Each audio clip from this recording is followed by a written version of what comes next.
Monster No. 8 is a sci-fi action manga by Machimoto Naoya, set in a Japan constantly under attack by kaiju. KFK Hibino, a kaiju cleanup crew member, once dreamed of joining the defense force but failed many times. After an incident, he was parasitized by a kaiju and transformed into KAIJU No.8 with superior strength. Both a hunted target and a secret warrior, GFK fights to protect his teammates, conceal his identity, and fulfill his childhood dream.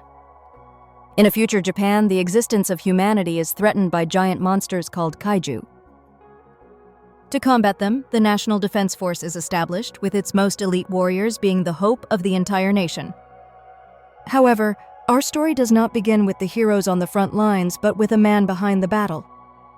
He is Hibino Kafka, a 32-year-old man, a member of the cleanup crew. His and his teammates' work only truly begins after the gunfire has subsided, after the heroes of the defense force have defeated the kaiju and left to cheers. They are anonymous individuals, silently dealing with what remains: giant, foul-smelling carcasses, internal organs that could explode at any moment, and even more horrifying things. Kafka was well accustomed to this work, but a smoldering regret always lingered in his heart. That day, Yokohama City was attacked by a giant kaiju. Through binoculars, KFK ate breakfast while watching the live televised battle. He knew that with this size, his team was in for another week of exhausting overtime. On screen, the 3rd Division, the most elite unit, was present. Leading them was Captain Kikoru Mina, a talented young woman who had defeated hundreds of kaiju. She was the nation's idol and also CFA's childhood friend. Looking at Mina's majestic presence on the battlefield, then looking back at himself, a cleanup crew member about to deal with the monster's rotting intestines, KFCA felt a pang of self-pity and bitterness. In the past, Kafka and Mina stood together amidst the ruins caused by kaiju in their hometown. They clasped hands, promising each other that they would join the defense force together, fighting side by side to exterminate all the monsters. But now, Mina had become the brightest star, while KFK was stuck in a job no one remembered, silently passing his old friend like strangers. He had long given up that dream, accepting that his limits were just that. He comforted himself that cleanup work also helped society, and that a peaceful life, even if a little dirty, was enough. Yet the flame in KFC's heart never truly extinguished. The arrival of a new recruit, Ichikawa Reno, reignited it. Reno was a young man full of ambition, also carrying the dream of joining the defense force. He couldn't understand why someone like KFK would give up. Faced with Reno's blunt questioning, Kafka could only give a wry smile, saying it was his limit. Reno coldly replied that he would never give up like that. The young man's words were like a dagger piercing KFK's pride, making him feel like a coward who had betrayed his own dream. Their relationship took a turn when both were assigned to clean up the kaiju's intestines. Amidst the horrific stench, KFK, with his veteran experience, helped Reno overcome the initial shock. He handed Reno a carton of milk and even shoved cotton earplugs into his nose. Though the action was somewhat rough, it contained genuine care. That strenuous work session changed Reno's perception of CA. That evening, as the work was nearly complete, an unexpected incident occurred. A remnant beast, a smaller kaiju left over from the battle, suddenly appeared and attacked Reno. Without hesitation, KFK rushed out, pushing Reno away, accepting to face the monster so his junior could escape. He shouted for Reno to live and fulfill his dream. In that moment of facing death, memories of his promise to Mina resurfaced. KFCA knew he couldn't die here, but after an exhausting day's work, his body was shattered. The remnant beast easily sent him flying, a leg injury preventing him from running further. Just as the monster was about to finish Kafka, Reno returned. He couldn't abandon the one who saved him, for a coward could never become a defense force member. Reno's bravery made Kafka feel even more useless. But just when all hope seemed lost, a white tiger charged, accompanied by gunshots, tearing the remnant beast to pieces. It was Asuromina. She saved them, but she only gave Kafka a cold glance before turning to continue her mission. That look, that distance, made Kafka feel more ashamed and pained than any physical wound. Mina was now in a world too far away for him to reach. At the hospital, Reno sincerely thanked KFC. He said that KFK looked very cool today and that someone like him deserved to become a Defense Force member. Reno also brought important news. The age limit for the entrance exam had been raised to 33. This was the last chance. Reno's words, along with the regret he felt when facing Mina, reignited the flame of determination in KFC's heart. He would not hide anymore. He would try again. But just as Kafka finished speaking, a small insect-like creature suddenly appeared and darted into his mouth. A horrifying pain ripped through CA's body. When Reno pulled back the curtain, he was horrified to see a humanoid monster sitting on the hospital bed in place of his senior. Kafka, in his new form, panicked, looked in the mirror and tried to explain. But Reno understood nothing. The chaos reached its peak when another patient discovered them, forcing both to flee the hospital. Meanwhile, Mina received a report of a new kaiju appearing at the hospital and immediately led her team to the scene. She had no idea that the monster was her childhood friend. KFK and Reno began a comical and tearful escape. KFC discovered that this monstrous body possessed superhuman strength. A light touch would shatter a wall, and a single jump would send him dozens of meters away. But he couldn't control it at all? His body continuously transformed bizarrely, even spewing urine from his chest. Reno anxiously reminded him that if KFK was caught, he would surely end up on an operating table. KFK also sank into despair, realizing that with this body, his dream of fighting alongside Mina had vanished like smoke. Just then, KFK sensed another kaiju nearby. At the same time, the Defense Force also detected it. Mina decided to split her team, personally dealing with this new beast. Kafka and Reno realized this beast was heading towards a residential area. Worse, it had destroyed a house, trapping a mother and daughter. Seeing the two in danger, GFC no longer hesitated. His protective instincts surged. He rushed forward, delivering a thunderous punch, blowing the monster away in a single blow. The terrifying power of the punch stunned even CF himself. After rescuing the mother and daughter, Kafka faced the little girl's frightened eyes. He understood that his current form was too terrifying. He sadly turned away, but the little girl called him back and thanked him. That sincere thank you, like Mina's thank you years ago, awakened CF. He realized that this power was not a curse but could be an opportunity. He would not run away anymore. He would stay, find a way to control this power, and pursue his dream so that one day he could stand beside Mina as a true comrade. To Reno's surprise, KFK deactivated his monster armor, returned to human form, and declared he would go to Mina. When Mina's team arrived at the scene, they only found a messy pile. The only witness, the rescued little girl, recounted a kind beast. Based on her testimony, the Defense Force nicknamed this mysterious entity Monster No.8. The incident caused a sensation in public opinion, and Monster No.8 became the first entity the Defense Force could not eliminate. 3 months passed. KFK continued his cleanup work while struggling to control his erratic transformations. The Defense Force entrance exam arrived again. GFK and Reno both passed the preliminary round. For Kafka, who was 32, this was truly his last chance. The second day of the exam took place at the Tokyo West base. Upon arrival, GFK clashed with an arrogant young girl who called him uncle and showed disdain. That girl was Shinomiya Kikoru, an extraordinary prodigy who graduated top of her class from California Conquest University at just 16 and was the most promising candidate for the exam. She easily lifted KFCA's car to take a parking spot, demonstrating incredible strength from her special combat suit. This encounter made Kafka realize how formidable his opponent was. The first test was physical fitness. KFK, with the physique of a man in his early 30s, failed miserably, ranking 219th out of 225 candidates. He became a laughingstock for Kikoru, who easily took the top spot. The humiliation made Kafka want to disappear, but Reno comforted him because at least he hadn't used his monster power. The next test was aptitude in using the combat suit. Talented candidates achieved a power output index above 10%, an impressive number. Kikoru alone reached 46%, an unprecedented record comparable to a squad leader. As for KFK, despite straining with all his might, his index remained a perfect 0. Laughter echoed through the room, and KFK fell into despair. If he couldn't use the suit, he would surely be eliminated. The final test was actual combat. Candidates were brought into a ruined training area where 36 remnant beasts had been released. Their mission was to eliminate as many as possible. KFK knew that with 0 offensive capability, he couldn't engage directly.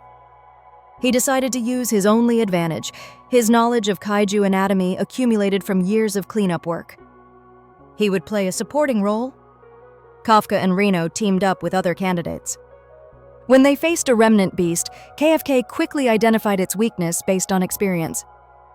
He showed his teammates how to throw a flashbang grenade to neutralize its developed hearing and the precise location of its weak point on its body. Thanks to his guidance, the team easily defeated the monster. Mina, observing from the judges' room, silently watched KFCA's every move on screen. However, while moving, KFK was unexpectedly attacked by another remnant beast. A crushing blow severely injured him, sending him flying into a wall. The judges prepared to activate the safety shield to eliminate him from the competition and preserve his life. KFK knew this was the end, but he couldn't accept it. Mina was watching him. He couldn't let her see him in such a pathetic state. With extraordinary willpower, he struggled to get up. Just as the remnant beast was about to deliver the finishing blow, Kikoru appeared and shot it down. She coldly declared she wouldn't let anyone sacrifice themselves on her battlefield, but didn't forget to taunt KFCA. Despite being rescued, KFC still felt bitter. His leg was broken and he seemed to have no more chances. Desperate but not giving up, KFK screamed in his mind, betting everything on this last opportunity. He concentrated all his willpower, trying to connect with the suit, and a miracle happened. His power output index, from an absolute 0, crept up to 0. 1%. A tiny number, but it was proof of his unwavering determination. Everyone in the judges' room, including Sosiro, the strict judge, was astonished. With an index of 0, 1%, KFK still couldn't fight on his own. But he had proven he wasn't useless. Reno immediately ran up, proposing a plan. He would carry Kafka on his back, becoming his legs. Kafka would be the brain, commanding and analyzing. They called it the fusion plan. The image of a young man carrying an old man, running around the battlefield, looked incredibly comical, but it demonstrated amazing trust and coordination. Meanwhile, Kikoru was still sweeping the battlefield alone, displaying overwhelming absolute power, charging straight towards the final boss, leaving everyone behind. Amidst the chaotic battlefield, Kikoru Sinomiya, the commander-in-chief's daughter, proved her superior talent. With a tactical grenade that stunned the giant bug, the young girl performed an unimaginable feat, leaping high and landing directly into the monster's jaws. Standing at death's door, she coldly fired the final shot, ending the boss's life to everyone's astonishment. The giant carcass collapsed, signaling the official end of the exam. The judges immediately informed the other candidates and retrieved the monitoring drones.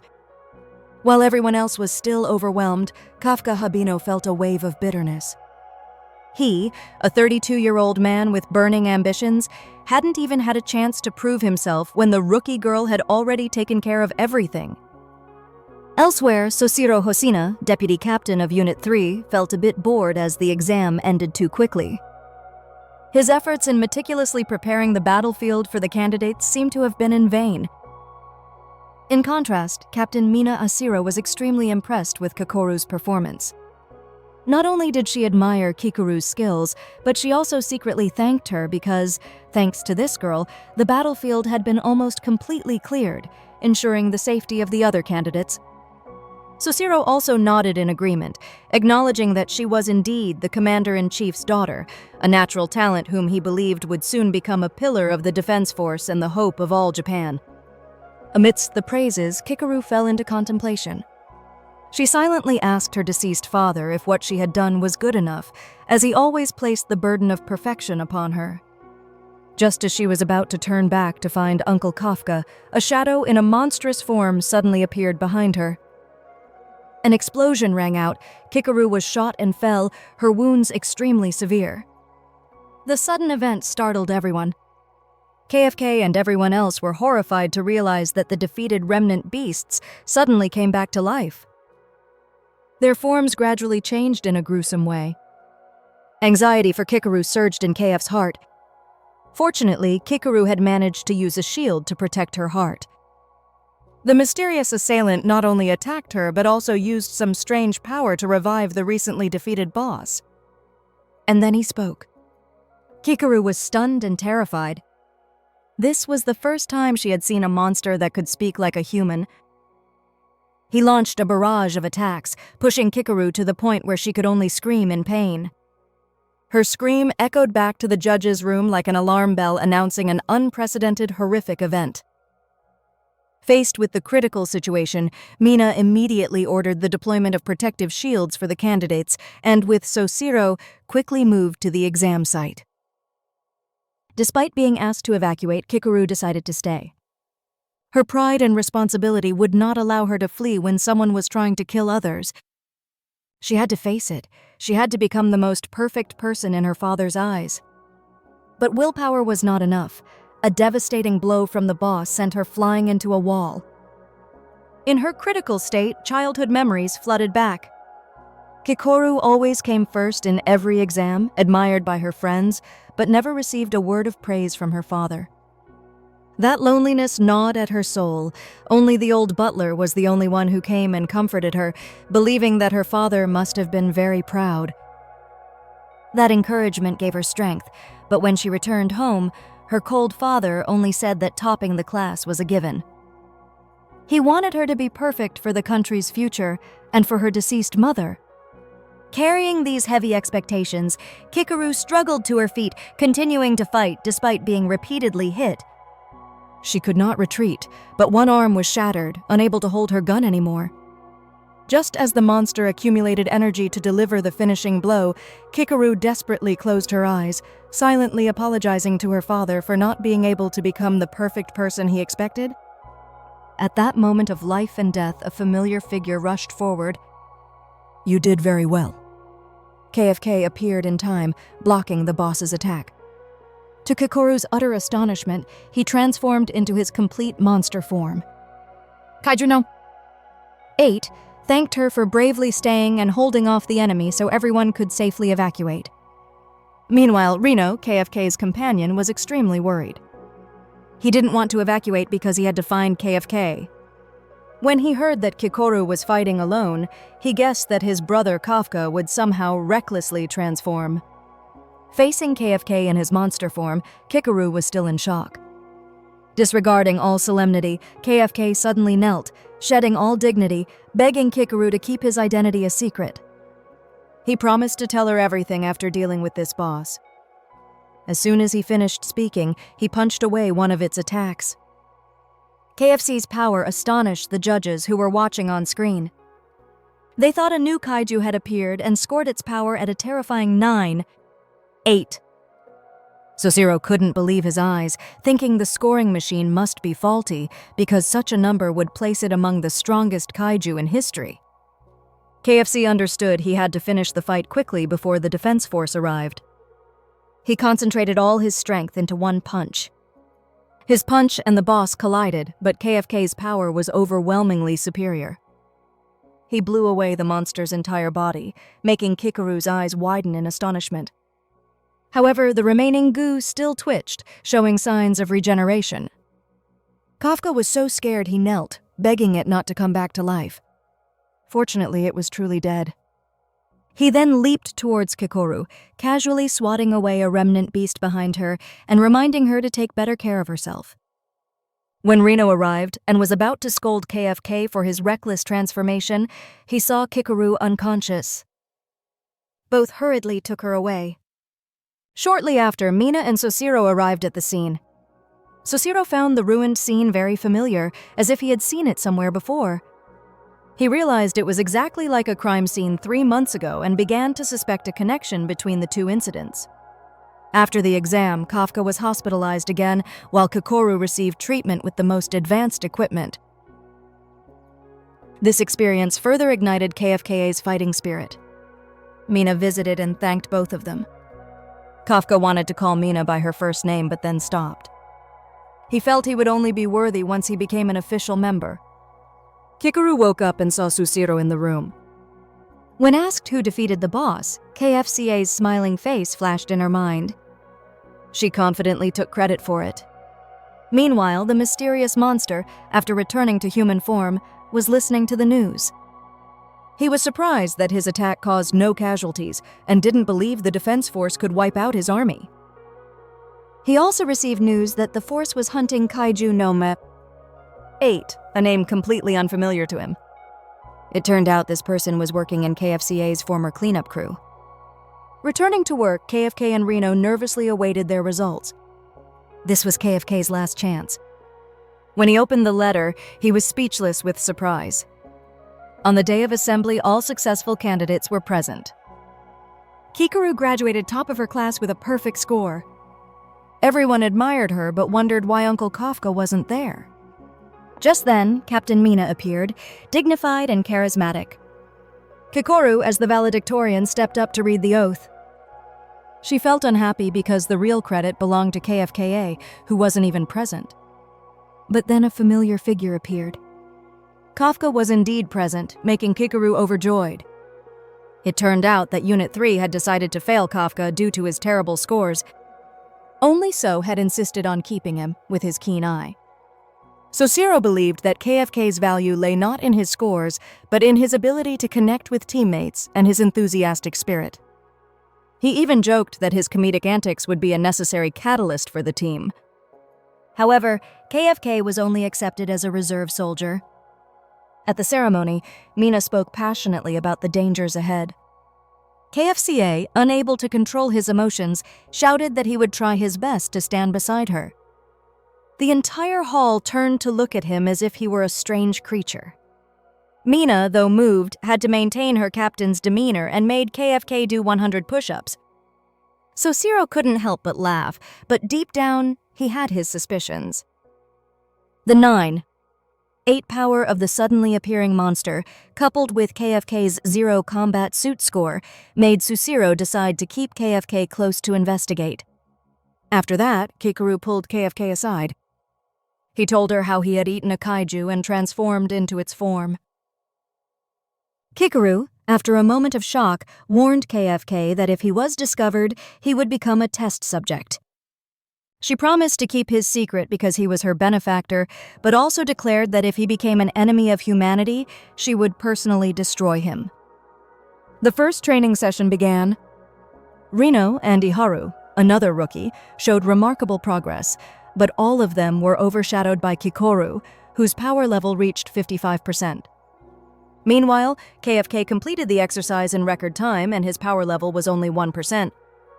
Sushiro warned that if he didn't improve, he would be dismissed after 3 months. The following days were filled with rigorous but also laughter-filled training. The rookies grew stronger and more bonded. Their friendship and healthy competition, especially between Reno and Iharu, created a vibrant team. Kafka, despite his weakness, always doubled his efforts. One night, he confided in Sushiro about his promise to fight alongside Mina.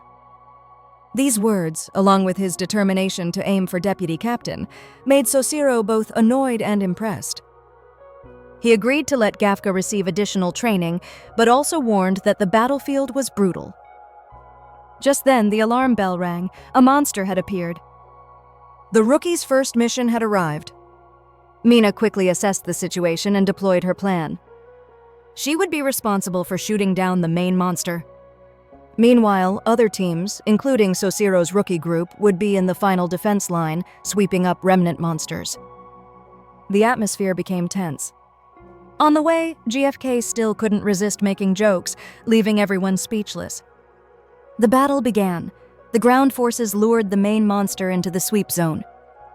The rookies, in their first real combat, Kikoru once again shone, eliminating remnant monsters cleanly. Reno and Iharu, despite their ongoing competition, coordinated well. Amidst this, KFK, unable to fight effectively, applied his knowledge of kaiju anatomy.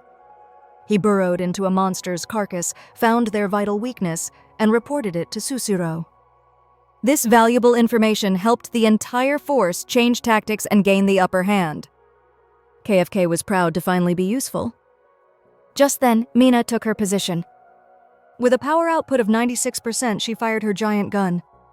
Each shot tore through the main monster's body, eliminating it powerfully and spectacularly. Soshiro, after demonstrating his incredible swordsmanship speed, explained that the real battle was just beginning. Remnant monsters were proliferating on the main monster's corpse. An all-out battle erupted. The rookies, though tired, fought tenaciously. Amidst this, Reno and Iharu encountered an unexpected figure, the humanoid monster who had previously attacked Kikoru. He created an isolated space, cutting off all communication. An uneven battle ensued. He easily overpowered both of them. Reno, recalling KFK's sacrifice, decided to stay and hold him off so Iharu could call for reinforcements. But Iharu, on his way to escape, was tormented by discomfort. He couldn't accept being protected by someone else again. Hating his own weakness, he decided to return. The two friends, two rivals, now fought side by side. They decided to coordinate their attacks, using everything they had to face the enemy. Reno unleashed the full power of his suit, firing continuously, while Iharu used lightning bullets to restrain. But the monster was too cunning. He created a wall of corpses for defense, then broke free and delivered a fatal blow to Reno, putting both of them in a desperate situation. It all started with bad news that made KFCA restless. His two rookie teammates, Iharu and Reno, were missing and unreachable. In KF's heart, a surging anxiety rose. A premonition told him something bad was happening. At the same time, a horrifying scene unfolded around them. The kaiju corpses, previously defeated, suddenly twitched, as if controlled by an invisible force. Kikoru, another teammate, also appeared with a tense expression, warning that the cunning humanoid monster from last time might have returned. Hearing this, Kafka almost certainly confirmed that Iharu and Reno's disappearance was caused by that monster. Indeed, elsewhere, Reno was facing a desperate battle. He had fallen before the monster's overwhelming power, his body burning from excessive blood loss. Nevertheless, Reno's will to fight did not fade. He tried to suppress the pain, finding a way to stop the bleeding so he could stand up and fight again. Seeing his prey still stubbornly moving, the monster seemed amused and decided to finish him off immediately. Seeing his teammate in danger, Iharu mustered all his remaining strength to stop him. His lightning bullets flew towards the enemy, but he easily deflected them. The monster not only was unharmed, but also gave Iharu 2 shots as a warning, rendering him helpless and falling. He had no intention of killing Reno immediately, but seemed to want to capture him for experimentation. But before that, he began to torture Reno cruelly right before Iharu's eyes. That year, seeing his friend being tortured without being able to do anything, Iharu's heart ached. With his last remaining strength, he tried to reach for the gun in front of him. In that moment of despair, Iharu silently admitted that Reno was truly an excellent teammate, and he believed that in the future, Reno would surely become a respectable captain. But the last hope also vanished. By the time Iharu picked up the gun, it had already been damaged by the monster's shot. He coldly pointed at Iharu, preparing to send him off with Reno. In that moment of life and death, Iharu knew that his strength could not save anyone else. He could only pray, hoping that some demon or monster would appear. As long as Reno was saved, he would be content. And his prayer seemed to be answered. Just as the monster was about to deliver the finishing blow, a giant shadow loomed behind him. It was Kafka in his KAIJU No.8 form. With just a thunderous punch, KFCA sent the monster flying far away. He hadn't even fully understood what was happening before his head was severed from his neck. Seeing Reno severely injured, KFK quickly apologized for being late. But Reno, despite his pain, felt guilty for making the brother he respected transform into a monster to save him. On the other side, Iharu was stunned to see another humanoid kaiju appear.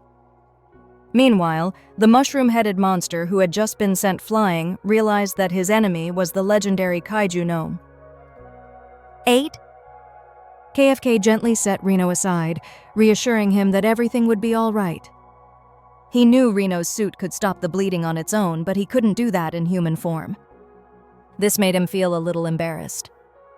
Reno only managed to tell Kafka to be extremely careful because this opponent was also extremely strong. Although he knew Kafka was incredibly powerful in his kaiju form, Reno couldn't help but feel uneasy. And just as he worried, the mushroom-headed monster not only wanted to fight, it also sensed KFK's immense power and wanted to take over his body.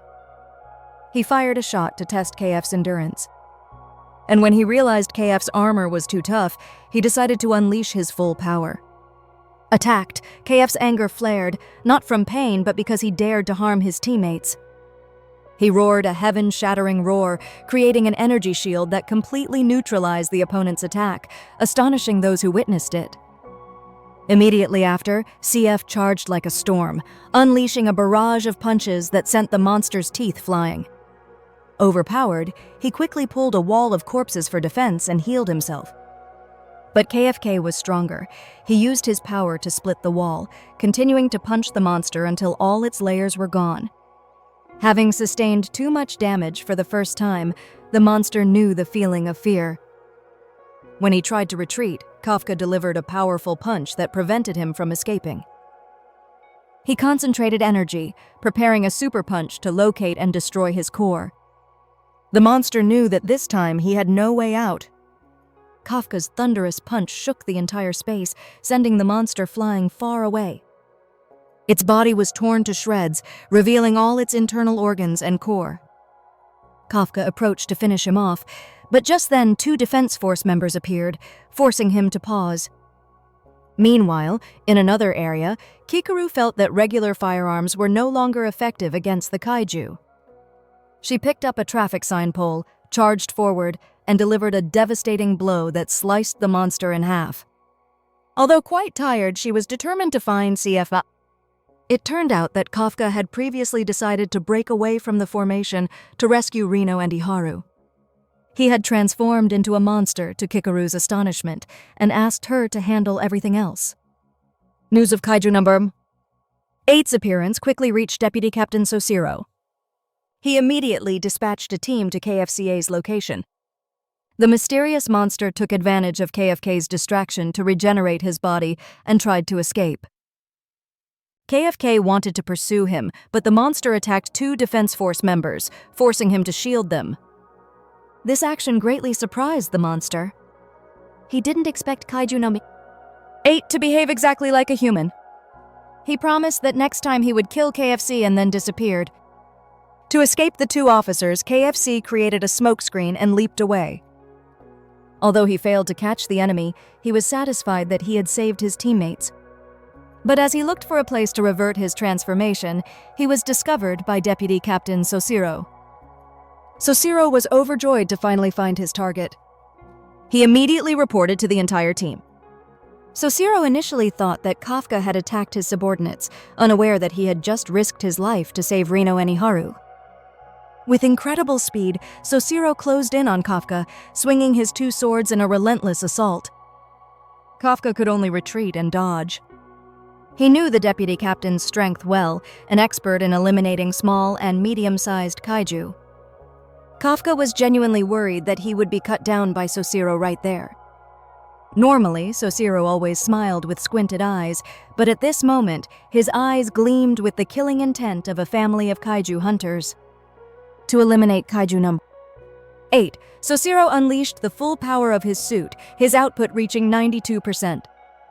Faced with such an opponent, Kafka was completely bewildered. He didn't know what to do. If he used the punch from earlier, he wondered if Sosiro could withstand it. Before he could calculate, a slash from Sosiro came flying. KFK realized that if he kept holding back, he would soon be cut to pieces. Soshiro's speed was too fast. He couldn't keep up. He chased Kafka all over the street, his continuous slashes forcing him to dodge frantically. Each slash took a few pieces of skin from CF's monster body. He had to admit that the deputy captain was on a completely different level. Despite dodging very quickly, KFK still sustained a deep slash that exposed his core, costing him a lot of energy to regenerate. On Soshiro's side, he also couldn't believe he was fighting the strongest monster in history, but he felt something was wrong. Brushing aside all doubts, he focused on his target. Soshiro concentrated power into his two blades and unleashed two invisible slashes. Although Kafka dodged the vital spot, he still lost a leg. Soshiro continued to close in, delivering a third slash aimed at Kafka's core. But this time, Kafka held Soshiro's blade tightly. Seeing his opponent accumulating lightning, Soshiro began to worry, but Kafka only punched the blade away without attacking. Immediately after, Kafka disappeared from the battlefield, leaving Soshiro disappointed that his target had escaped. Morning came, and the defense force had eliminated all the remnant kaiju. Kikoru recalled Kafka saving her during the entrance exam, wondering if she could continue to trust him. While contemplating, Kafka returned, which made her very happy. He apologized for making her worry and for letting the monster that injured her escape. Seeing Kafka about to visit his two teammates, Kikoru stopped him, reminding him to take care of himself first after the intense battle with the deputy captain. Meanwhile, Soshiro was still sad about letting his target escape. He admitted that no.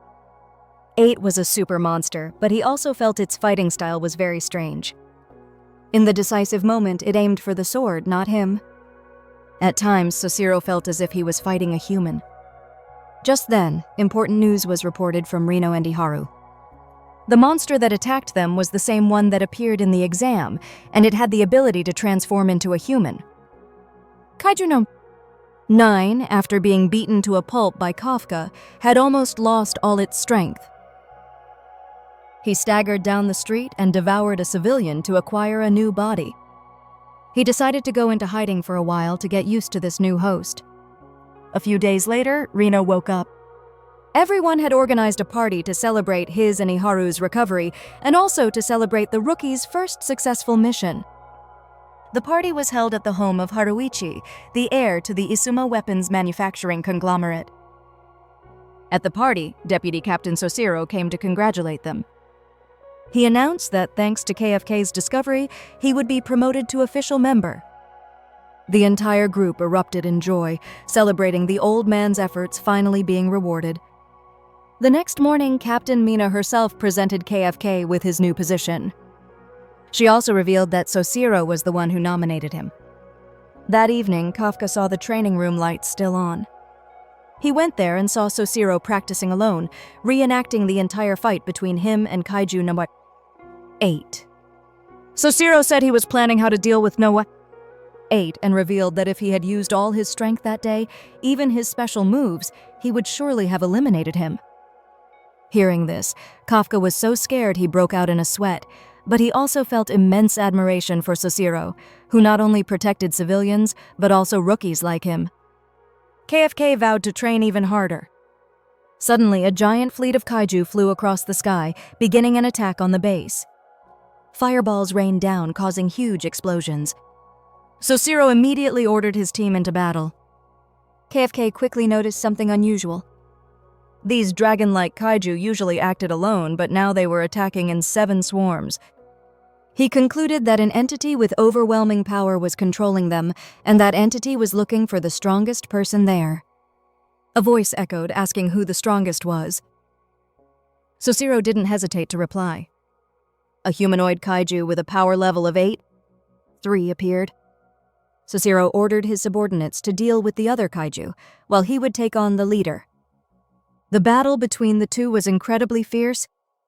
Meanwhile, the other team members struggled with the flying dragons. KFK, with his knowledge, pointed out their weakness was on their backs. Just then, Kikoru appeared with a giant axe, her new specialized weapon. With overwhelming power, she chopped through the dragon's tough shell, creating an astonishing display of strength.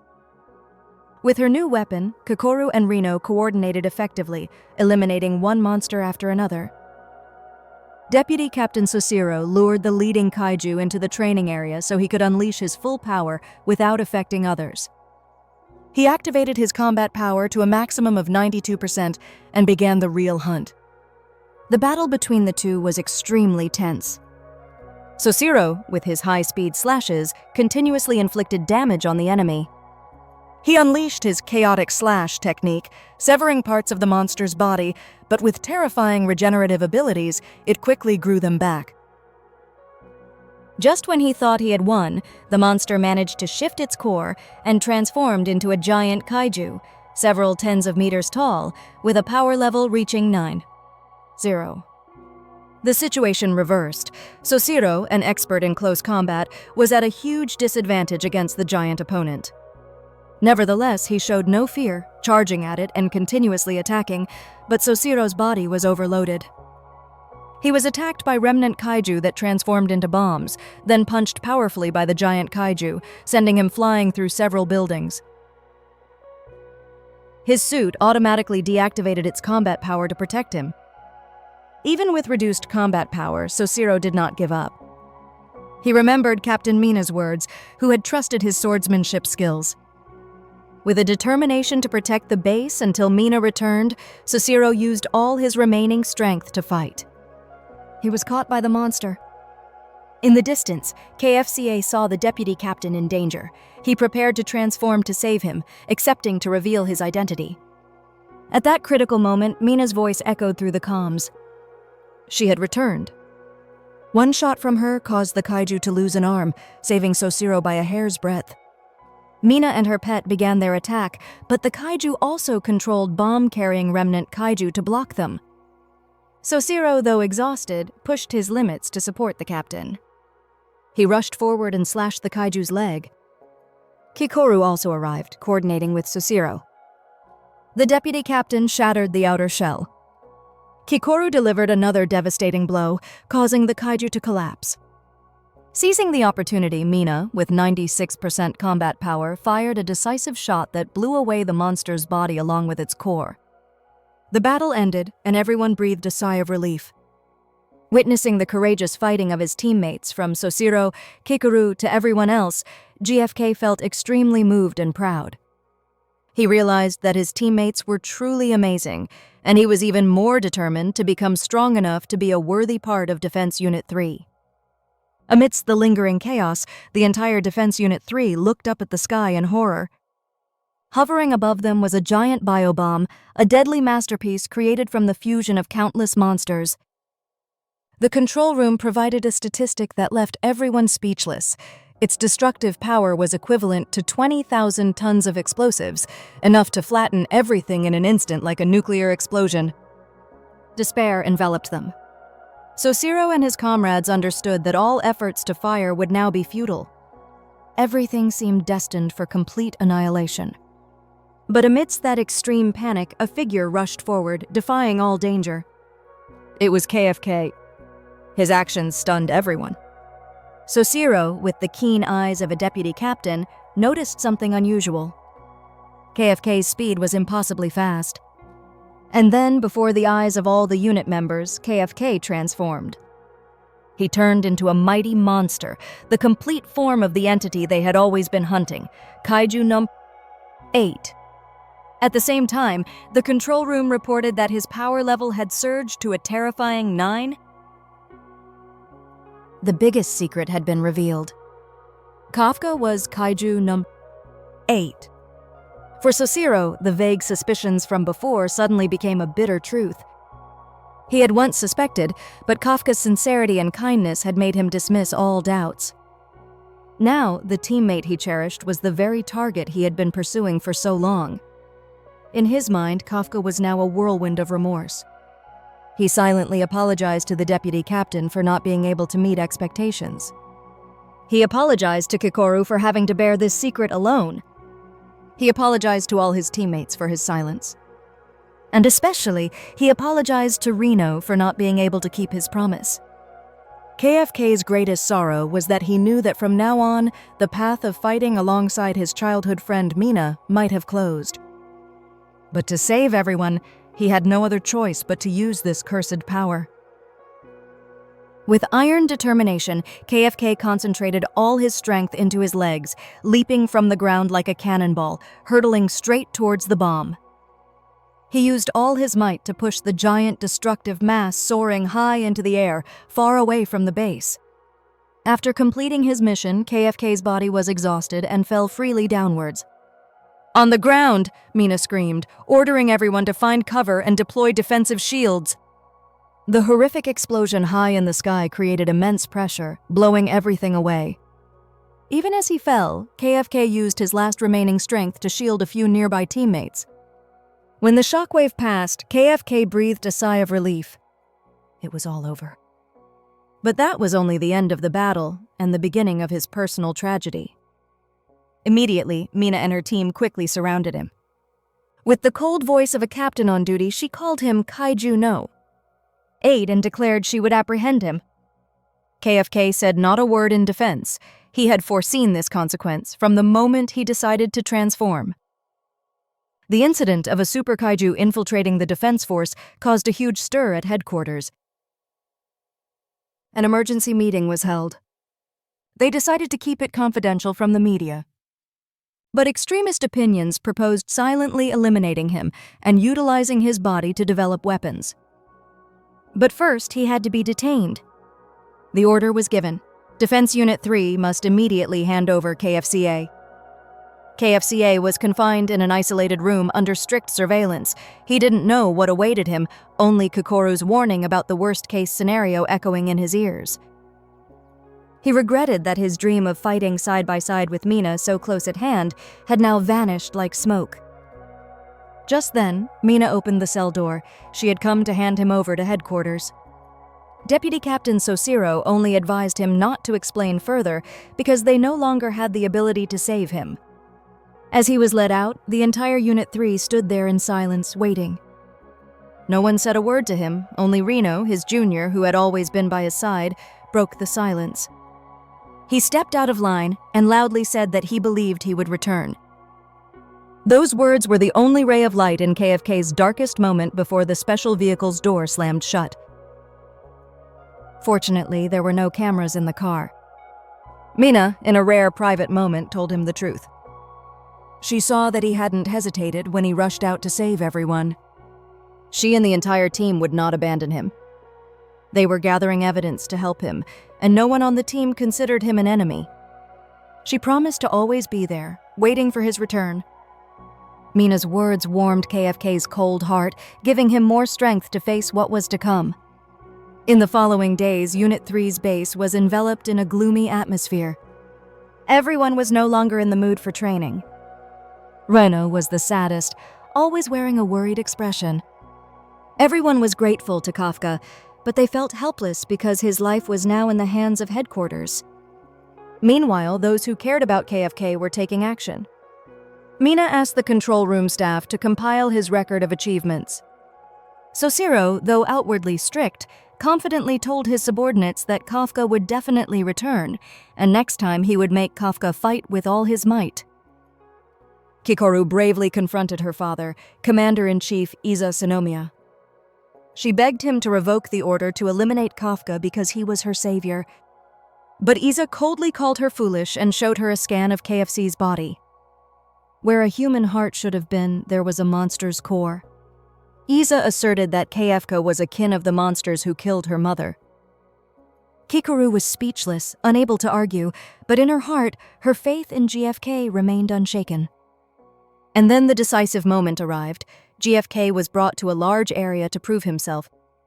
This time, the one directly challenging him was none other than Commander-in-Chief Iza Tsunomiya. As soon as Kafka saw him, he was astonished. He tried to shout that he was human, but Iza paid no attention. He ordered Kafka to be unlocked, and then suddenly fired continuous shots at him. The bullets were blocked by KFK's solid body, and Iza used that as evidence. He declared that such a creature could not be human. Iza brought out specialized weapons made from KAIJU No. Use cells, weapons that transformed him into an ultimate warrior. He declared that he would eliminate Kaiju No. 8 right there. A terrifying battle erupted. Aiza, with overwhelming power, continuously attacked, tearing at KFK's body. Kafka could only struggle to dodge and regenerate. The legendary Commander-in-Chief's power made KFK feel like he was facing a true super kaiju. Under pressure and brutal attacks, KFK gradually lost control. The beast's instincts within him surged, his body automatically transformed, and Kaiju No. 8's consciousness began to take over. KFC was horrified to realize he had become a puppet, forced by the monster within him to attack Aiza. Kikoru's scream echoed from above. She desperately called his name, begging him to remember he was human. Kikoru's plea and Mina's image in his mind became KFK's last lifeline. He fiercely fought the monster within. At the moment the monster intended to deliver the finishing blow to Aiza, GFK regained partial control. Instead of attacking the Commander-in-Chief, he punched through his own chest. He collapsed, his monster armor dissolving, and uttered his last words before losing consciousness. "I am human." KFCA's self-destructive act proved everything. Aiza stopped his subordinates and ordered the medical team to care for him. He then returned to the headquarters meeting where Mina was passionately defending him, recounting all his achievements, all his selfless actions from when his power output was 0% until he risked his life to save the entire team. She asserted that despite having a monster's body, KF's heart was still the heart of a reliable teammate. Mina's speech moved some, but most still maintained that KFC should be eliminated. The final decision belonged to the Commander-in-Chief. When KFC woke up, Aiza was by his side. He bluntly stated that biologically KFCA was a monster, but his actions proved otherwise.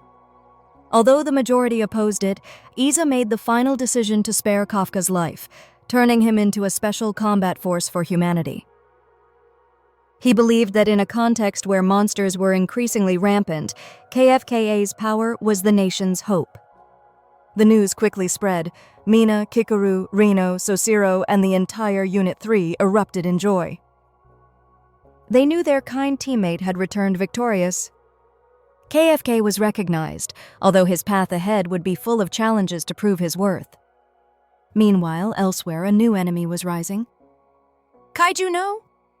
9, with superior intelligence, was secretly learning human knowledge, preparing for the next attacks, signaling an even fiercer battle ahead.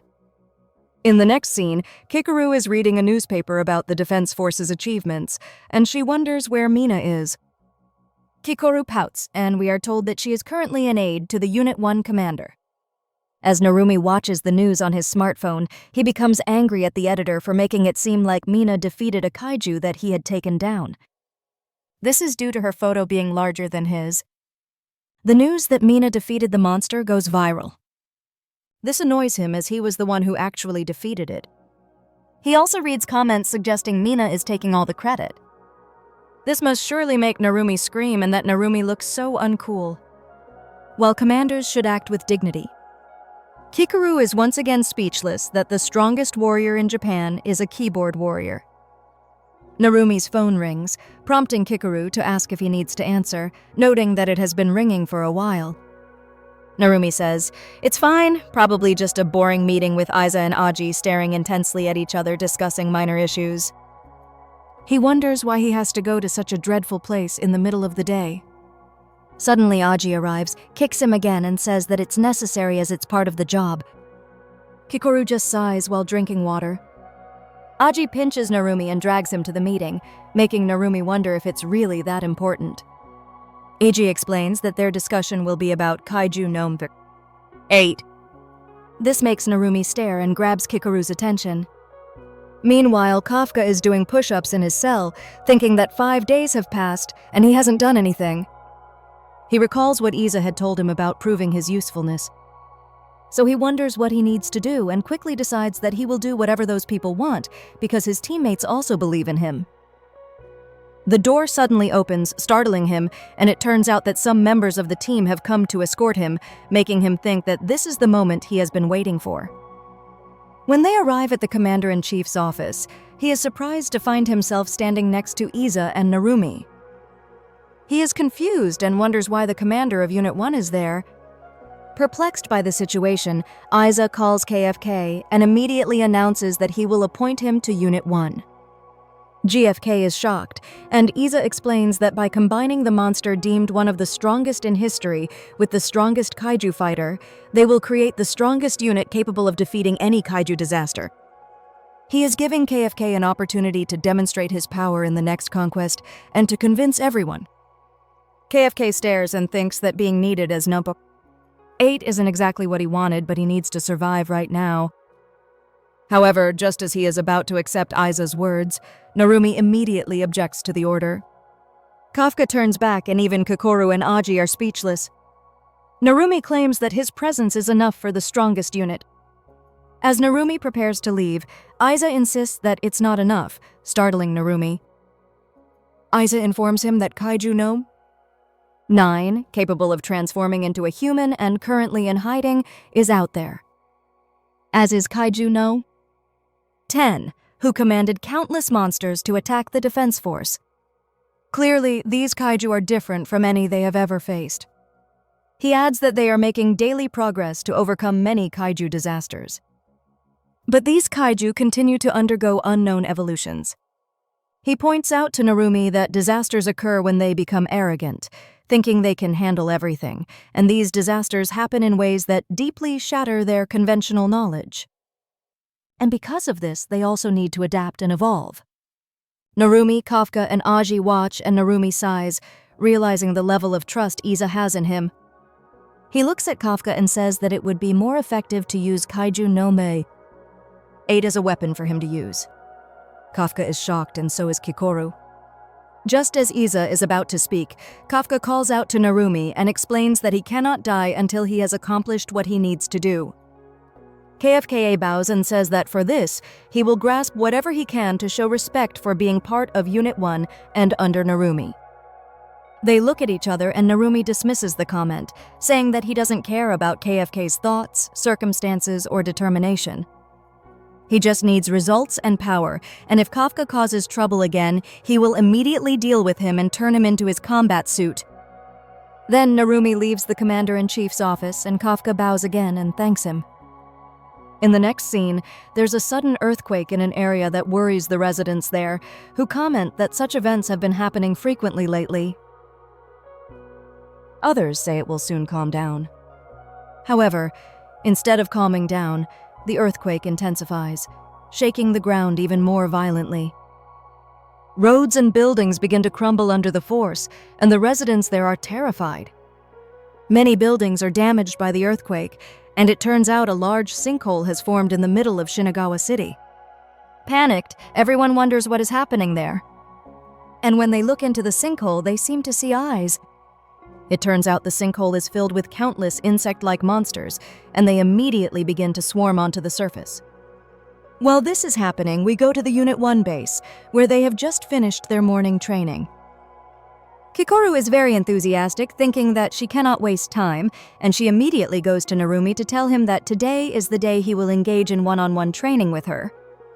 However, when she opens Narumi's office door, she finds him in a bowing posture. This confuses her. The reason he is kneeling is because he is asking Kikoru for money. Because he doesn't know why his salary from last week suddenly disappeared, Kikoru points out that Narumi bought a lot of Amazon products. Kikoru is angry that their commander is asking his subordinates for money. So Narumi explains that he is only asking for financial assistance, which Kikoru refuses and insists that he participate in training with her. Suddenly, an alarm rings, drawing their attention, and Aji arrives, saying that it's time for work. In the next scene, they are in their gear along with other soldiers. Narumi comments that he is in the middle of an important negotiation. He then leads Unit 1 to move and deal with the kaiju that have appeared in Shinagawa. He boldly declares that they will defeat them. Everyone is fleeing for their lives while being chased by a giant ant-like kaiju. At this moment, a broadcaster is reminding people in the area to take immediate action to save their lives and evacuate to designated shelters. As everyone checks their smartphones, one man mentions a less crowded route to Shelter Zone 56. suggesting they follow that advice. There's a brother and sister left next to a car. The little sister is crying in fear. Her brother tries to soothe her, reassuring her that Unit 1 will arrive soon. He says that Narumi will destroy all the monsters there, so they shouldn't worry. Suddenly, they hear something break nearby. And when they turn around, they see one of the monsters staring at them. The two siblings tremble in fear, but the brother bravely stands up to shield his sister. He keeps thinking that Narumi will come as they face the giant monster. And just as they are about to be devoured, his thought comes true. Narumi arrives and immediately stabs the kaiju in the back. The monster is quickly defeated, and the two siblings are initially shocked, but soon filled with joy at seeing their idol. Narumi then calls the boy and tells him that as punishment for calling a respected commander without honorifics, he should go home, survive, and post "Commander Narumi is so cool" 10 times on social media using his mother's smartphone. The boy quickly agrees, and other soldiers escort them to safety. Narumi then asks his lieutenants, Kanashi and Miyake, about their situation. Kan confirms that they have identified 4 monsters in their area and expect to defeat them quickly. While Miyake reports that their subjugation is complete, Narumi instructs them to first understand the overall situation, prioritize civilian safety, and deal with targets based on the situation. Otherwise, they will deploy them to other subjugation locations. His subordinates agree and immediately take action. He then calls Kikoru and Kafka, calling Kafka KAIJU No.8, and instructs them to eliminate all kaiju that have infiltrated the subjugation zone. He adds that the civilians in that area have been evacuated, so they should not hold back their power and should show results there. Their determination to make an impressive showing is evident in both of them. Kafka and Kikoru mentally motivate themselves to show their true abilities to their commander. Additionally, this is Kafka's first opportunity to demonstrate his true usefulness in combat to Commander-in-Chief Iza. The first kaiju has reached the neutralization zone, so Kikoru goes out to confront them using her giant axe. Narumi orders his lieutenant Jinomiya to assist Kikoru if necessary. However, a kaiju suddenly explodes in front of them, and Kikoru is the one who caused it. Just one powerful horizontal slash from Kikoru completely destroys the kaiju. Some high-ranking officers are very surprised by the power Kikoru displays. However, Kikoru herself is not satisfied with her performance, feeling that her speed is still too slow compared to Deputy Captain Hosina. Furthermore, Captain Mina's attack power is stronger than hers. These thoughts revolve in Kikoru's mind as she defeats the second kaiju. Narumi and Jin are very impressed with her offensive efficiency, and even Kafka cheers her on. Then suddenly a kaiju appears behind Lieutenant Jin, causing Kikoru to scold her. Jin seems a bit annoyed by Kikoru's arrogance, but in reality she likes Kikoru's personality. Aji and one of the lieutenants even tease Narumi that their new girl is now performing better than Narumi in his first year with the Defense Force. However, Narumi is not in the mood for jokes due to their strange encounter that night. It's normally common for ant-like kaiju to stray onto the surface, but they are usually only found in tunnels. So the situation is strange due to their simultaneous appearance in large numbers in the middle of the city. This is very similar to the kaiju raid at Tachikawa base a few months ago.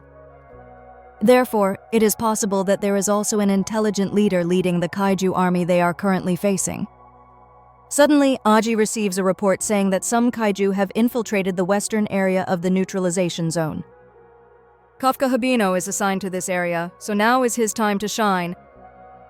Meanwhile, at their temporary headquarters base, Kafka is being closely monitored by researchers and specialists brought in by Iza. Also present are high-ranking officials who disagree with Iza's decision to spare Kaiju No. 8's life. Finally, the first ant-like kaiju that Kafka will fight arrives. KFK uses partial transformation because he feels he doesn't need to use all his power. He also combines 1% of the power from their uniform to jump high and punch hard. However, his attack seems to have no effect on the kaiju. The kaiju attacks him with its mouth, sending him flying. But Kafka quickly recovers in mid-air before landing. The high-ranking officials are confused why KFK still hasn't transformed into Kaiju No. 8.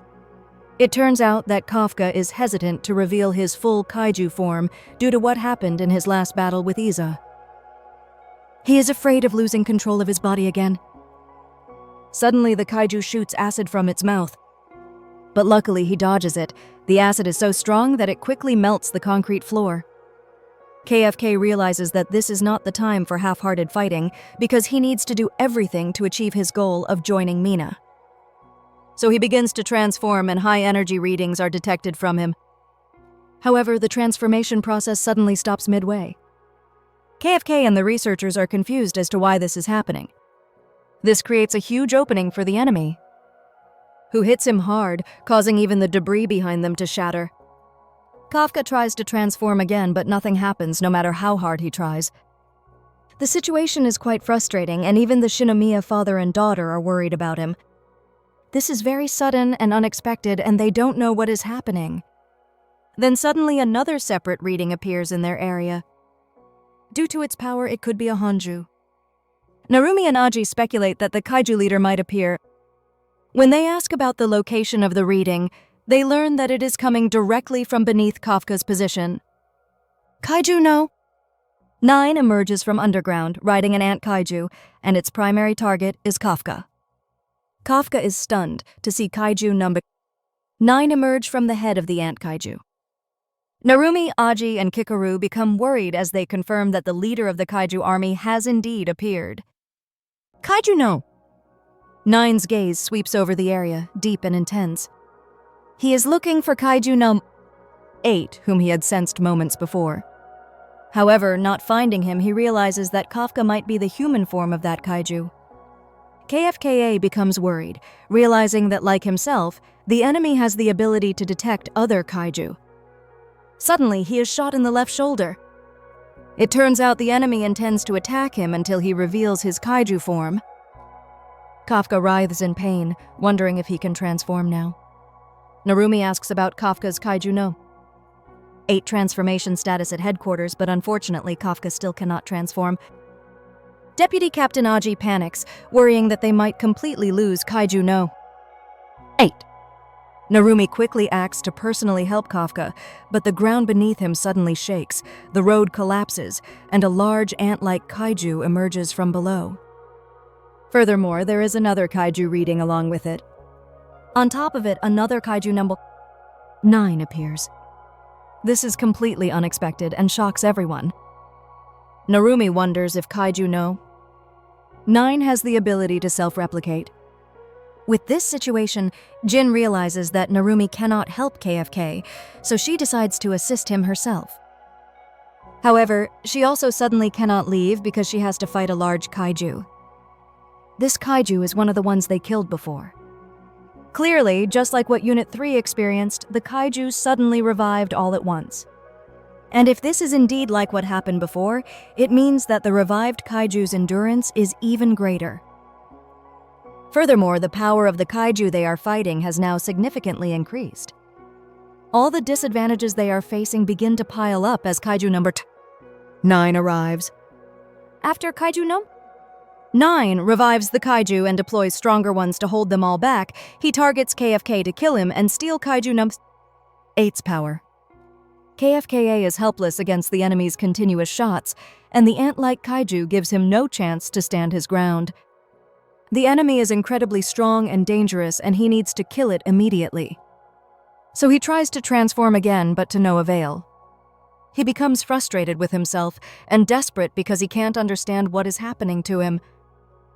KAIJU No.9 prepares an overwhelming number of bullets and bids farewell to KFK, who has nowhere left to run. But just then, an ally arrives to rescue KF.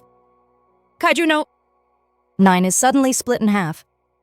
Confused as to where the attack came from, it turns out Kikoru is our heroine. In addition to splitting the enemy, she also takes down the ant-like kaiju it was riding. Kafka feels relieved when he sees Kikoru. The enemy, while regenerating, feels something familiar about the girl. But Kikoru just tells him that it no longer matters who she is to remember, because she is here to finish him off. Before Iza can leave his seat, Itami quickly restrains him. Itami knows that Iza intends to personally enter the battle using the KAIJU 2 weaponized kaiju if KAIJU No.8 goes berserk again. However, Itami reminds him that using the weaponized kaiju will reduce his lifespan by several years each time. Aiza reassures Itami that he hasn't forgotten that fact. In fact, he considers this crisis a valuable test for the next generation of Defense Force commanders. When Kikoru learns that Kafka still cannot transform, she suspects that KAIJU No.9 might be the cause of the inhibition. The enemy then unleashes a devastating attack that had previously injured Kikoru. But Kikoru has improved significantly since then and can now dodge KAIJU No.9's projectiles. The two of them have devised a plan. Kikoru plans to strike the enemy hard again, and when it regenerates after being injured, Kafka should be ready to try transforming again. There might be a brief window of opportunity for Kafka to unleash his power while the enemy uses energy to regenerate. Reluctantly, Kikoru admits to Kafka that she needs KAIJU No.8's help to defeat the enemy. So they begin their attack. The enemy, unhappy about facing them both alone, splits into 2 separate bodies. This greatly surprises Kikoru. The enemy fires another barrage of bullets at them. Kikoru manages to deflect the bullets aimed at her while Kafka dodges most of them. Although Kikoru has experience from her previous battle with KAIJU No.9, she still has difficulty predicting its moves. As they fight, another kaiju prepares to flank her from behind. The enemy fires bullets again, but this time all the bullets are concentrated on Kikoru, who struggles to dodge and deflect. As a result, she is shot in the abdomen. Kafka shouts, extremely worried about Kikoru, especially as the enemy aims at her for the next attack. But in the blink of an eye, Kikoru suddenly appears in front of the enemy. The enemy is startled by her strength, speed, and resilience in fighting him.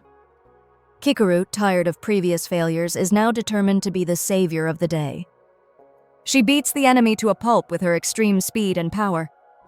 Aiza can see how much her skills have improved. He even compares Kikoru to her mother, Hikari Tsunomiya, who looks exactly like her and was also a formidable Defense Force officer. Hikari was the former captain of Defense Force Unit 2. She fought like a true Valkyrie and was also the user of weaponized KAIJU No.4. She was very famous and often appeared on television. Imagine how proud Kikoru was of her mother. When Hikari returned home exhausted from work at night, Kikoru always eagerly awaited her, happy to be with her. Her father, Aiza, would tell her not to bother her mother while she rested. But no matter how tired Hikari was, she always found the strength and time to play rough with her daughter. Kikoru told her mother that her classmates had seen her on TV at school. Her mother asked if anyone was injured in the morning incident. According to the news, Kikoru said no, and her mother was very happy and relieved to hear that. As Hikari put Kikoru down, her daughter noticed a hidden wound on her mother's arm. Her mother excused herself by saying she had fought a strong kaiju earlier, but was not seriously injured. Unexpectedly, Kikoru suddenly declared her desire to join the Defense Force to protect her mother from harm. Her parents looked at each other, surprised by the resilience of their precious little daughter. Her mother smiled and told Kikoru that she would also save her when she was in danger. However, due to a series of catastrophic events caused by the infamous KAIJU No.6, Hikari sacrificed herself while on duty. The entire nation mourned, and all those who loved her. Without her sacrifice, many more would have died at the hands of KAIJU No.6. Kikoru was filled with self-reproach and called herself a liar for not being able to save her mother from danger. She tried to cry to her father for comfort, but upon seeing the intense, suppressed anger in his eyes, she held back her tears. While fighting KAIJU No.9, she recalled her last promise to her mother that in exchange for not being able to save her, she would continue to train herself to ensure that she would not allow any person to be harmed, and that she would not allow a single teammate to die in any mission she participated in. Memories of her mother gave Kikoru the strength to overcome her limits. She unleashed an extremely powerful horizontal slash, but KAIJU No.9 dodged it. However, there was a problem. Kikoru was targeted by an ant kaiju from below. It had prepared explosive bullets, leaving her no room to maneuver and putting her in a dangerous situation. Fortunately, Kafka still had enough strength to sweep away the enemy. He saved Kikoru, but at the cost of his left leg being more severely injured. However, that brief moment was enough for Kikoru to recover and prepare for her next move. The axe combat technique Form 6, the Ruma Otoshi. This technique was very effective, unleashing multiple horizontal slashes from top to bottom like a whirlwind. After that, Kikoru shouted at KFK because it was time for him to try transforming into KAIJU No.8 again, while the enemy still needed time to regenerate. But when he tried to transform again, his consciousness was suddenly transported to an inner world of his mind where he was with the kaiju that had infiltrated his body. He was startled and suddenly received a vision where he successfully transformed. However, the result was disastrous. He suddenly found himself having killed Kikoru. And when he looked back, he saw the corpses of his teammates and friends. When he returned to human form, he found blood on his hands. His attempt to transform into KAIJU No.8 failed once again. But now they knew that it wasn't KAIJU No.9 that was inhibiting this, but his own fear. Since their plan failed, the enemy regenerated and quickly prepared 2 large, powerful, explosive bullets. Both Kafka and Kikoru received one. Neither could dodge, and the bullets destroyed Kikoru's giant axe, which she had used to block the bullets.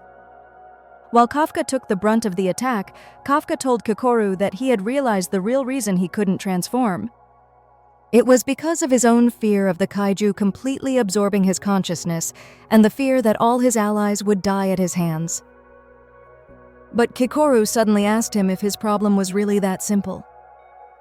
She felt deeply insulted by Kafka's statement. While Kikoru showed him her resilience in battle, how could he say such a thing so casually? Kafka was silent, realizing the error of his thinking. His fear also meant that he was underestimating Kikoru, Mina, Hosina, Rino, and the entire team. And worst of all, he was underestimating his own abilities. As Kikoru remembered her mother, she could not accept Kafka's disdain for the defense force. Feeling deeply offended by it, Kafka knelt and cried at Kikoru's words.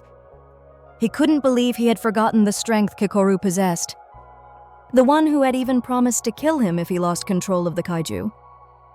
He realized he needed to trust and have faith in all his teammates. Encouraged by this, Kafka shouted with great force, like a Super Saiyan, "KAIJU No.9," and Kikoru looked at him because Kafka had now successfully transformed into KAIJU No.8. Let's return to the battle of the other Defense Force members on the front lines against countless revived ant-like kaiju. Aji and Jin are struggling to break through due to the overwhelming number of enemies. But at least they have received news from the neutralization zone that KFK has finally transformed.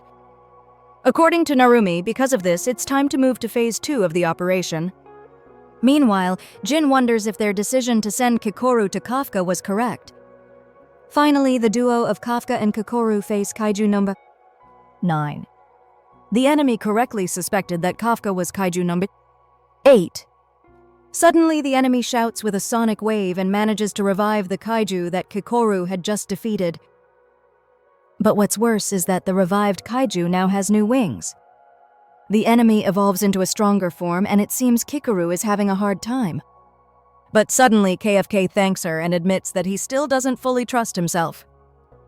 However, he has no doubt that he can completely trust his teammates. Kikoru agrees somewhat sweetly.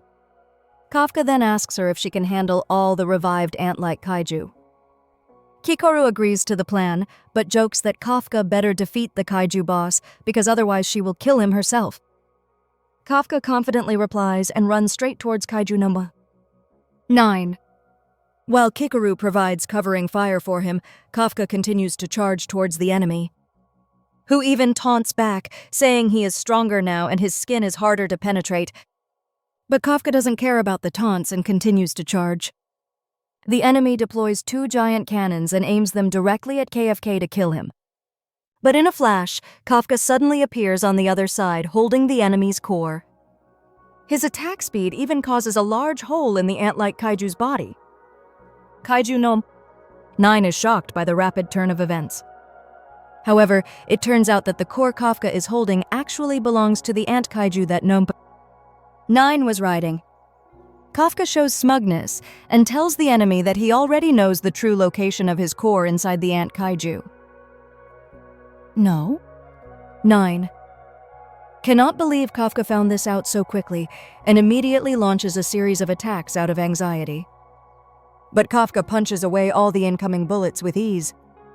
He also realizes that he still hasn't used the full power of the kaiju within him, and ironically, it's when he is in his own body that he learns how to use his body better.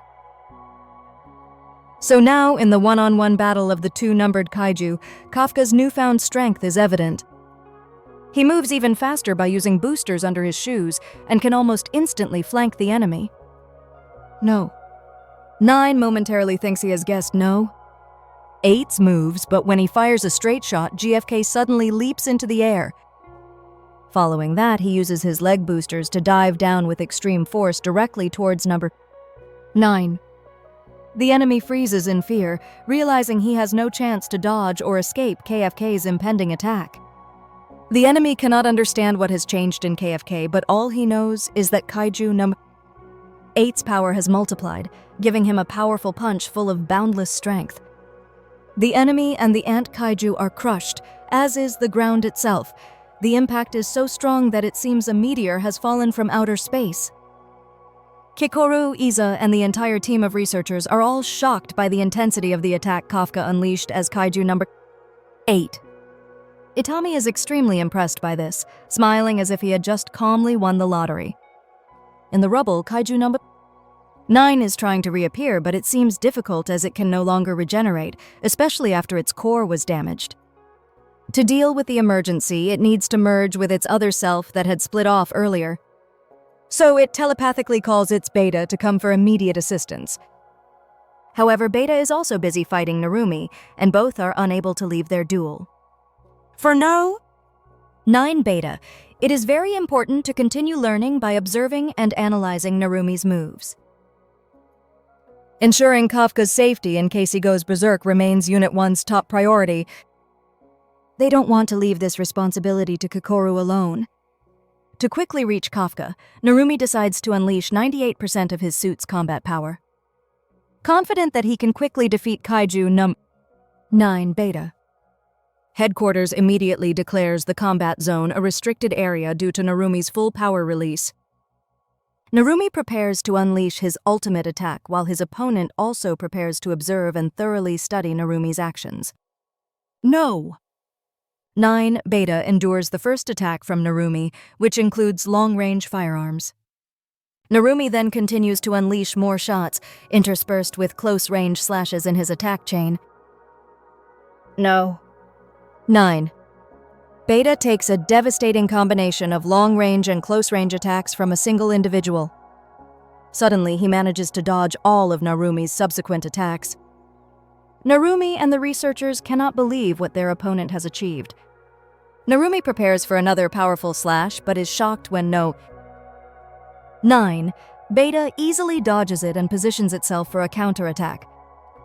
Only then does the defense force realize that the opponent can adapt based on data collected during battle. Fortunately, Narumi dodges the opponent's powerful counterattack in time. But the battle is not over yet. A multi-directional attack from kaiju explosives now surrounds him. Clearly, Kaiju No. 9 can extend its body like extra long limbs by using the body of the ant kaiju. The opponent then detonates all the explosives at once, causing a huge explosion. Headquarters is worried about Narumi and frustrated to learn that the enemy kaiju is evolving during the battle. Their situation is even worse than what Unit 3 experienced before. Kaiju No. 9's adaptability is likened to how a virus operates. According to Itami, they are now facing a major threat because this is the first time they have encountered such a kaiju. Suddenly, Narumi shouts through the comms from headquarters, reassuring everyone that he is fine and everything will be all right because he is still more dangerous as a human than his kaiju opponent. Kaiju No. 9. Beta is stunned to see Narumi unharmed. Meanwhile, Iza remains calm, knowing that Narumi has not yet shown his true abilities. This is just a warm-up for Narumi, who is now in a Sankiru state of mind. Narumi's eyes glow with a strange pattern, like a cross or a four-leaf clover, frightening his opponent. He cannot believe a human possesses the eyes of a kaiju. Before he can finish his sentence, he suddenly has a large hole in his chest.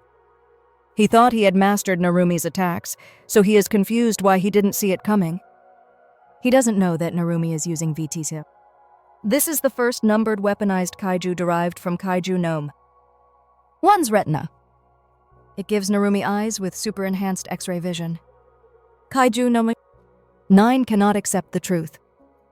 He doesn't understand why, after studying Narumi's identical movesets, he still cannot dodge them.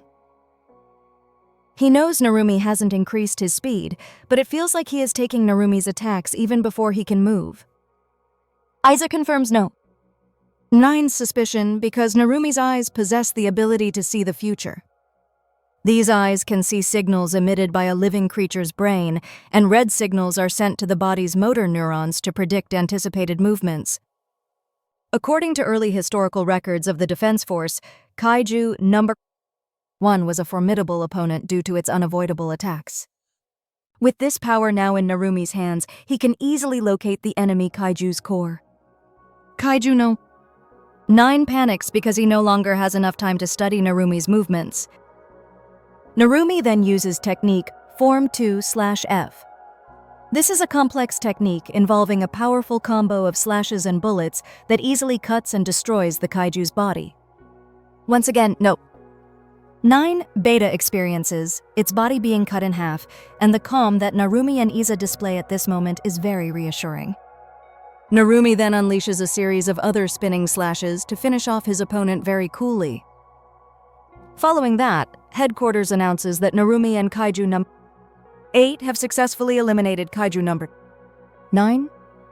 With Hanju defeated, the revived and evolved ant-like kaiju also begin to die out. Defense Force officers celebrate their victory. Isa is about to remind everyone that the battle is not over yet, but his daughter is faster than him on the comms, urging them not to celebrate prematurely because there are still remnant kaiju that need to be quickly eliminated. The Commander-in-Chief is amazed by the natural leadership and resilience his daughter Kikoru displays. Itami also realizes this, noting Kikoru's improvements. He mentions that Narumi has also shown improvements.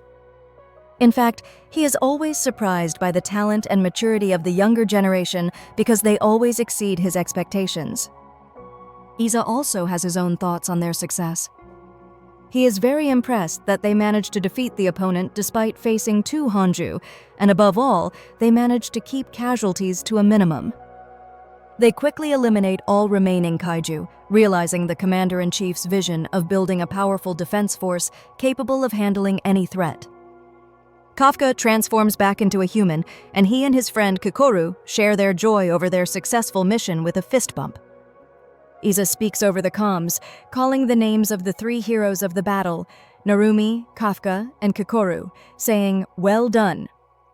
Kikoru is surprised to hear this, and when she looks at KFK, he also gives her a thumbs up. Rarely does Kikoru hear praise from her father, so her face blushes, and she almost sheds tears of joy. Isa then orders them to secure the area to ensure the safety of the civilians. As the officers prepare for the next order, Narumi is contemplative because he has a bad feeling. He recalls what the enemy had told KFK earlier.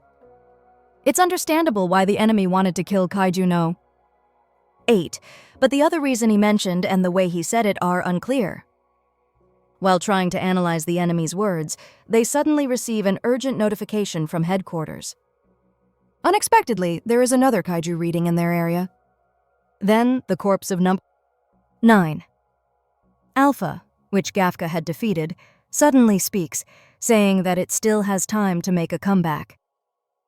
It regrets not being able to kill KAIJU No.8, but it still hopes to achieve its second goal of stealing great kaiju power. Kafka wonders what that means. Then suddenly, Kikoru hears panicked voices over the comms from headquarters. It turns out that another body of KAIJU No.9 is still alive and will suddenly appear inside the customs base where Isa is located. The base is now the new target because it houses Kaiju weaponized KAIJU No.8, including its only compatible user. When KAIJU No.9 reveals its secondary objective to Kafka, Kafka realizes that all the battles were just a diversion because No.9's true main objective is to seize KAIJU No.2's KAIJU power, which is with Aiza. Therefore, the version of KAIJU No.9 that appeared at the customs base is actually his true main body. Kafka quickly reports his discovery to Narumi. Realizing they were only fighting decoys, Narumi and Kafka rush to headquarters because Commander-in-Chief Io Sinomiya's life is now in serious danger. Upon learning this, Kikoru, Iza's daughter, quickly goes to her father. Her happiness turns into extreme anxiety in an instant. Fear and worry are evident on the faces of the staff at headquarters. So when he orders everyone to evacuate, they quickly run. However, as everyone scrambles, KAIJU No.9 fires a powerful shot that almost hits some people. The impact is huge, but no one is injured because Iza quickly intervenes, using the KAIJU weapon container as a shield. When he realizes the true target is the weaponized KAIJU No.2, he calls Itami and another high-ranking official with an eye patch named Nejizaka. He instructs them to ensure everyone's safe evacuation while he confronts the enemy alone. Initially, Nejizaka is reluctant to leave, wanting to extract the commander-in-chief. But Itami convinces him that they would only be a burden if they joined the fight. Now he opens the box he is carrying and unleashes KAIJU weaponized KAIJU No.2. As No.9 stretches, he expresses disbelief that his beta and gamma versions, which were equivalent to his weaker previous version, were defeated so quickly. The commander-in-chief recalls his goal of creating a division so strong that it could defeat all future KAIJU threats. But he did not anticipate such rapid evolution of the enemy. The duel between KAIJU No.9 and the commander-in-chief then begins. No.9 throws a straight punch with his right hand, and Iza counters with a straight punch with his left hand. Their fists collide, causing an explosion that emits a dazzling and powerful light. Itami rushes to evacuate to prevent staff from being caught in the fierce battle. He notices that KAIJU No.9 is now stronger than the reports they received from Unit 3. However, he believes that Iza can still handle him in his current state. Suddenly, No.9 delivers a powerful punch that knocks him to the ground. Itami and Nejizaka are extremely worried when they see Iza covered in blood. His entire left arm is destroyed by the enemy. No.9 wonders why he has become so much stronger. Itami is panicked, and the commander-in-chief is angry at the enemy's sudden strength.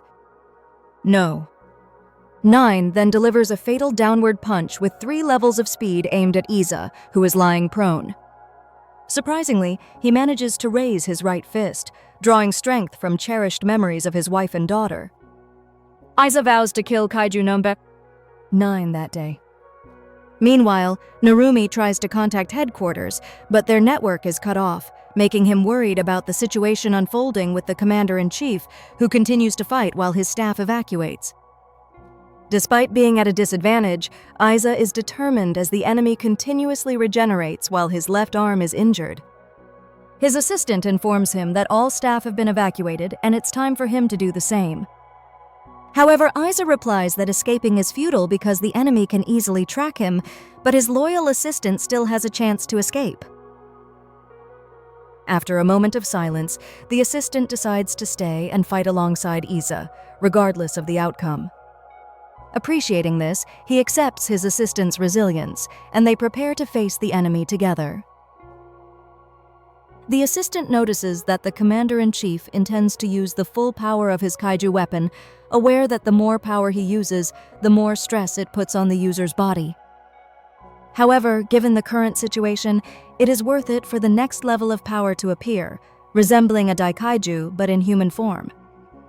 With the full release activated, their fists collide again, creating a powerful shockwave that his assistant feels. The fully unleashed power of KAIJU, weaponized KAIJU No.2, is immense. However, both are shocked that it is still not enough to defeat the enemy, and Iza is even injured in his right arm. Instead of feeling pain or fear, no. 9 is excited to experience Noble 2's power firsthand. The Commander-in-Chief firmly plants his right foot on the ground to unleash a powerful right hook, called Form 4 Combat Technique, Ascension Blast. He immediately follows it with Form 1 Technique, Baz Blast, striking the enemy's cheek. The impact power is evident as number 9's head is completely blown off his body. However, he still speaks, asking Iza for more demonstrations. This surprises him. Next, they exchange a series of punches and unleash a barrage of attacks on each other. Due to the enemy's boundless power, Iza's assistant bypasses the electrical circuits of Iza's right arm to unleash even greater power. However, he faces a problem. With each punch he throws, he realizes he is no longer as strong as in his prime years fighting alongside his wife Hikari. He suddenly feels intense pain as a punch strikes his body. He has been injured in the chest. This further weakens his power, forcing his assistant to activate the suit's recovery mode. Although he is relentlessly attacked by the enemy, forcing Iza to defend, the suit's recovery ability cannot keep up with the damage taken. So he then confidently tells his assistant, Kurusu, emphasizing the need for resilience so they can defeat the current enemy together. Especially since there is no possibility of help arriving in time. It is time to unleash their full offensive power and discard the suit's defensive capabilities because continued defense will only lead to their downfall. Using KAIJU No.8's muscle fibers, the Commander-in-Chief takes over his body to force repairs to his left arm. Kurusu warns that this is very dangerous and risky, and it could potentially leave Iza unable to fight after their battle. But Iza is determined and serene, trusting in the next promising generation of Defense Force officers. In this unique moment of the battle, he is willing to risk his life to kill KAIJU No.9. He understands what his wife Hikari felt when she sacrificed her life to kill KAIJU No.6. As the enemy unleashes another downward punch, Iza sees a flashback. His wife cannot believe their daughter Kikoru also wants to join the Defense Force. But Iza thinks it is natural for Kikoru since both her parents are officers. Hikari teases him, noting that Iza is also pleased to hear how Kikoru expresses her intentions so sweetly. Although happy, they cannot ignore the dangerous and risky nature of their work. If Kikoru truly pursues her dream, Hikari plans to be strict in training her daughter rigorously so she can survive. Therefore, they will also need to switch roles, with the Commander-in-Chief providing the necessary love and affection to balance their daughter's upbringing. Back in the present, this memory awakens immense power within the Commander-in-Chief. He manages to catch the punch from the enemy. He knows he has been stingy with his daughter in giving her attention, love, and affection. His power level indicators are now extremely high due to surging emotions, especially since his main goal is to eliminate the powerful enemy before him. This is for the future of his beloved daughter. To reduce the serious threat she will face as a Defense Force officer, the super punch Iza unleashes creates a large hole in the enemy, almost obliterating it. Iza's eyes burn with emotion for his daughter and precious memories of his deceased wife. These give him the strength to unleash a powerful directed energy attack. Iza vividly recalls that what he did was the ultimate attack used by KAIJU No.8 to destroy the entire city of Sapporo. Due to its boundless power, Iza's body is potentially unable to withstand it. KAIJU No.9 is almost exhausted and its teeth are shattered. This exposure finally reveals its core in the chest area. However, it joyfully declares that it has evolved enough to protect itself in such situations. No. 9 begins to transform while absorbing the powerful impact from Iza. Kurusu notices that this is a full-body defense form of the enemy. Initially cocky, the enemy is shocked and worried to realize there is a second attack to be launched. In disbelief, the enemy did not expect a human to possess such power. Iza's eyes widen with anger as he unleashes another punch, so powerful that it sends the defending enemy flying backward. The attack pierces through the enemy like a powerful laser, striking a building in the area and causing it to shatter and collapse. From a closer perspective, this shocking event is felt by all evacuees, including Kafka. Kafka, confused about the source of the explosion, suddenly notices Narumi beside him. Both exchange worried glances at Iza and their comrades and together rush to headquarters. Kurusu, despite being injured, struggles to stand up and quickly assesses Iza's condition. He sends his drones to Iza's location. He sees Iza appearing exhausted and unable to move before what remains of KAIJU No.8. Suddenly, a head-like silhouette of No.9 emerges from its spherical body. It even speaks, with the enemy praising Iza's efforts for completely crushing its body. Even in its enhanced defensive form, No.9 completely disintegrates, and Kurusu is satisfied with what he sees. However, from the rubble, the enemy's core and internal body remain intact, beginning to regenerate. The enemy remarks that if it were a kaiju and not a human, he would have won their battle. Kurusu panics and urges Iza to retreat, but Iza only focuses on forcing another powerful attack from his body, not responding. Kurusu has tears in his eyes from worry and fear, watching KAIJU No.9 call No.2. The enemy begins to absorb No.2's cells, growing multiple limbs with mouths aimed at Iza and his kaiju weapon. As the smoke clears from the battlefield, Kafka and Narumi arrive. Seeing Iza standing on KAIJU No.9's corpse, the story quickly shifts to a flashback. Narumi recalls that Iza had previously informed him of his plan to retire from combat after completing the establishment of the strongest division of the defense force. At the time of his resignation, Iza intended to pass the torch to Narumi, along with the heavy responsibility of Commander-in-Chief of the Defense Force. Narumi and Kafka notice Iza staring blankly into space. Initially thinking he was fine, Kafka quickly senses something is wrong. Using his kaiju sensing ability, GFK warns Narumi of the immediate threat. The figure before them is not Iza, but the enemy, preparing a powerful attack from KAIJU No.2. Narumi is stunned to realize they missed saving Iza and failed to rescue him. KAIJU No.9 unleashes its main cannon blast, the strongest laser beam attack from KAIJU No.2. Narumi and Kafka dodge it but still feel the intensity of the attack, which causes a brilliant large explosion accompanied by a powerful shockwave. Kafka is thrown backward but lands safely, unable to believe the power the enemy displays. He wonders if this is still the KAIJU No.9 he fought before, sensing it as a different kind of monster. This new evolved form of KAIJU No.9 now has 6 eyes and has stolen Iza's body in KAIJU No.2. After recovering from the attack, Narumi immediately searches for Iza with his comms. He is shocked when the enemy replies, claiming to have killed Iza and merged with him. Kafka and Narumi are enraged by this news, soon joined by Kikoru from above. She cannot accept the enemy's claim as Iza's daughter. In disbelief, she attacks the enemy.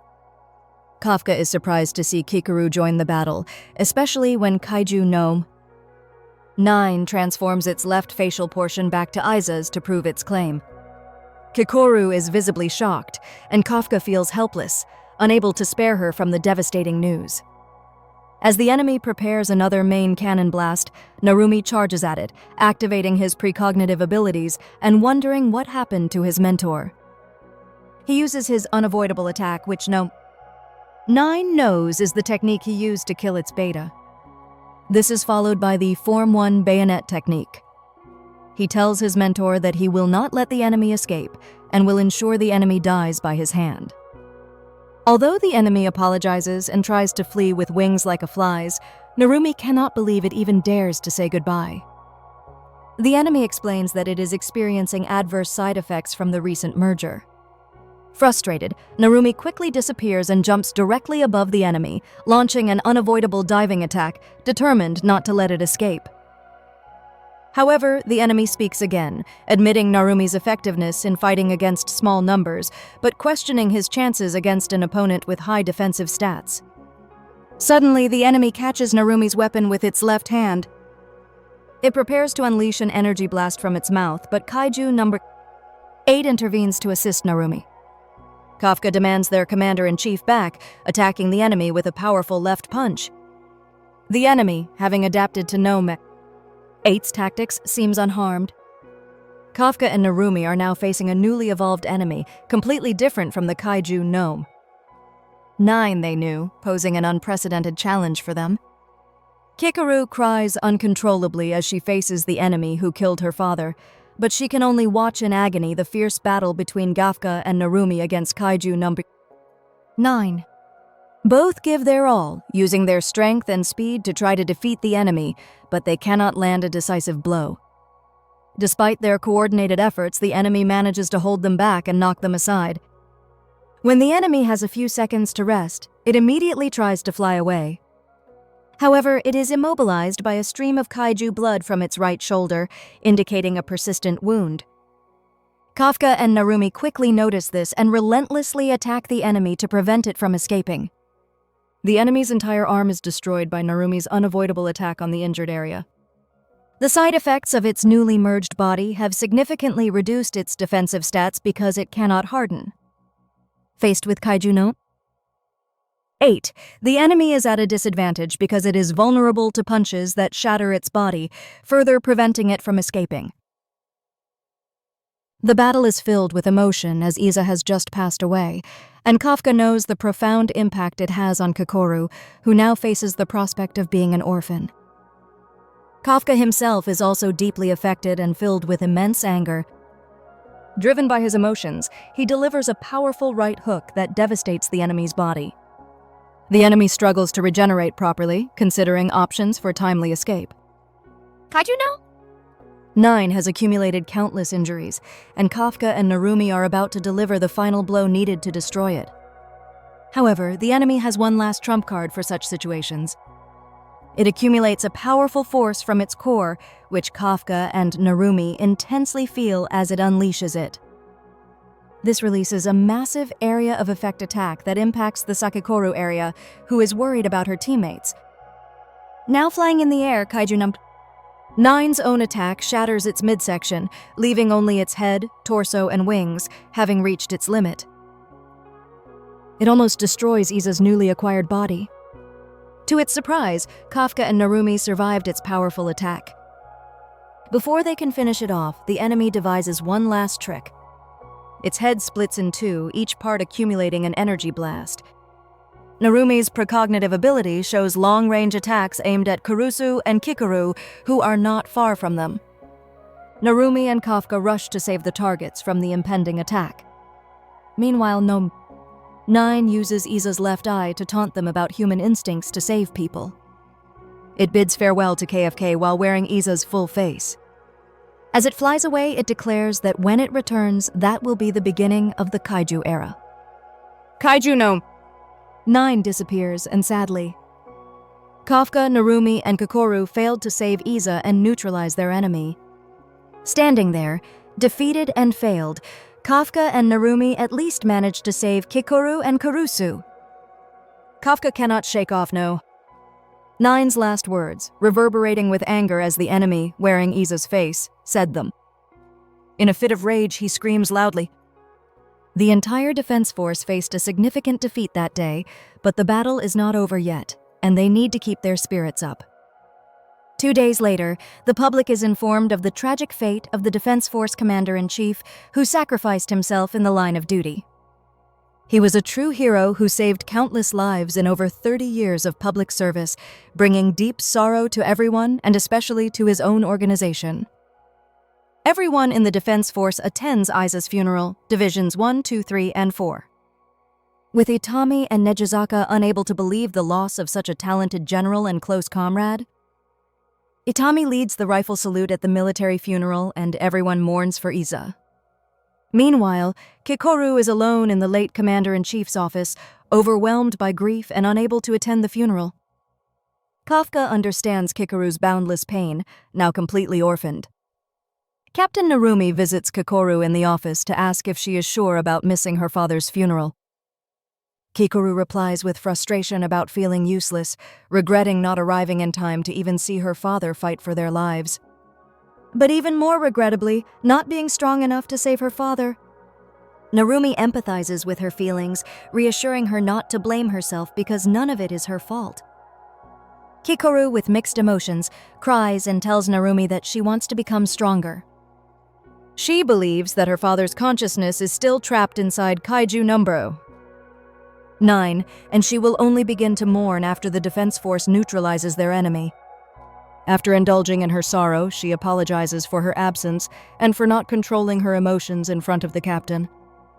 Narumi understands Kikoru's strong will and advises her that it is important for her now to train herself so that when they face the enemy next time, she will be almost as strong as Narumi. He promises to teach her everything that Iza taught him, focusing only on results. Kikoru accepts Captain Narumi's words and agrees. Meanwhile, Kafka, who has been eavesdropping outside the office, also resolves to become stronger for their next encounter with KAIJU No.8. However, GFKA now faces a new worrying problem. A small part, his right hand, seems to have permanently become part of his kaiju form. He temporarily puts this concern aside because his more pressing goal is to ensure he can defeat number 9 in their next encounter. In the next scene, we shift to the Defense Force's combat zone against Ant Kaiju, where the Monster Sweeper Company has begun cleaning up what remains. Toku comments that the shells of these creatures are too hard for their chainsaws to handle.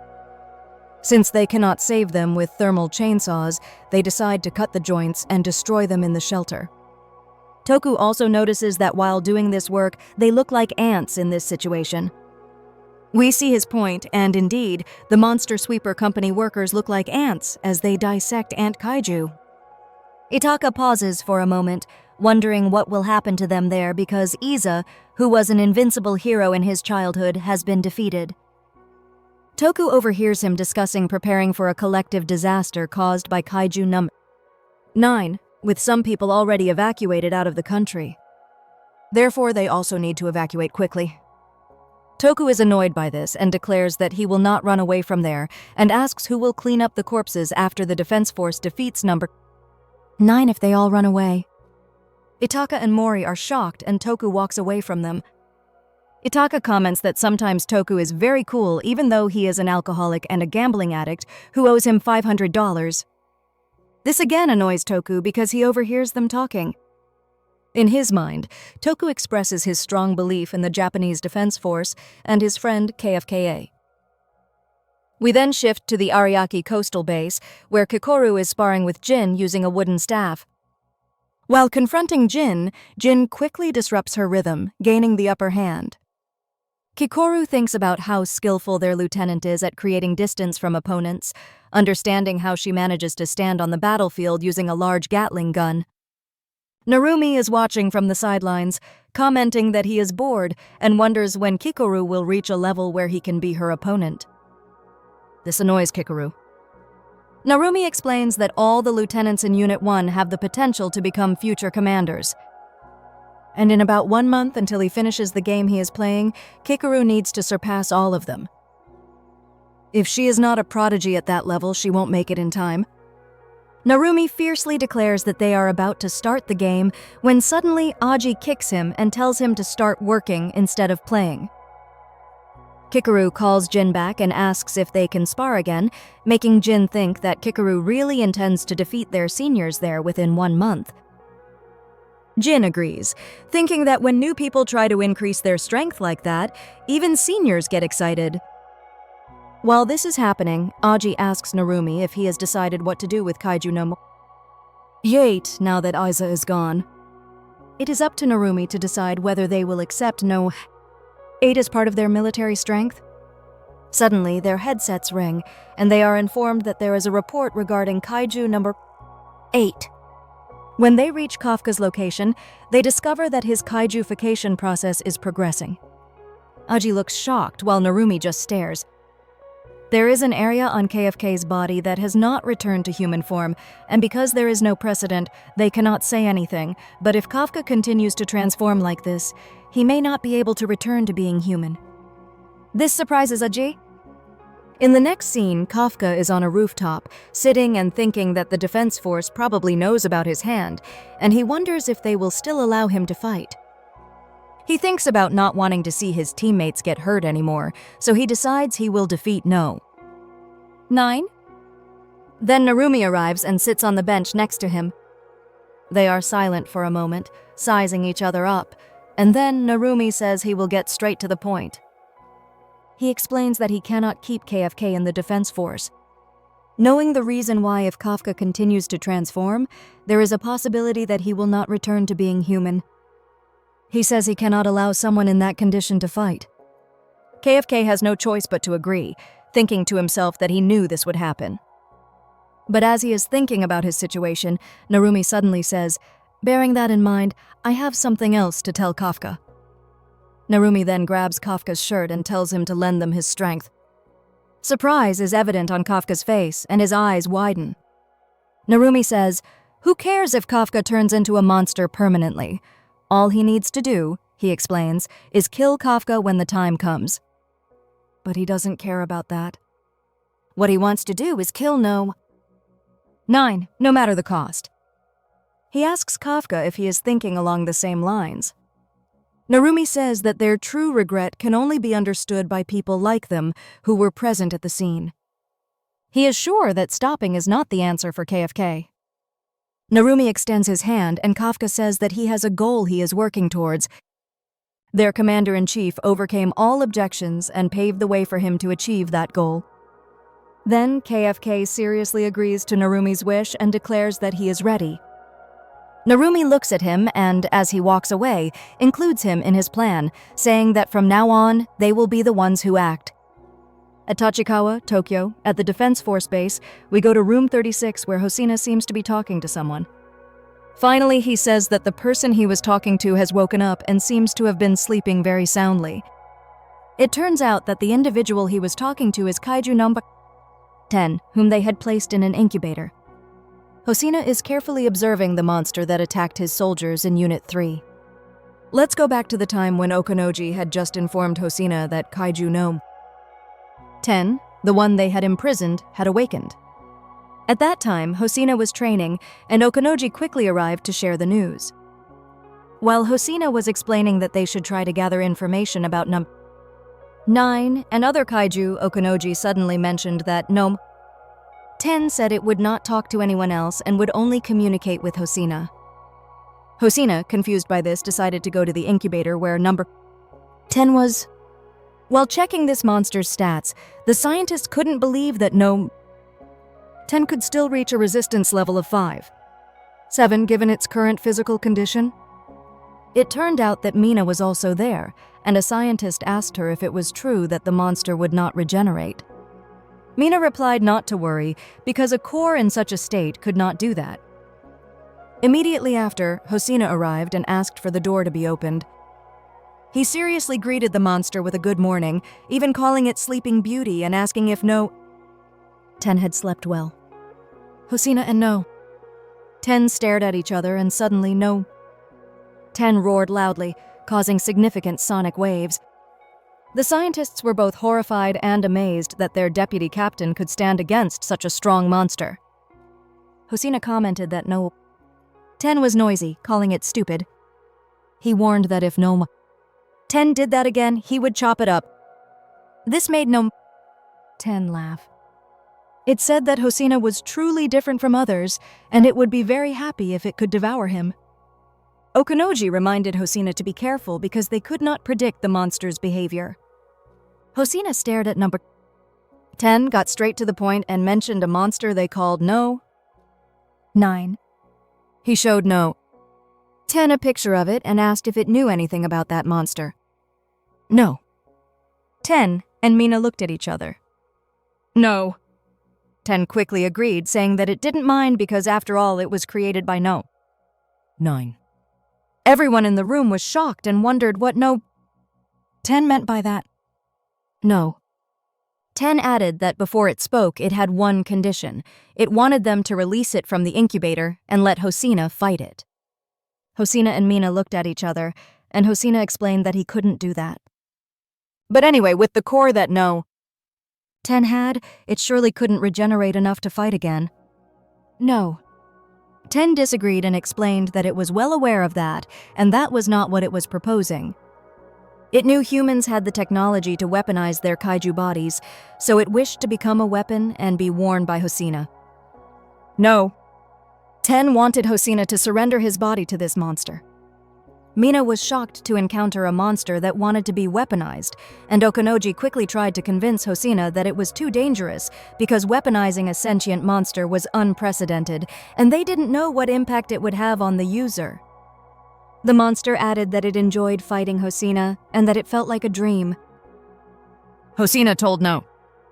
10 to be quiet, asserting that it was not at all fun. No! 10 immediately retorted by calling it a very boring lie. As a creature that had directly fought Hosina, it knew better. Clearly, it also enjoyed their battle. No. 10 commented that Hosina was like it, so he should understand that as long as no 10 had interesting battles. Whether its opponent was human or monster didn't matter. Mina and Okonoji were startled by this, and Hosina then told no 10 that he needed to go outside for a moment and asked for some time. After stepping outside, Hosina was speechless and wondered what was wrong with Nobu 10 and how terrifying it was. Okonoji was also surprised by Hosina's reaction and added that the monster was a battle fanatic and how pressing it was. This also scared him for his life in another way. Hosina didn't want to witness such a thing. Okonoji shouted in agreement that he also opposed it. And besides being unprecedented, they knew nothing about the monster's plan, and there was also the risk that no 10 could take over Hosina's body. Hosina thought, and said that they really had no other source of information, and he mentioned the idiom, "desperate times call for desperate measures," meaning sometimes you have to do things you don't want to. Hosina sighed and called Mina, saying that he wanted to accept no 10's request. Mina also agreed and decided to take a risk with Hosina's decision, and she would petition headquarters to weaponize number 10. As Hosina looked at no 10, he couldn't explain why something so strange liked him so much. Finally, their conversation led to an agreement, and Hosina added, "However, I have one thing to say. It will not be KAIJU No. 10 using me, but I will be using no 10. They looked at each other, and no 10 smirked. In the next scene, a few scientists are talking in the elevator about members from Unit 3 arriving at their location. One of them asks if they are referring to Captain Mina. A scientist with highlighted hair clarifies that he is actually talking about Deputy Captain Hosina, causing another to comment seriously that it's been 3 years since he was last there. The highlighted hair scientist mentions that he heard they have new information about the disaster caused by number 9. This leads the jet black hair individual to assert that no 10 must be their source of information. A female scientist then says that if the representative from Unit 3 is Hosina, things might get a little awkward. We then cut to a scene where Unit 1 has just finished their morning training. Aji informs the exhausted Kikoru and Kafka that Hosina is coming for a meeting about countermeasures against number 9. Kafka then thinks that he still hasn't apologized to their deputy captain for hiding his identity. Aji asks where Narumi is. Kikoru replies that he left with some troops, causing Aji to comment that this is bad. KFK wonders why it's bad. So Aji explains that since both Unit 1 and Unit 3 have areas in Tokyo, they are often compared to each other. And not only that, the two units often escalate conflicts due to regional issues and more. In other words, they are like oil and water.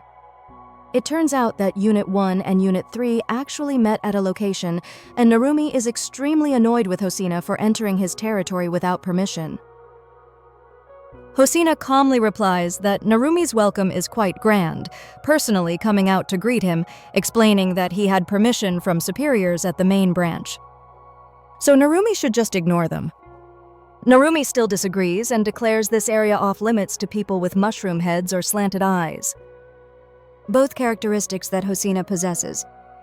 Hosina comments, "Is Narumi still holding a grudge?" And, "Is Narumi still angry because I beat him in the small kaiju conquest drill rankings?"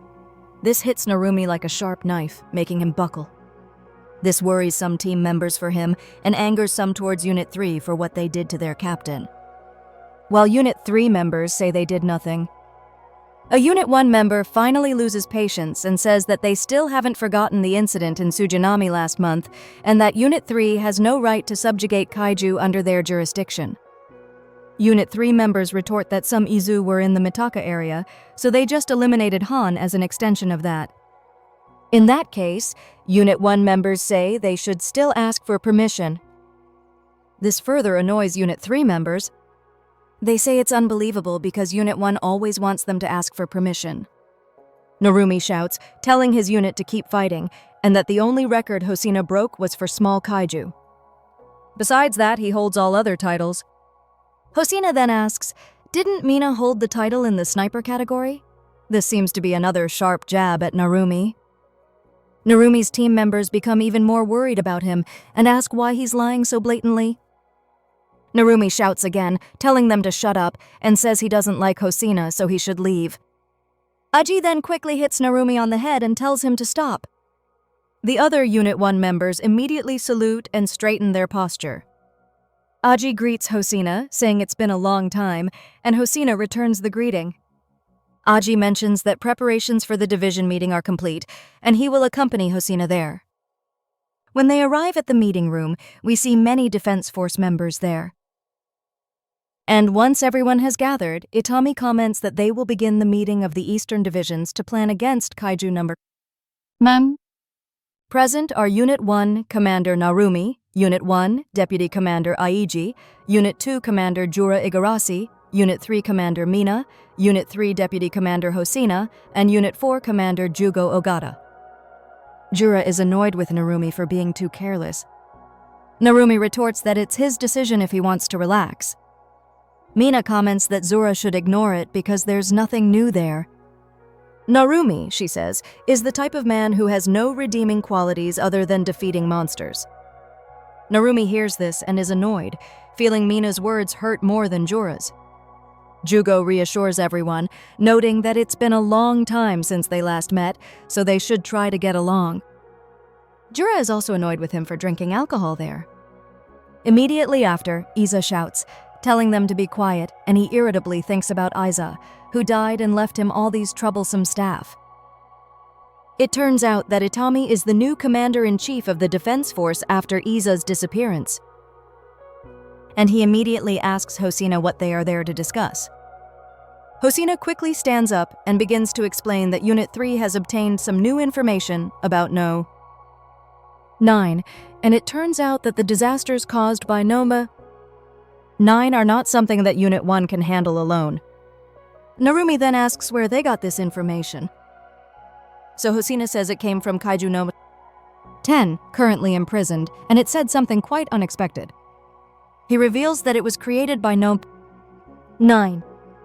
This attracts everyone's attention in the room, and Zora comments, asking if Hosina is saying that No.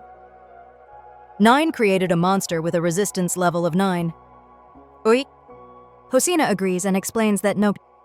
9 is the first intentional variant, and it is capable of creating other powerful monsters. KAIJU No. 10 adds that it is a prototype and it wants to fight the finished products derived from it.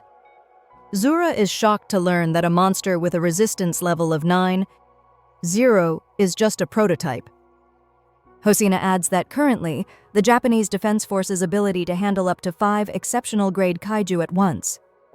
That number is even lower if it includes kaiju exceeding a resistance level of 9.5. If in the case that No. 9 is creating stronger kaiju that can easily surpass those numbers. The captains think what will happen if they cannot overcome the rift between units and cooperate, their country will surely perish. In the next scene, No. 9, still using Iza's body, is shown sitting on a throne surrounded by cocoons containing the monsters it is creating. The other captains stare at Hosina, and Jugo comments that it seems incredible and wonders if there's a possibility that No. 10 is lying. Hosina admits that it could be, but as he shows them the data, he explains that there has been a sudden increase in the number of monster incidents and variants in recent years. He says that the average resistance level has increased from 2, 6 to 4, 8. So they can say that this matches the information provided by number 10. They also know that there are many uncertainties surrounding the mechanism of monster outbreaks. According to recent research, the most promising theory of monster outbreaks is that immense energy and deformation caused by faults in the earth affect plants and animals near it. Hosina believes that No. 9 is using this phenomenon to create monsters. Aji asks if he has any information about No. 9's location. Hosina replies that it moves around and changes shape, so they don't know its current location.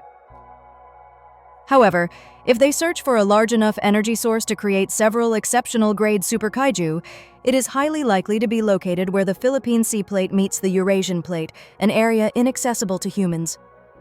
Jugo ponders this and comments that it is so vast that it could take years to locate No. 9. Jura then shouts, asking if they should wait for it to act before they do anything.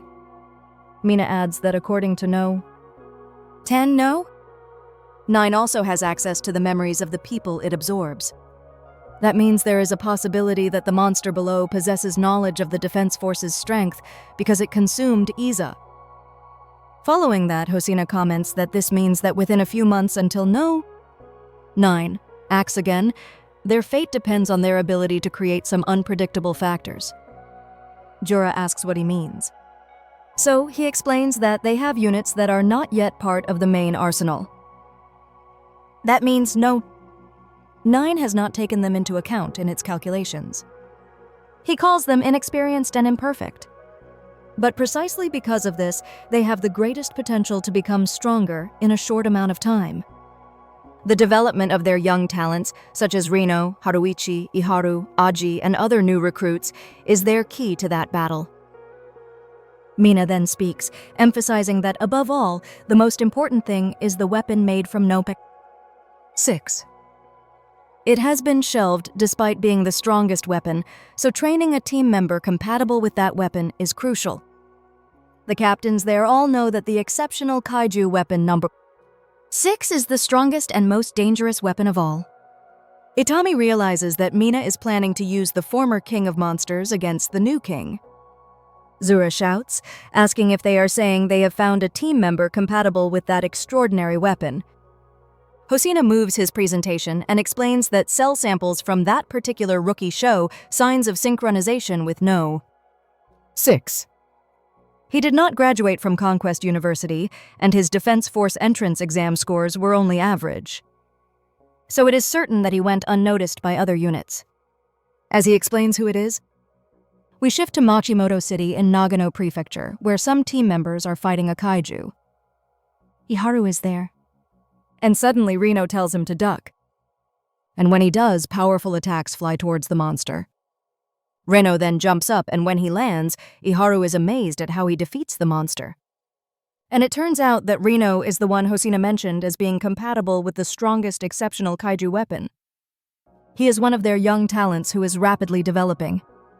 In the next scene, we return to the time when the Defense Force's worst memory is depicted. Hikari arrives at an outpost and asks a team member about the situation there, and he thanks her for her efforts.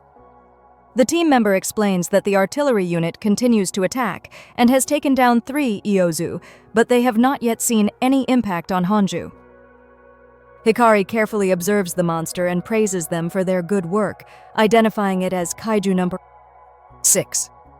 While observing from a distance, Hikari comments that the monster seems to be acting as a king of monsters. Then, we suddenly return to the present, where Jugo is considering Reno as a candidate to use the Kaiju No. 6 suit. He tells Toko that they have a super troublesome kid. Toko seems annoyed that Jugo is drinking alcohol while on duty. Jugo asks if he can be excused because he feels the sudden responsibility given to him will crush him, and Toko comments that someone who feels the weight of responsibility wouldn't snort. Yugo responds by saying that it actually leaves a heavy thought in his mind. It's not just Kaiju No. 6 is 9. 6 resistance level. It also led an attack involving multiple kaiju of base-level strength. Unit 2, led by Hikari Sinomiya at the time, fought that monster in Odawara. And with reinforcements from Unit 1, they subjugated it, but at the cost of great sacrifice. Just like the rare heavy snowfall in Odawara, still etched in everyone's memory, symbolizing the despair of that time. And the superiors are saying they want to entrust it to a teenager to use. Toko then takes away the bottle of alcohol he was about to drink, making him comment that it seems his speech failed to go unnoticed, which Toko agrees to. Another subordinate of Jugo arrives and informs him that Rino is ready, making him look in that direction. In the next scene, in a testing room, Iharu nervously watches Rino while wires are attached to the gloves he is wearing. The control room informs Rino that they are about to begin his compatibility test with weapon No. 6. We then shift to a time when Jugo is talking to him, and he cannot believe that they would let him use weapon No. 6. Jugo asks if he knows about numbered weapons or exceptional kaiju weapons. He explains that he has never seen them but has heard of them. If so, Rino should listen to Jugo, who explains that numbered weapons are so powerful that if handled correctly, they will allow the user to single-handedly take down a super kaiju. On the other hand, the immense burden and increased deployment to the front lines caused half of the users to lose their lives before they were discharged. Among all of these, weapon No. 6 is known to be the strongest and most dangerous. He knows that as a Defense Force member protecting their country, it is not advisable to say what he is about to say. But he genuinely thinks Rino should refuse that dangerous request. We then return to the present as Rino recalls this and thinks to himself that he heard KFK was accepted into the Defense Force as KAIJU No.8. But he also wonders what will happen to KFK's dream and who will save him. Immediately after, Rino calls from the control room and asks him to start the procedure. Jugo notices Rino's eyes and likes the determination he shows and quickly begins activating the exceptional kaiju weapon No. 6. And there seem to be no problems with assimilation or neural adjustment. Although only the hand part is fitted to Rino, he can still feel his energy being drained. He calms himself and tries to push through, thinking that he will not be defeated. Jugo calls Toko and prepares a stretcher. Not long after, Rino feels the immense power and pressure of KAIJU No.6, and his face shows shock and fear as he wonders what kind of monster it is. His body collapses, and that's when he realizes this is what Kafka is fighting within. When he opens his eyes, he sees Iharu's silhouette calling him and feels relieved to wake up. He is in the infirmary, so Rino thinks he failed to be compatible with No. 6. Suddenly, Iza speaks from beside him and asks him if he realizes how terrifying it is to use an exceptional kaiju weapon. He further explains that it's not a full suit yet, but it still puts a lot of strain on Rino. He points out what he thinks would happen if Rino wore the full suit. Jugo repeats his advice for Rino to refuse it. And just as Iharu is about to agree, Rino seriously says that he will still do it. The two look at each other, and Jugo thinks that Rino is unlikely to change his mind. He thinks to himself that it's too dangerous because if Rino goes to the front lines with No. 6 like that, he could very well lose his life in the near future. However, he knows that Rino is not the type of person who will listen to him. He suddenly tells Rino that he will give him a month to evaluate, and then he will send him on a subjugation mission. It will be decided on Jugo's battlefield whether Rino is suitable to wear No. 6. In the next scene, Iharu notices that when Rino fails the compatibility test, he feels relieved. He slaps himself to regain his composure and thinks that he won't get anywhere with that thought. So he calms himself down again and thinks that he will catch up with Rino, telling him to just wait and see. Then, at another location, there is a report that districts M to I are now under armed lockdown, and all civilians in the area have been evacuated.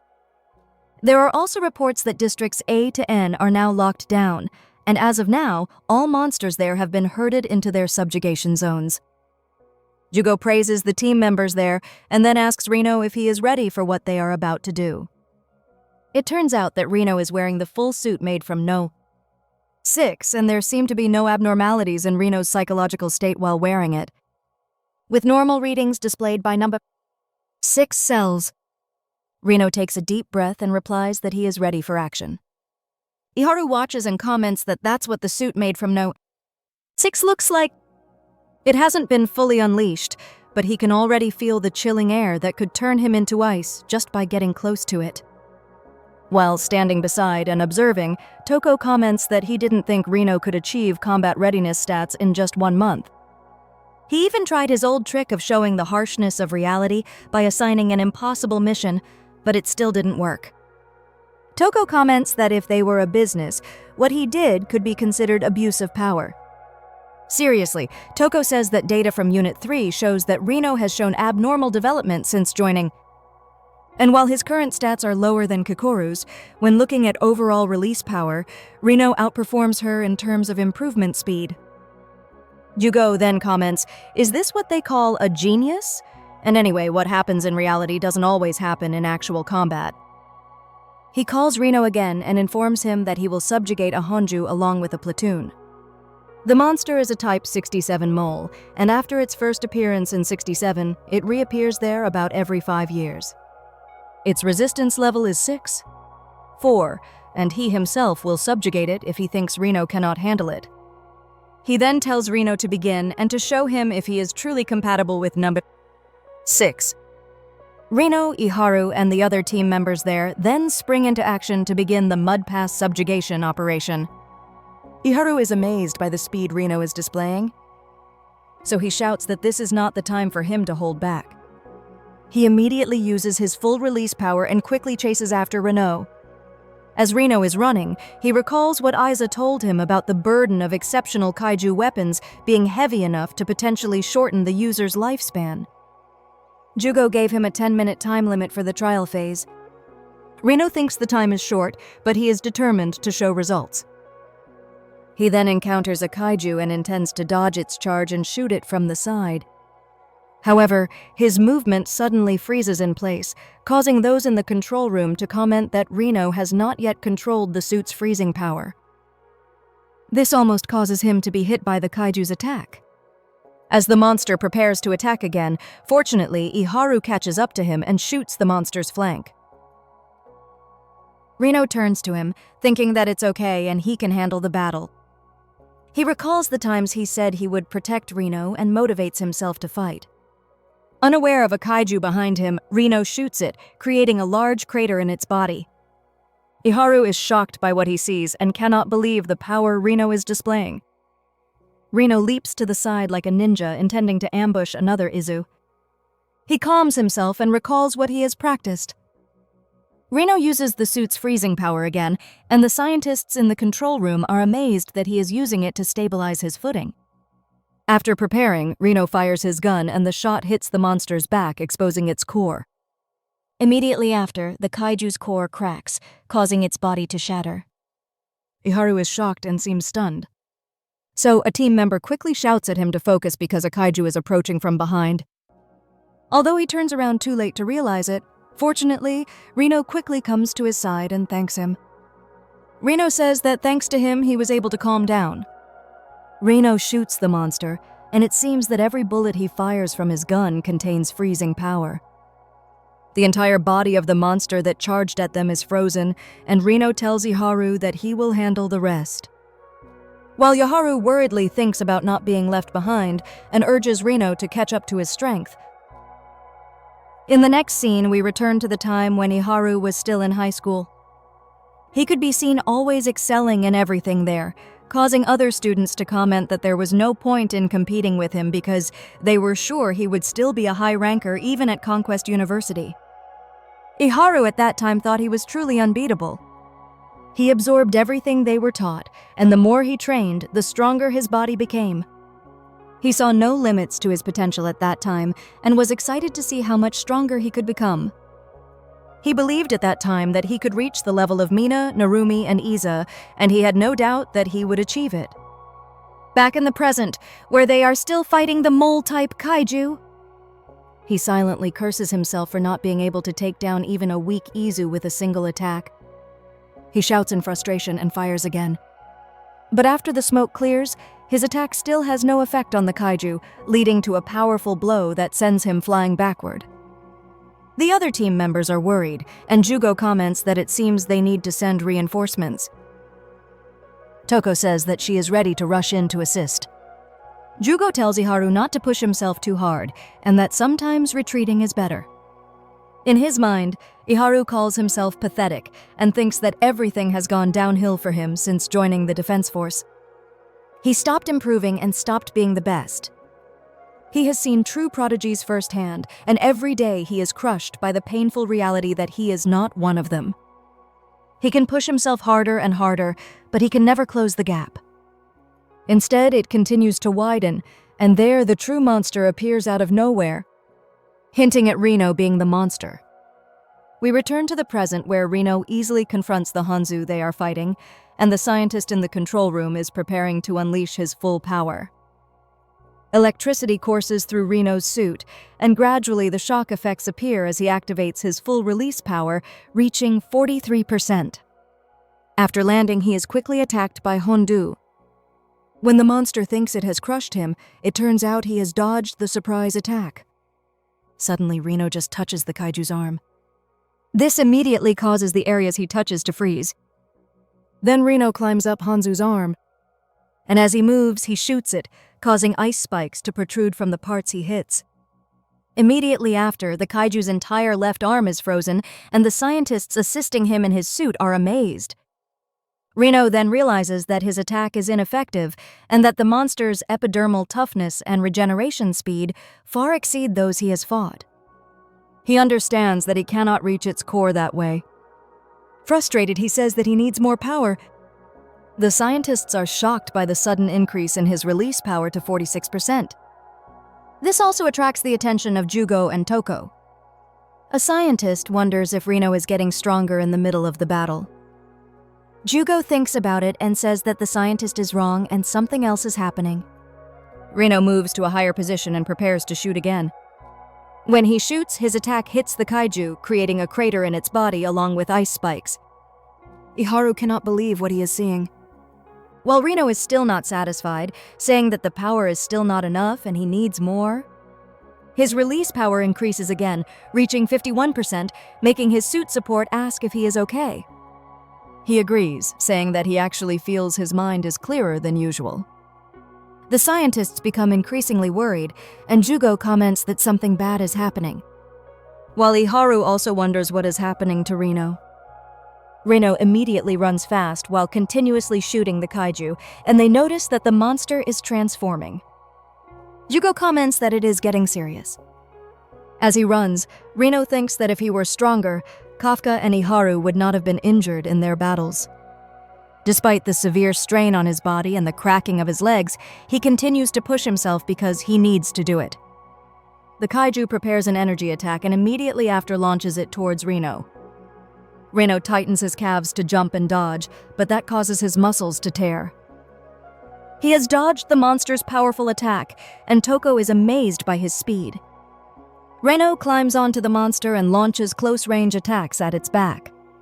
Ice shards break off the monster's back as he does this, and someone instructs him to destroy the monster's singular engine.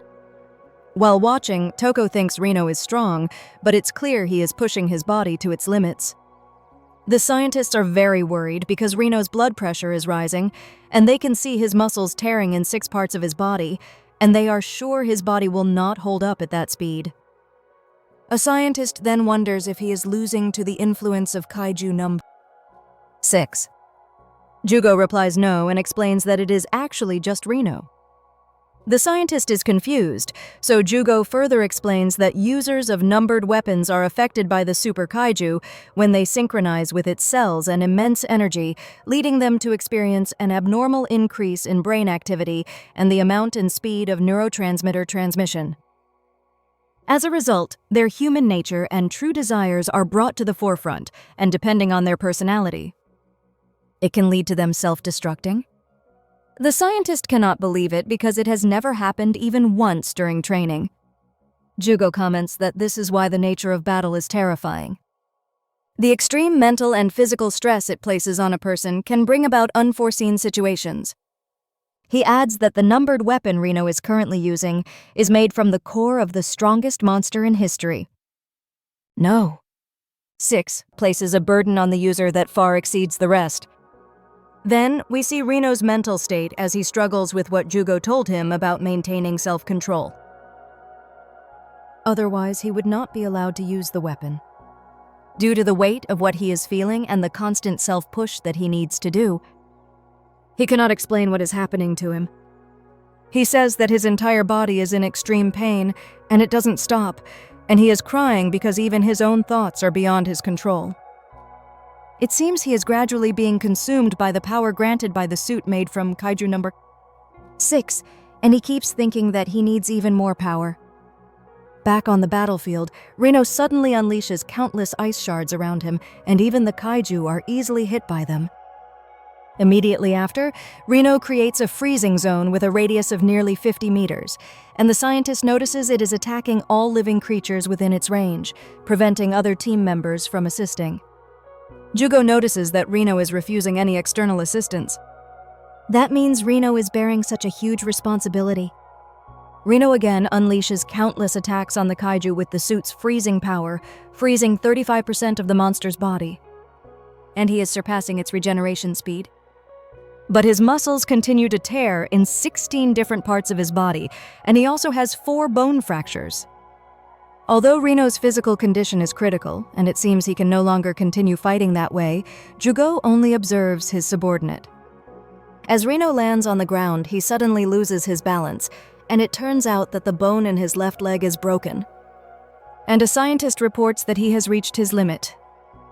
Jugo closes his eyes and immediately after calls Reno, telling him that's enough and to stop. He informs him that he will move to subjugate the monster they are fighting and orders Toko to help Reno. In his mind, Reno says that he doesn't want that to happen and asks them to wait, fearing that he will fail again. He constantly tells himself how weak he is for not being able to save Kafka. He cannot save anyone. Suddenly, Iharu charges in and runs towards him despite the area being full of ice shards, surprising Jugo. Iharu asks their commander to give them and Reno a little more time. Jugo immediately orders him to leave the area because it's dangerous, but Iharu continues to push through and dodge the rising ice shards. Jugo is shocked and asks what Iharu's release power is. Toko replies that it's recorded as 24, so he can't believe it's that low.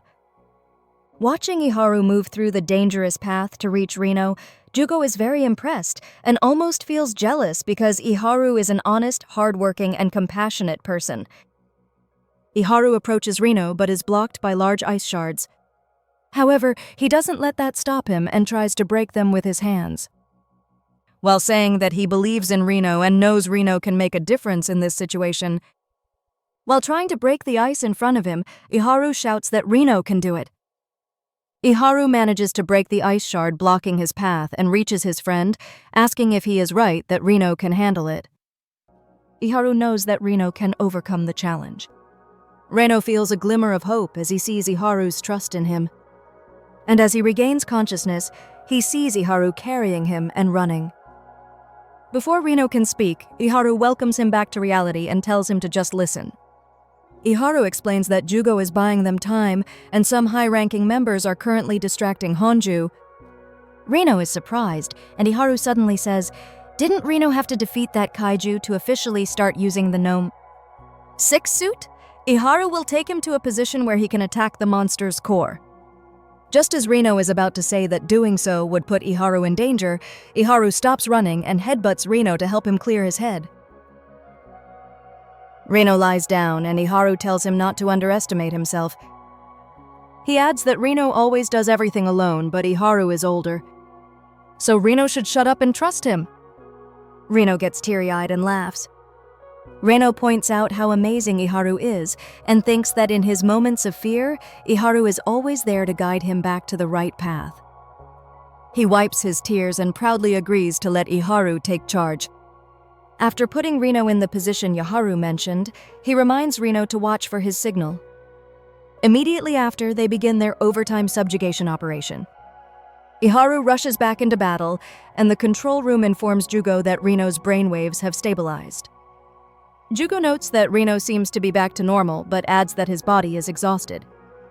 So he can't fight like that anymore. They need to expose the core without Reno, or find a way to break through the monster's defenses to achieve a similar state.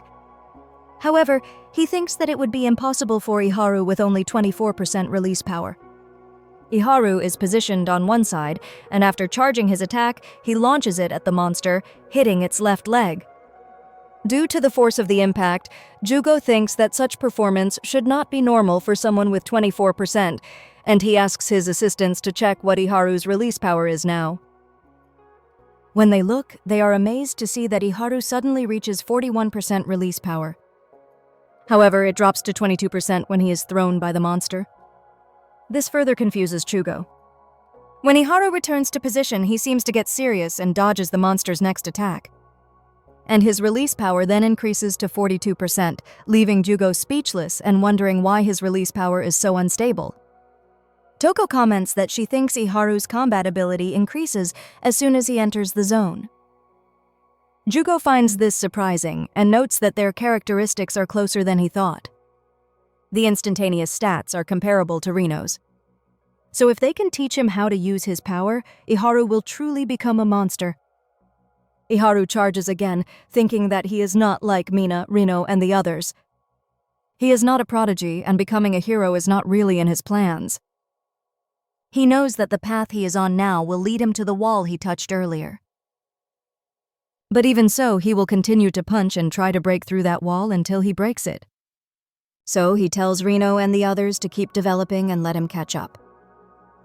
He unloads bullets into the monster and jumps high to aim for its back. The scientist in the control room notices that Iharu's body is overheating and has reached its limit. Immediately after, Iharu delivers a powerful blow to the frozen area on the monster's back, exposing its core. While free-falling, he signals Rino to finish off the giant monster. And from the cliff, he is shown ready to fire, unleashing a powerful, concentrated ice shot at the monster. It hits the monster's core and penetrates deeper into its body, creating a large ice shard in the monster's body. This is when they are dubbed the Form 1 combo punch, capable of breaking the toughest walls. Jugo is shocked by the teamwork displayed by Iharu and Rino. This brings back a flashback where he was loudly called by Hikari even though they were in the library. He asks what's happening because Hikari is very excited. So she explains that her cells show compatibility with KAIJU No.8. Jugo is surprised, and Hikari further explains that her compatibility test is the next day, and if it goes well, she will be able to take down monsters even stronger than those they are currently facing, and she can more effectively minimize damage in their jurisdiction. Jugo comments that that seems like a good thing. Then Hikari suddenly asks what he thinks will happen. This confuses him. Hikari is asking if he thinks she will pass the compatibility test. At that time, he had not thought about what would happen in the future. So he regrets agreeing with Hikari that she could control Weapon No.4. Looking at Rino, Jugo only thinks that if he hadn't agreed with Hikari, perhaps she would still be here, alive, radiant, and happy.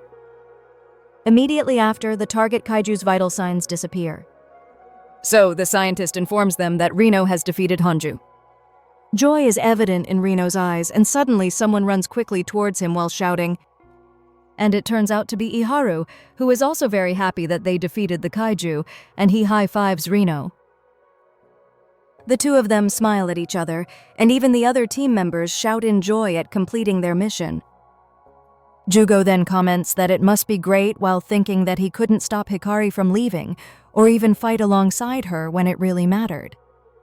While thinking that the new generation now has the power to redo the future, he suddenly calls Toko and cries, saying that it's great to be young. This makes Toko feel awkward. Then he comments, asking if Toko is shunning him. Toko replies that anyone would be confused by a boss who suddenly starts crying. Then he regains his composure and calls Rino to tell him that he passed. He says that Rino has proven himself, so he entrusts him with a part of the country's future. Rino and Iharu look at each other, and Iharu smiles proudly at Rino, making Rino cry and thank him. Toko asks if that's all he intends to say to Rino.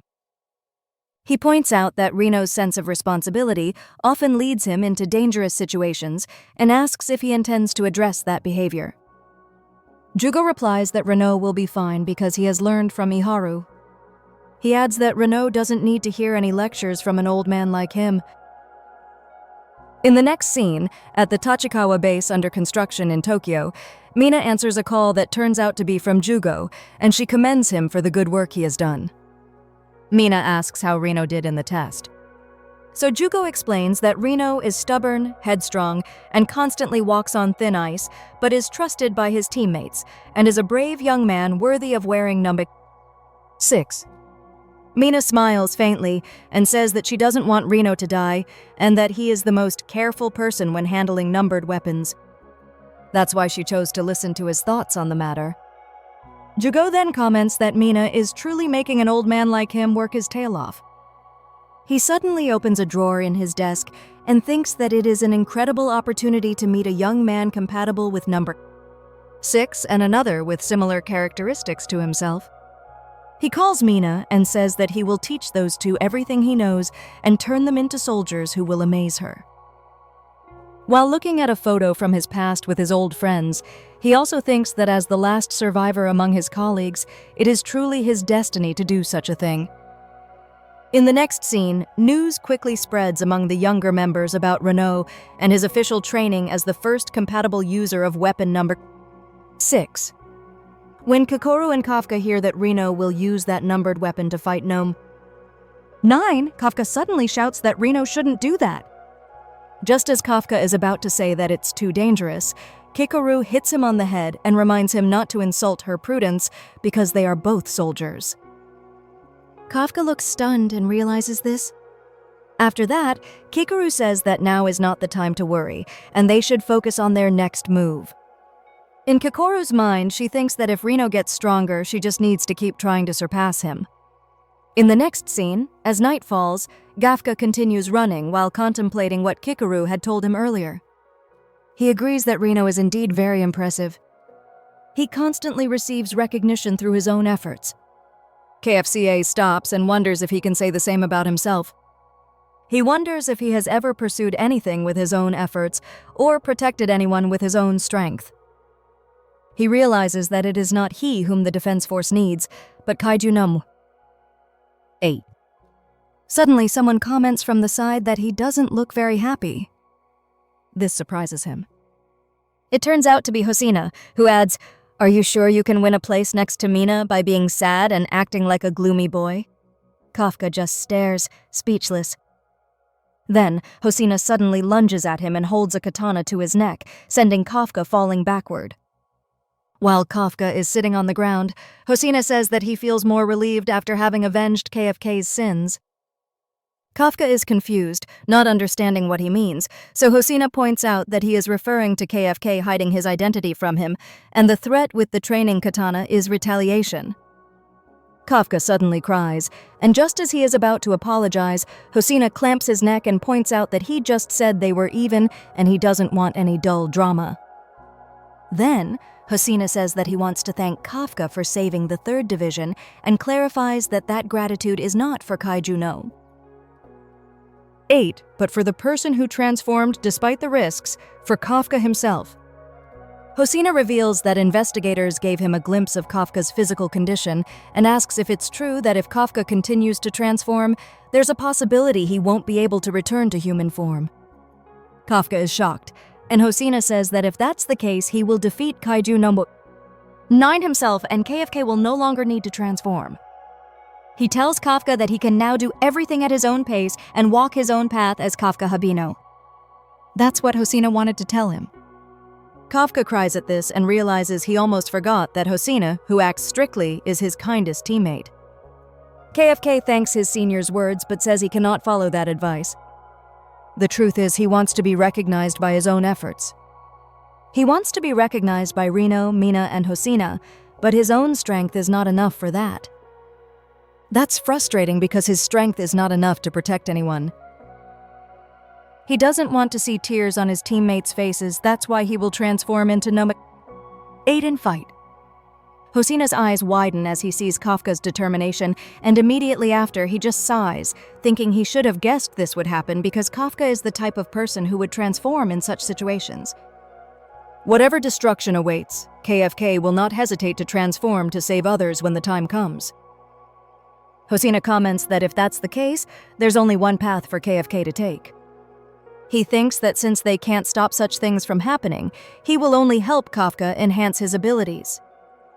He points at KFK and tells him to follow him, saying that he will teach him how to fight. In the next scene, Kafka and Hosina arrive at a temple adorned with strange statues. Kafka is confused about their location, asking where they are. Hosina explains that they are at Runei Temple, where, since the Edo period, the souls of those who died subjugating monsters have been worshipped, including his own ancestors. Kafka is surprised by this revelation. Hosina mentions that he thought Kafka knew about the super kaiju from the Meiji era. Kafka agrees, explaining that in 1657, almost all of Edo and the Kanto region were burned down. A disaster so great that it was included in their textbooks. Hosina notes that at that time, methods for taking down monsters were cruder than what they use now. And the historic battle took place right where they are standing, where the largest number of monster subjugators in history fell. Naturally, he adds that when they die, they will join those ranks.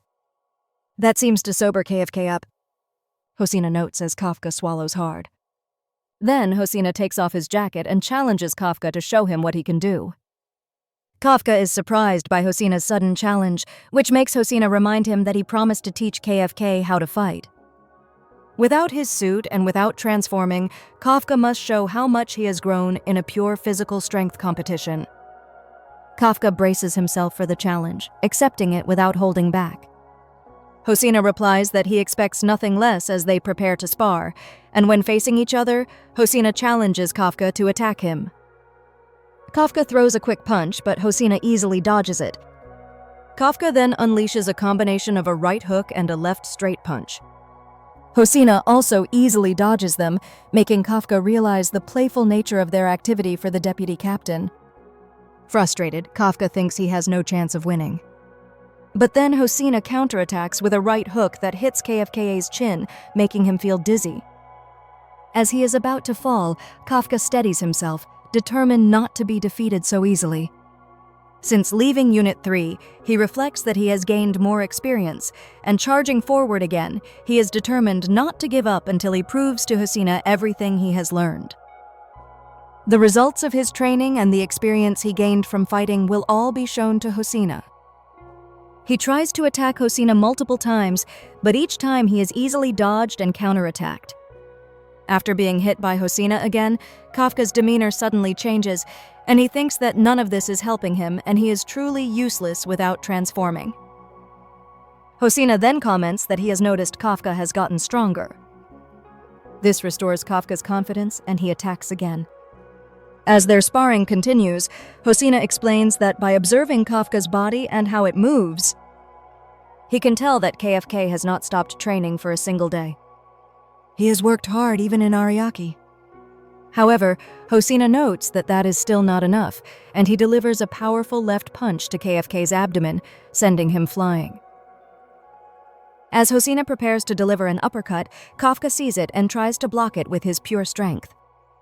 Just as Hosina's attack is about to land, he only lightly touches KFK and comments that Kafka is just repeating the same old moves. Hosina explains that Kafka has a bad habit of relying too much on No.8's power and high regeneration speed. If Kafka continues to fight recklessly, it won't be long before he joins the ranks of other team members in that place. As Hosina prepares to launch another attack, Kafka notices it is familiar, and when it hits his body, he realizes Hosina is using one of Iza's moves. Kafka is defeated, and Hosina explains that the technique he used is called military-style close combat, a combat technique based on monster subjugation methods continuously refined by Iza. KFC stares in astonishment, and Hosina adds that he cannot unleash the full combat potential of a suit. So there is no point in teaching him how to use weapons. Instead, he will train KFK in that combat style.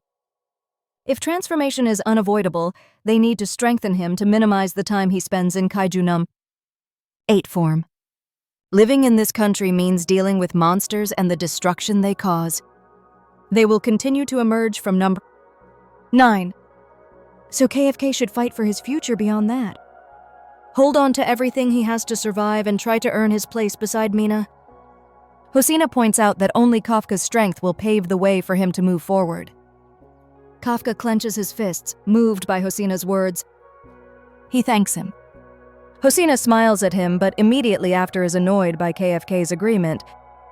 He seems too confident that he will actually earn his place, declaring that he will not let KFK have it. Kafka immediately refutes what he said earlier.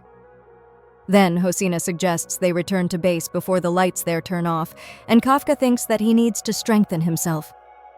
He realizes he has been too focused on being needed as Kaiju No.8, losing focus on what matters. Kafka renews his determination, thinking that he needs to upgrade himself even further. Before leaving the temple, Kafka pays his respects by bowing his head there. But when he looks up, he suddenly notices a figure in samurai armor staring him directly in the eyes. He wonders what he saw, and his concentration is interrupted by that figure when Hosina calls him. As he follows Hosina, he touches his head, thinking about what he really saw earlier. In the next scene, we see KFK diligently training, seemingly performing leg exercises. He comments that this exercise is harder than he thought. Hosina taught him that the basics of military-style close combat start from the lower body, transferring the power generated from your lower body to your fists. The first step, he explains, is to rigorously train the body in 5 basic steps. Hosina will check on him twice a week during visits to Ariake to ensure Kafka isn't just slacking off. Finally, while training his lower body, Kafka gets a leg cramp and writhes on the floor in pain. Suddenly, someone notices him training. It turns out to be Kikoru, who taunts him by saying that military-style close combat is perfect for someone who can't use weapons. Kafka is annoyed and asserts that what he's doing is a challenge, challenging Kikoru to try. Kikoru replies that she knows it's difficult because her father used to train in a similar way every day. Kafka is surprised by this and remembers that Iza also practiced it, realizing he needs to work even harder to become stronger. Kikoru then thinks, noticing that KFK seems to have lost his previous anxieties. She praises KFK, mentioning that if that's the case, it's good, and she has a reward for him. She pulls out a smartphone, saying that Iza sent it to KFK.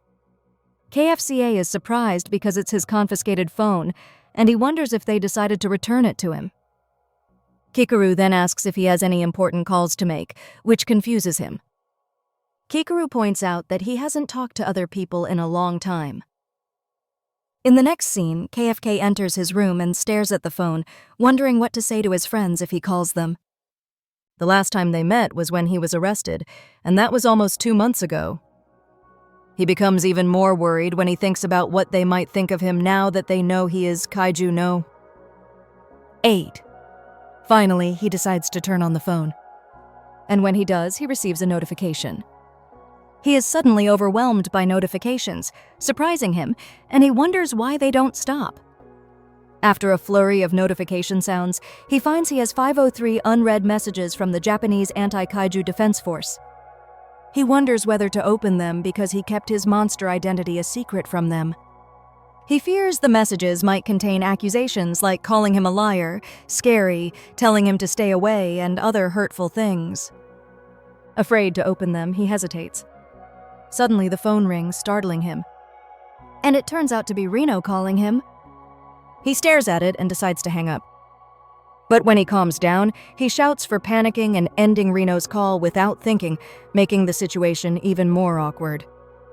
He just sighs and thinks he can't handle it and decides to talk to them next time. He receives another call, and this time it's Iharu calling. He hesitates for a moment, but finally picks up and answers the call. As he anxiously greets Iharu, it turns out to be Reno, who is annoyed that when he called him, Kafka answered. But when he called him, Kafka didn't answer. Kafka is speechless and tries to explain, but Reno brushes him off, saying they have other things to discuss. Reno shouts at Kafka, asking what he's thinking and why they haven't heard from him in almost 2 months, and he doesn't care if the Defense Force took his phone because he could have found a way to contact them. Kafka explains that he wasn't allowed to contact anyone, to which Reno asks if he ever tried. Reno guesses that Kikoru arranged for him to be allowed. Immediately after, Reno calms down and asks KFK if he knows how worried they were about him. This makes KFK's eyes widen. Kafka apologizes, and as he tries to justify why he didn't call them, he suddenly realizes that it's wrong, and he's just making excuses for himself. He admits to Reno that he's afraid he can no longer be a member of Unit 3. He thinks they will all be afraid of him once they know he's KAIJU No.8. Iharu then comments that of course they will be afraid. This surprises Kafka. He explains that such power belongs only to a monster, so he won't lie and admits that it's truly terrifying. Kafka closes his eyes and says he knows that. Iharu quickly adds that being afraid of something and not liking it are two different things. He has seen Kafka and how KFK put himself in danger to save the base.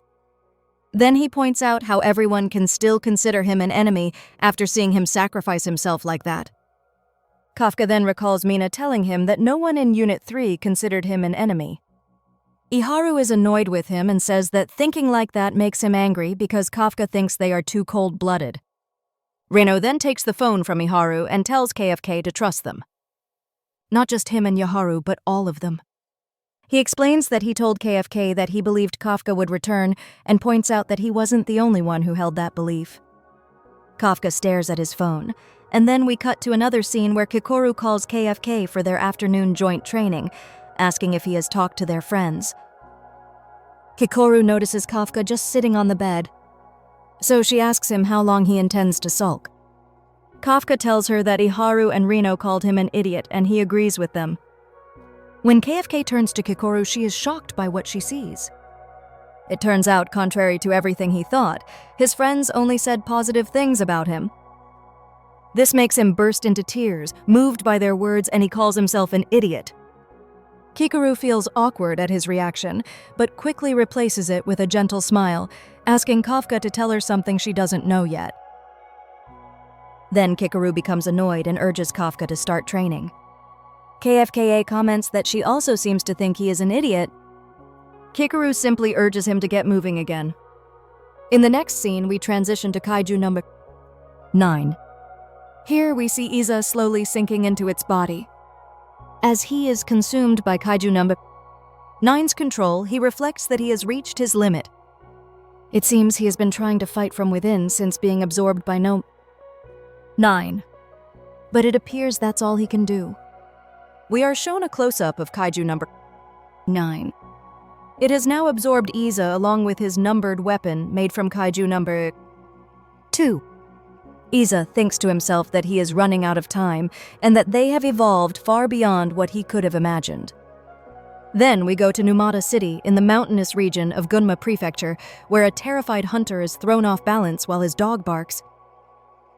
The hunter is petrified at having discovered a giant white monster, and he reports this to officials. Elsewhere in Odawara City, Saitama Prefecture, a train on the Shonan Shinjuku line from Shinjuku at 3:20 p.m. suddenly stops, causing chaos for the passengers inside. While the ticket inspector, horrified, sees a mysterious monolith floating on the tracks, smiling strangely as he does so. And he also reports this to officials. In SB District, Tokyo, a humanoid monster suddenly appears in the middle of the road near the Hachiko exit. It observes its surroundings for about 3 minutes before disappearing. In Chigasaki City, Kanagawa Prefecture, while walking on the beach, 2 surfers encounter attacking flying fish. Confused, they soon see a monster sucking fish from the water, and after finishing its meal, it dives back into the sea and disappears. On the Tohoku Expressway in Tochigi Prefecture near the Kamikawachi service area, people see a fast-running monster seemingly racing cars, and after running 12 kilometers, it suddenly disappears. Moving to Sodega City in Chiba Prefecture, several tank depletion incidents are reported. The emptied tanks show 15 cm holes on both sides. In Hokuto City in Yamanashi Prefecture, hikers discover mysterious giant craters that appear to be the result of powerful impacts. And it is still unclear whether these were caused by meteorites or a monster.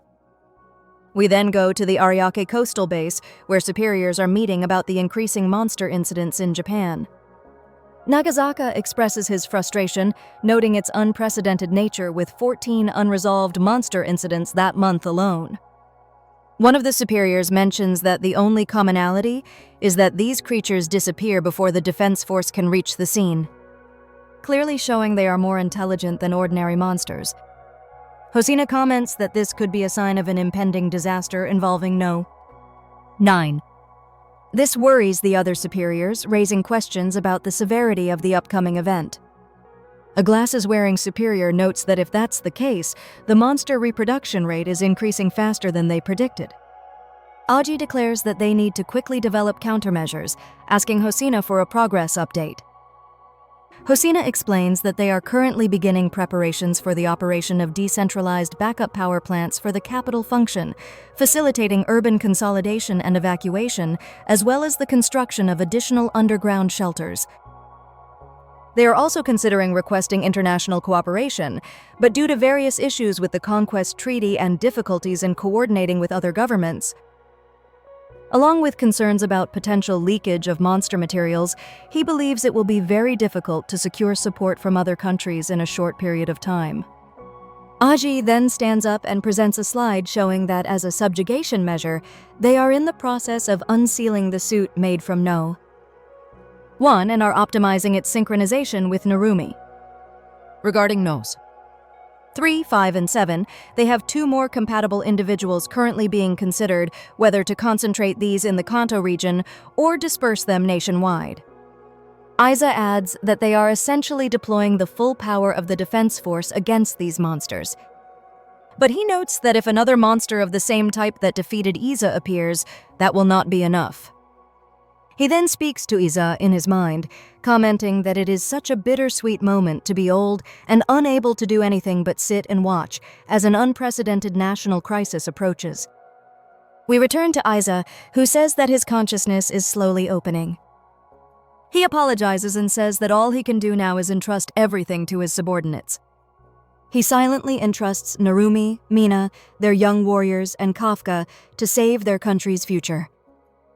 Immediately after, Iza closes his eyes, finally succumbing to the grip of KAIJU No.9.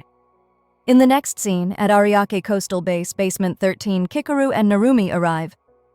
Narumi comments that now that he respects Kikoru, she should take what she mentioned and make it her own, because it has been adjusted to her individual size and characteristics. It turns out he is referring to the BN-numbered weapon, a war tool used by Kikoru's mother, Hikari, to eliminate many monsters. Kikoru stares at the suit and approaches it. While touching the incubator, she thinks about avenging her father with her own hands. Kikoru also talks to her mother, asking her to lend her strength. In the next scene, we move to a house where a mother and daughter, whom Kafka and Rino rescued at the beginning of the story, are watching the news. The news report states that it has been 3 months since 17 separate unsolved cases, believed to be caused by a kaiju, occurred. In a strange turn of events since then, no documentation has recorded the appearance of a kaiju. As of today, it has been 46 days since they last saw a kaiju appear. The mother expresses concern about the situation as it feels like the calm before the storm.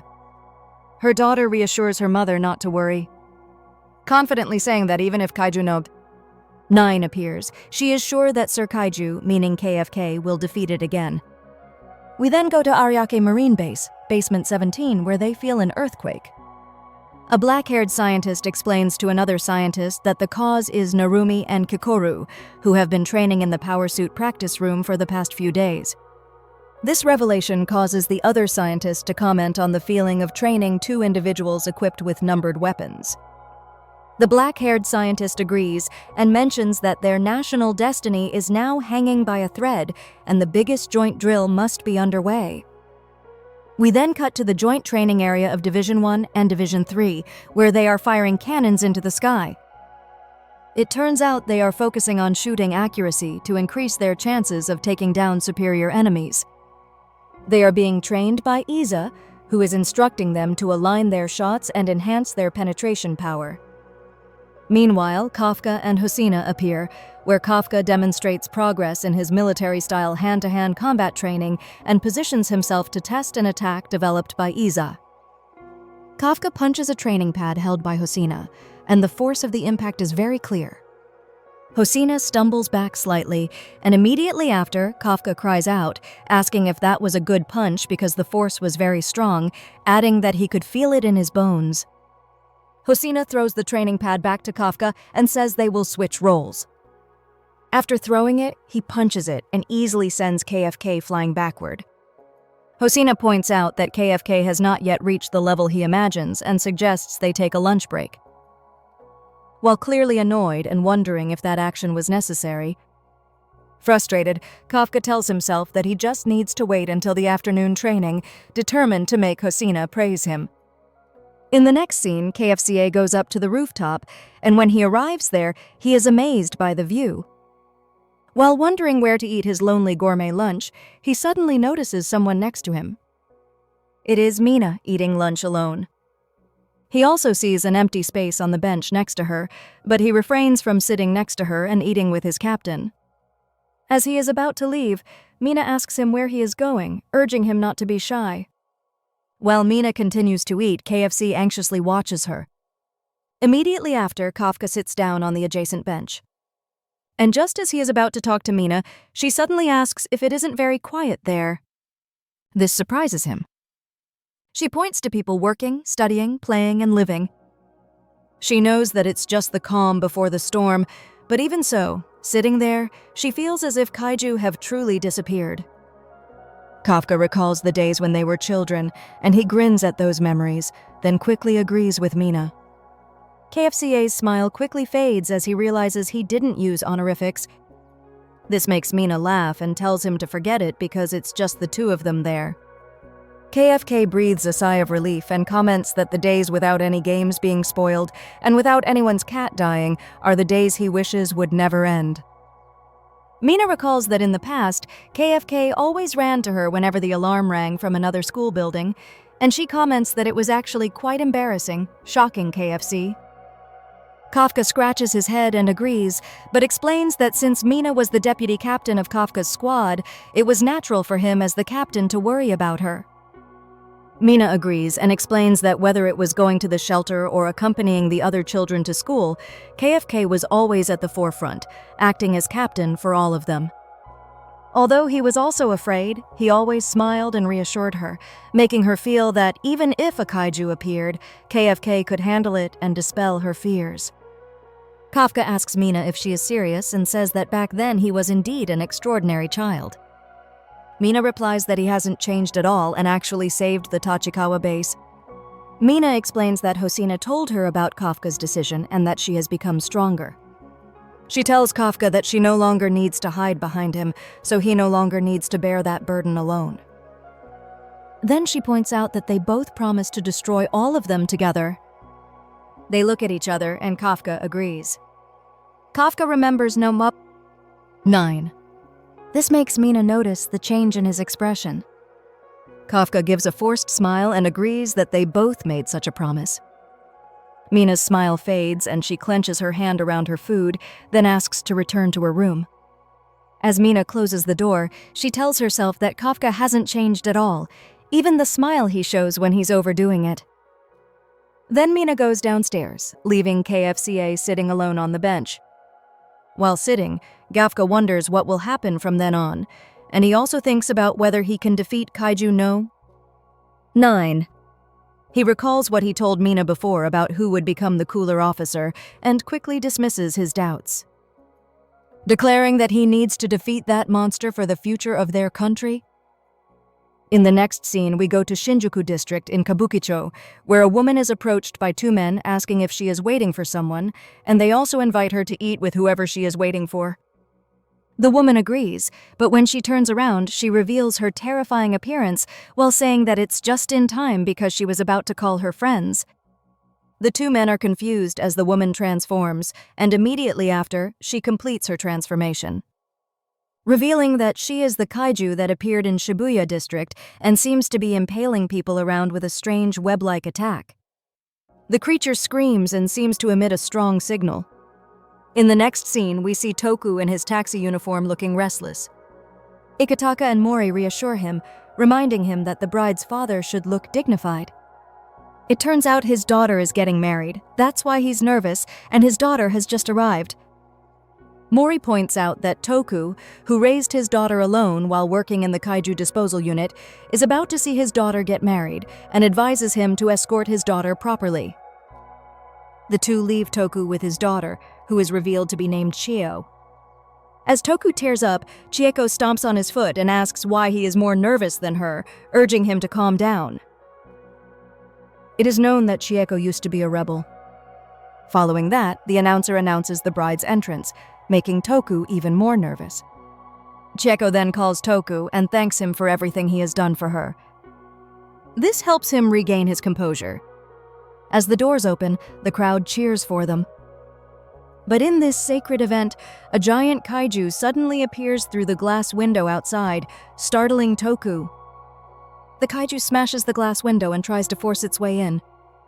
Immediately after, the emergency reporting center is flooded with kaiju reports, and the call center staff are overwhelmed as they see the large number of alerts and reports pouring in from all over Tokyo. In Setagaya district in Wakabayashi, the train tracks are suddenly lifted and countless monsters appear, destroying the railway tracks there. We then move to near Mount Takao in Hachi City, where giant mole-like kaiju appear. As we arrive in Minato District at the Shiba 4 Parks area, countless insect-like monsters appear, causing panic among the populace. We return to the emergency reporting center, where they don't know how to handle the overwhelming number of reports pouring in, realizing that it's too much for them. At Chio's wedding, a man leads them to the escape route with Toku carrying Chio's fiancé Daiki and telling him not to let go because he will treat him to a meal when they reach the shelter. He swears he will not let Daiki abandon Chieko alone. As they run towards the stairs leading to the shelter, the head of a monster suddenly appears from the side, knocking away those in front of them. Toku and the others are also knocked aside. And while checking if Daiki is okay, he notices the kaiju approaching his daughter. The monster stomps on Chio's foot, making her scream in pain. While Toku tries to shout at the monster to stay away from his daughter, Toku bites his hand, making it bleed, and tries to use his blood to attract the monster to devour him instead. However, this does not work, and the monster bites his daughter, leaving Toku helpless and forced to watch the horrifying scene unfold. As the monster prepares to swallow his daughter, Toku shouts in anger, begging the monster to devour him. Fortunately, Narumi arrives just in time and quickly slices through the kaiju's body before it can swallow Chio. Stunned, Toku watches a squad member catch Chio. Narumi immediately reports to their base that Unit 1 has arrived at the outbreak scene in Sumida District. Toku is in tears as they are rescued, and Narumi says that they will move to the elimination phase. He calls Mina to check if the situation on her side is under control. Mina replies, "Don't be silly," and tells him to focus on his own situation. Narumi acknowledges this and becomes serious, leading the entire defense force and eliminating the kaiju in their respective areas. It is clear that the defense force is ready for the fierce battle ahead, and their determination to defeat any kaiju they encounter is evident. Narumi has deployed all units, and they begin taking down the appearing kaiju. Toku is shocked to see Narumi surrounded by countless kaiju, expressing doubt that he can defeat so many monsters. A squad member escorts him and informs him that they need to leave the area. Toku suggests they support Narumi, but the squad member insists that they really need to evacuate. Toku is confused, so the person explains to him that Narumi is wearing weapon No. 1. And when equipped with that suit, he essentially becomes a monster in human form. In those moments, the most dangerous thing in their immediate area is their commander, Narumi himself. The holes in Narumi's suit open, revealing eyes similar to his own. When activated, Narumi seems to gain X-ray vision, seeing the internal organs of the surrounding monsters. In a flash, Narumi eliminates all the kaiju around him with incredible speed. This causes a huge explosion, making Toku and the others quickly evacuate. While Narumi asks Aiji about the situation in his area, Aiji reports that he has both good and bad news. The good news is that Unit 1 and Unit 3 are making great progress in securing evacuation centers faster than before, thanks to troop dispersal and an increased number of dedicated routes. Narumi asks about reinforcement requests for the divisions. Aji points out that that's the bad news. similar to what Sosiro said. We move to Hyogo Prefecture, Himeji City, where the commander of Unit 6, Hosina's rotating subordinate, comments while monitoring the situation that the defense force is spreading its forces across the country, so they will not send reinforcements to the east in that condition. One of his teammates comments that they should ignore the reinforcement antics and focus on protecting the newly renovated Himeji Castle. Suwairo replies that just thinking about it gives him a headache. He then quickly orders his teammates to act. Aji adds to Narumi that not only in Hyogo, but also Osaka, Sendai, and even Hakodate are sending reports, and there are likely more on the way. Narumi clicks his tongue, asking if Aji means this is happening nationwide. Aji explains that based on their data, the monsters are targeting major cities, power plants, radio towers, government facilities, and transportation hubs. It seems the monsters are targeting locations and services that humans rely on, clearly not behaving like ordinary monsters. Narumi comments that he really feels KAIJU No.8 is behind all of this and is subtly moving its pieces to checkmate humanity. Suddenly, Kurusu calls both him and Aji to report the latest developments. The military is struggling to divert the monsters in 3 key areas: the National Diet Building, Chofu Airport, and the Ozumi Interchange. The situation at the National Diet Building is critical, where the military is fighting a monster with an estimated resistance level of 7. Aji comments that the overwhelming number of monsters is pushing them back, and it's no surprise if this is the highest number of encounters they've ever experienced. He says there's no hope of receiving support from other divisions. Narumi is asked what he thinks they should do. He replies that of course they will eliminate the monsters because they have been preparing for this for a long time. He signals Aji that it's time and deploys something. We shift to Ariake Coastal Base in the northern area, where a high-ranking scientist comments that it has been over a decade since they last used it. When Hikari was the commander of Unit 1, they were talking about weapon number 4. We see Kikoru now wearing the suit made from Nome 4, which once belonged to her mother. Kikoru gets on the exclusive electromagnetic launch system and is informed that her vital signs are stable and trajectory calculations are complete. In her mind, Kikoru thinks that although her power may not be enough to replace her mother, she will surely be a worthy master of this weapon.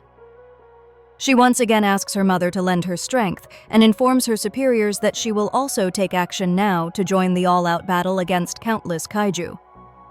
Here we see that Units 9, 10, 11, and 12 belong to the Northern Regional Division, while Units 1, 2, 3, and 4 belong to the Eastern Regional Division, Units 5, 6, 7, and 8 belong to the Western Regional Division, and Units 13, 14, 15, and 16 belong to the Southern Regional Division.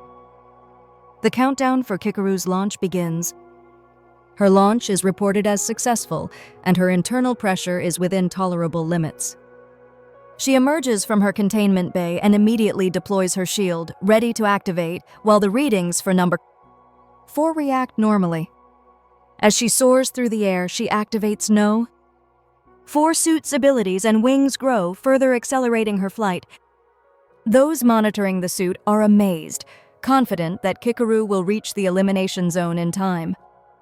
Meanwhile, Aji explains that it is the fastest numbered weapon they have and the only one capable of flight. This numbered weapon is why Hikari has the highest number of kaiju eliminated among commanders in history. Meanwhile, some military personnel continue to fight a kaiju with a resistance level of 7-0 when an order suddenly comes to cease fire. A military personnel orders the others to evacuate the area, announcing that she has arrived. The monster seems confused, and immediately after, Kikoru arrives and powerfully slashes its back with extraordinary strength. The other military personnel are amazed, and comment that this is the legacy of their late commander-in-chief, Iza. Kikoru stands tall, wearing the advanced suit.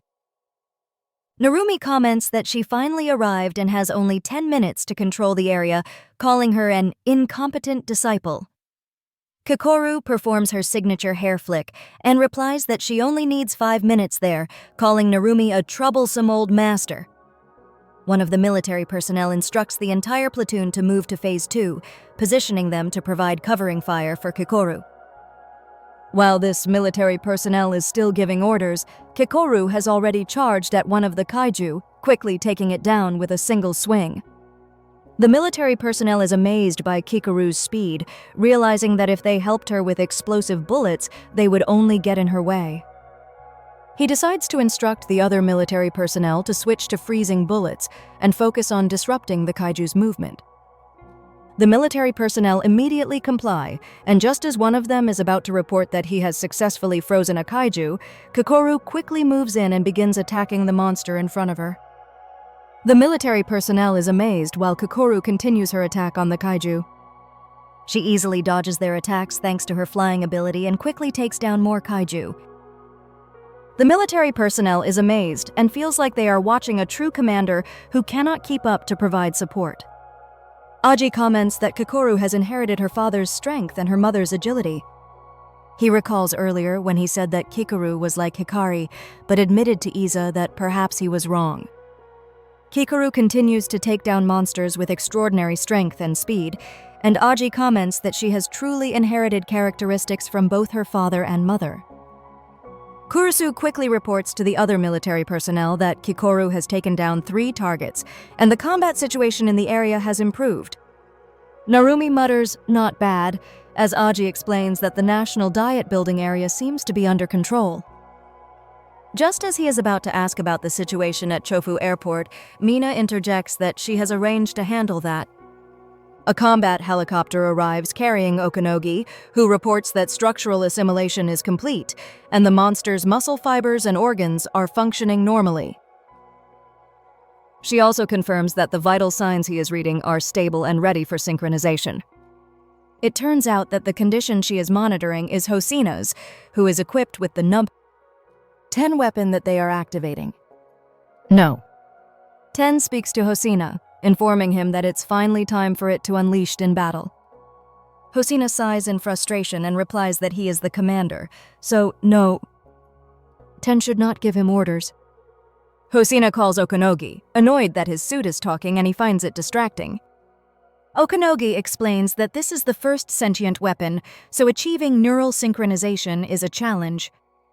Therefore, establishing a verbal connection is necessary.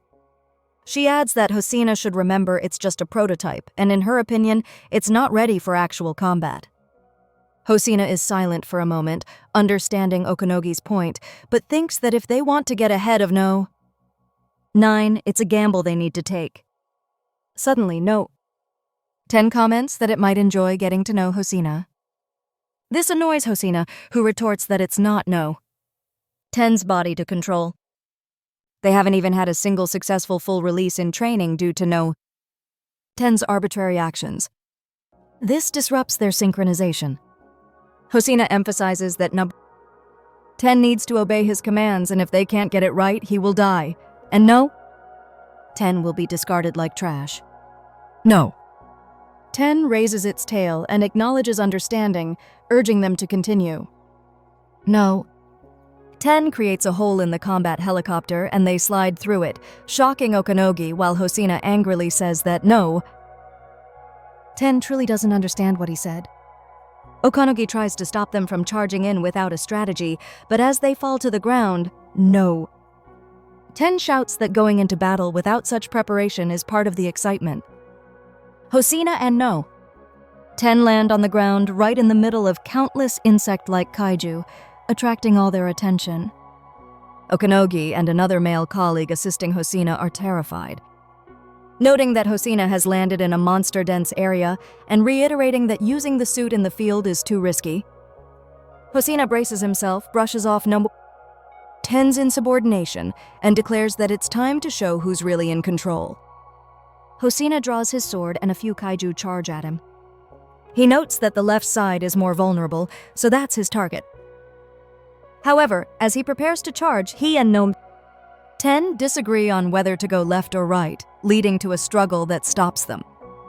Because of this, they are almost hit by the attacking monsters, but fortunately, Hosina dodges.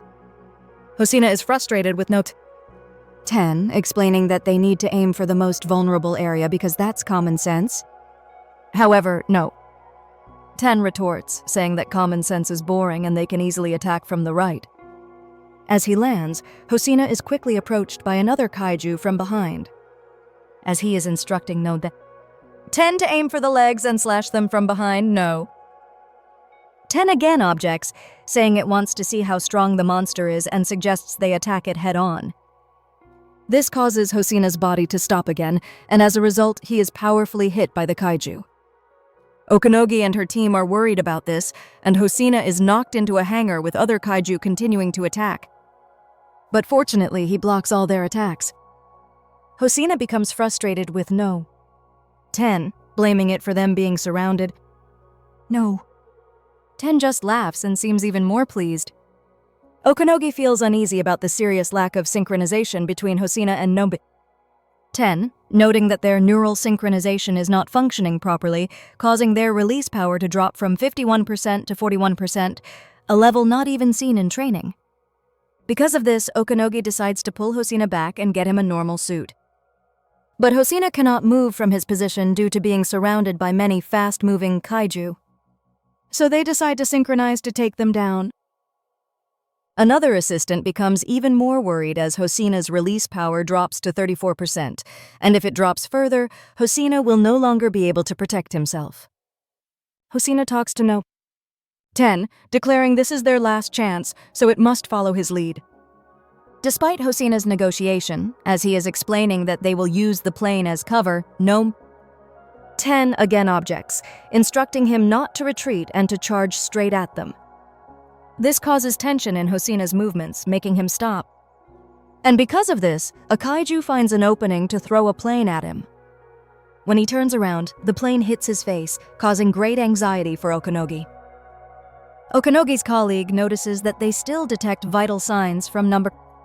10 indicating that Hosina is still alive. After the sprinkler system is activated and the fire and smoke clear, it turns out Hosina is fine. He comments that the monster anticipated his movements and aimed the plane at him. No? 10 then boasts that it managed to harden its armor in time for that attack. That's why it was able to save Hosina with a split-second decision. In a fit of anger, Hosina punches No. 10 in the face, calls it stupid, and explains that if it had listened to him earlier, they wouldn't be in this situation. Hosina then stops, realizing something and admitting that he was wrong to ask for cooperation from No. 10. He wonders why he keeps getting involved with stubborn, obstinate idiots. He talks to No. 10 and explains that as a weapon, not obeying orders is a fatal flaw. And if it keeps going like this, superiors might eliminate it. However, he concludes that they cannot die here. So, Hosina decides that he will instead follow No. 10's preferred actions, and his suit begins to crackle. Okanogi notes that their neural synchronization has begun, and Hosina's release power is increasing again. No. 10 smirks at this and comments that this is exactly what it wanted. Hosina then declares that they will charge straight into the monsters, and together they admit that they are following each other into a dangerous situation. It seems this is the beginning of our unique duo showing their true strength. Hosina's release power increases to 50%, the highest they've ever seen from No. 10. Immediately after, the monster in front of them charges, and they agree to confront it head-on, easily slicing through its body. While dealing with two more approaching them, No. 10 thinks that it quite enjoys fighting, simultaneously with weaker creatures, and doesn't mind the lack of advantage in battle. No. 10 shouts in excitement, asking Hosina if they can still eliminate the monsters there, even if they are at a disadvantage. It urges Hosina to keep charging, crushing, overpowering the enemy, and wiping out those monsters. That's how to fight in a battle. When another kaiju charges at them, No. 10 orders Hosina to let it act, and it will tear apart the remaining monster. Hosina sheathes his sword, so No. 10 takes control. But Hosina explains that it's too late by the time it says that. It turns out Hosina has already sliced up the remaining monster in front of them. Hosina then says, "Didn't I tell No? 10 to follow me into the fire, no." 10 angrily retorts that it was the one who said that. Hosina's suit retracts again, and he quickly dashes off to clear the runway. He charges out of the hangar and attacks the kaiju outside. His release power increases again to 67%. No. 10 feels stressed, and when they encounter another monster, it tries to attack them. But Hosina easily slices off its claws and quickly uses Hosina's swordsmanship technique Form 2, cross/slash, which slashes the monster's body vertically and horizontally. No. 10 thinks to itself how fast Hosina is. When 2 more kaiju charge at them, Hosina points out that they cannot dodge hits. So he instructs 10 to show if it can block the attacks of both on its own. No. 10 is energized by this, saying it thought Hosina wouldn't let it do that. Using its tail Nowa, 10 easily blocks the attack from behind of the 2 kaiju and even destroys their arms. This amazes Okanogi. No. 10 boasts to Hosina, but Hosina only replies that he has seen better things and suggests that next time, no. 10 should try not to let them get hit by debris. Okanogi is confused why Hosina is teasing no. 10, fearing it might disrupt their synchronization. However, contrary to expectations, Hosina's teasing seems to have the opposite effect on number 10 as its release power increases again to 70%. This further confuses Okanogi as to how that could happen. No. 10 is annoyed with Hosina and replies that the only reason there is still debris left is because Hosina has not unleashed his full power. Hosina becomes frustrated and points out that their release power is already over 60%. Yet no. 10 is still struggling to block attacks from weaker creatures, and it still expects more from him. No. 10 becomes angry and challenges Hosina to charge again so it can show its abilities. Okanogi cannot explain this phenomenon because although they are arguing, their release power is still increasing. They detect a black kaiju among the crowd, and Hosina suspects it is the leader of the monsters there.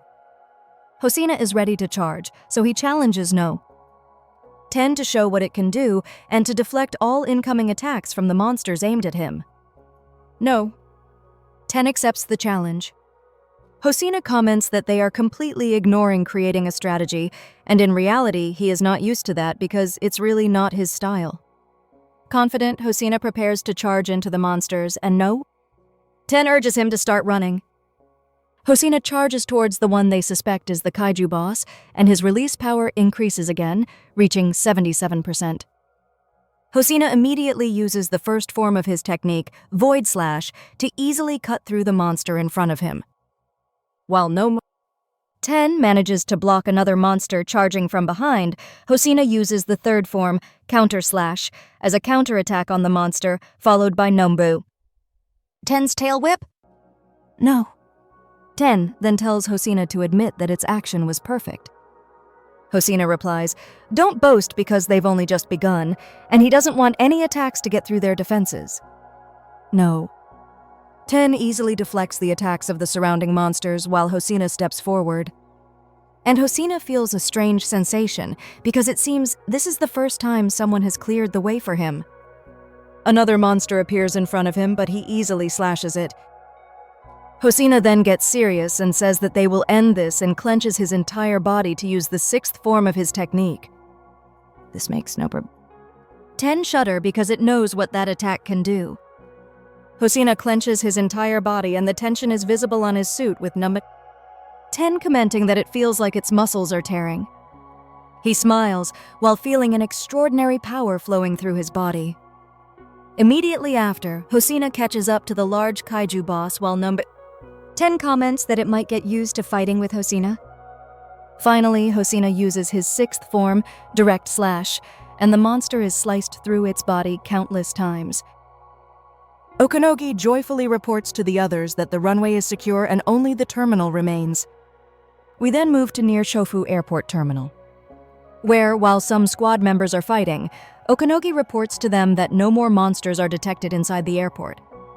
One of them comments that of course their deputy commander was in action there, and that man is more ferocious than any monster. After taking down the boss in their area, Hosina says that next they will hunt the outsiders when suddenly 10 shouts at him, saying that it's fed up with the stupid monsters they're fighting there and they're going to destroy the army. Hosina is angry at its remarks and clarifies that those are their allies. No. 10 explains that it's tired of those monsters and wants to fight others. Okanogi watches them as they continue to argue about their next target, leaving her speechless and commenting that this duo is chaotic, and some operators even call them the comedy duo. Seriously, Okanogi considers that Hosina's release power is at 77%, and he is gradually reaching his maximum release power while wearing a normal suit with the number 10 suit. If he can harness release power reaching or exceeding 90%, no one can predict how strong Hosina will be on the battlefield. Suddenly, Kurusu reports to Unit 1 about Hosina clearing Chofu Airport, which annoys Narumi, who imagines Hosina's smug face because he finished earlier than them. Aji then comments that only the Ozumi area remains, and Narumi asks who is in charge there.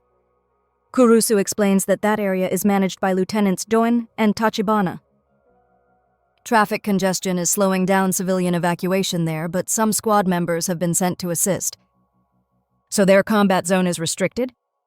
However, the most urgent problem is the 6 giant monsters in the area. This complicates their combat situation.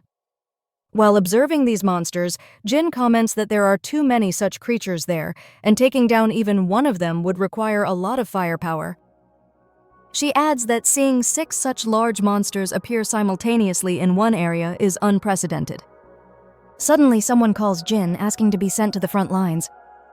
It turns out to be KFKA, who explains that he has never fought such large monsters before, but he will surely find a way. However, Jin does not allow KFK to participate and insists on keeping him in logistics because he is their ace in the hole against No. 9. In Shinagawa, No. 9 has appeared after sensing KFKA's partial transformation. And if he transforms now, No.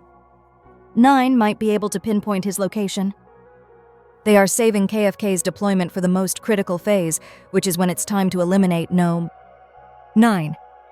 Just as Kafka is about to argue, something happens to one of the giant monsters there. Its belly seems to swell. It is undergoing a structural transformation, and its internal temperature is rising. The giant monster opens its mouth, and a powerful energy beam erupts, causing a huge explosion in the area. Kafka sees this and thinks about how they will get out of this situation. Suddenly, someone tells them that they will handle it, located in the southwest. KFC recognizes the voice as Mina's, who seems to be wearing a pair of high-tech glasses connected to countless wires. While Jin is thinking that she is currently in Tachikawa and certainly cannot take down the monster in their area, suddenly a powerful bullet hits one of the giant kaiju, destroying its body. Jin is shocked by this unexpected attack, and her eyes, along with KFK's, widen. She cannot believe that Mina hit the monster even though she is in Tachikawa, 20 kilometers away from their area. In Tachikawa, it is revealed that the extraordinary weapon is like a giant cannon mounted on top of a building, and it turns out to be a new specialized weapon for Mina called the Large Caliber Anti-Kaiju Electromagnetic Cannon. Mina orders Kyranos to reload the giant weapon. This is done immediately, and after calculation it shows Mina's release power there is 94%. After reloading, Mina quickly fires another powerful bullet at another monster. And upon impact, it obliterates the giant kaiju's body, taking it down. Jin is amazed, and disbelief is evident on her face, realizing the strength and abilities of Unit 1's commander. Everyone is amazed by Mina's power, and KFK is overjoyed by the appearance of their all-powerful giant kaiju killer. Kafka is stunned while the superiors comment that Mina's power is incredible and even more effective than Narumi's when taking down giant opponents. Aji explains that the larger the monster weapon, the more skilled the operator needs to be to wield it. And if they cannot unleash its power to the maximum, they will not be able to maintain the range and strength needed to penetrate the monster's shield.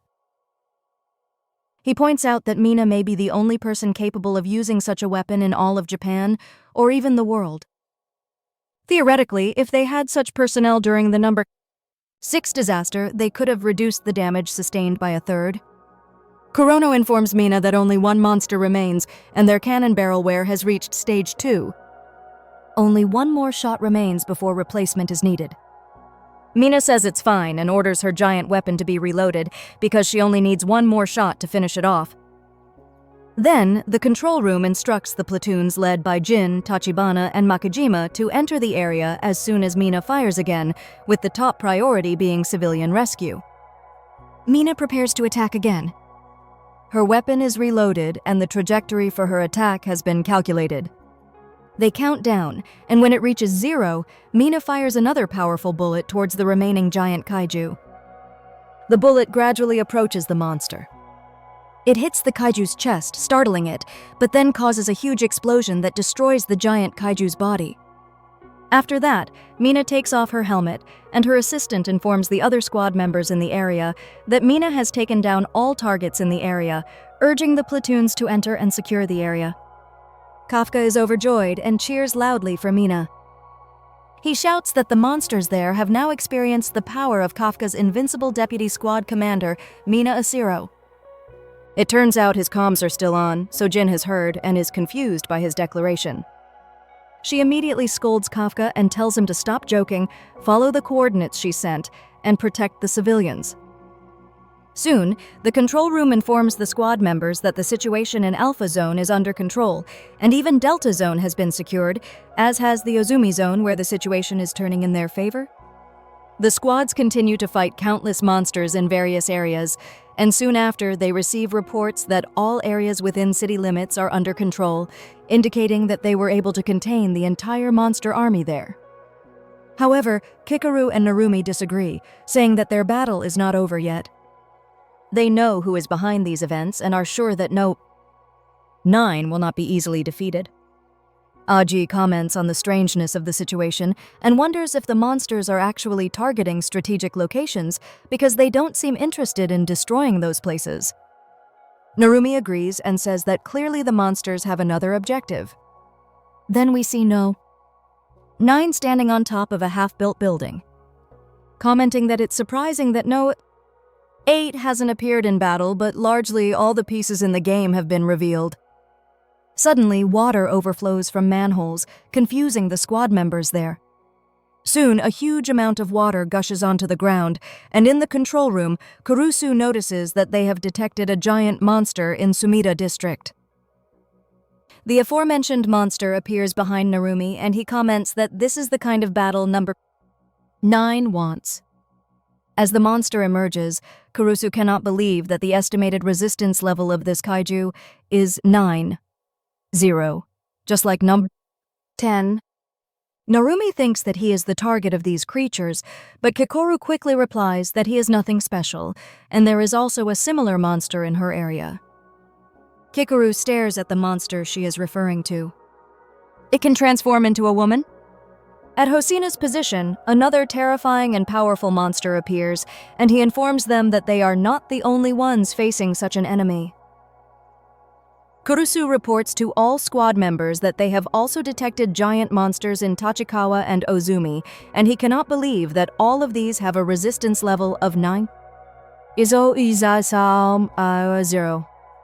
He says in fear that all the monsters they are facing are high grade. Kaiju No. 11, 12, 13, and 14 are all high grade. The monster facing Kikoru smiles, and only then does she realize that it resembles Kikoru in human form. It tells her that it has finally found her and then completely transforms into its kaiju form. Kurusu confirms that all the appearing monsters exceed high-grade standards. He says that he will now introduce them to the squad members by their code names. Narumi will face No. 11. Hosina will take on No. 12, and Kikoru will confront No. 15, while Kaiju No. 13 and 14 are in other locations. Okanogi cannot believe that 5 high-grade monsters have appeared simultaneously, saying that it is completely beyond the capabilities of the Eastern Division. On the battlefield, Kikoru senses a powerful presence, and suddenly No. 15 prepares to attack. She notices the monster is targeting the squad members, so she immediately orders them to retreat. But due to the speed and power of No. 15's attack, the soldiers cannot do so, and the monster's attack hits them powerfully. The bodies of those hit disintegrate, and the impact destroys a large building behind them. Kikoru's eyes widen at this sight, while Kurusu quickly reports to the other squad members that they have lost 6 members, and shock and disbelief are evident in the eyes of the other squad members. The monster shifts its head back to human form and comments that of course Kikoru can still dodge such an attack. Kikoru is annoyed by this, and suddenly Narumi comments that now he sees what's happening. He points out that the main forces of the first unit in Ozumi, Hosina, Kikoru, Mina, everyone in Tachikawa, and even he himself are being isolated by those monsters, and that the monsters are not targeting strategic locations. They want to disperse and eliminate all their top forces. Kurusu and the others are shocked by this discovery, and Aji realizes that the situation is even worse than they feared because normally, it takes multiple command-level squads to take down a high-grade monster. They are not monsters that can be fought one-on-one, but now they are in this situation. He thinks that it's too difficult a battle for a first-year rookie like Kikoru. They no longer have enough personnel at headquarters to send as reinforcements to Hasegawa. So he thinks about what he should do. Narumi calls Kikoru and points out that headquarters cannot send her any support. So she will have to take down the high-grade monster herself. Kikoru looks at the monster and thinks that in life-or-death situations, she has always been helped by others.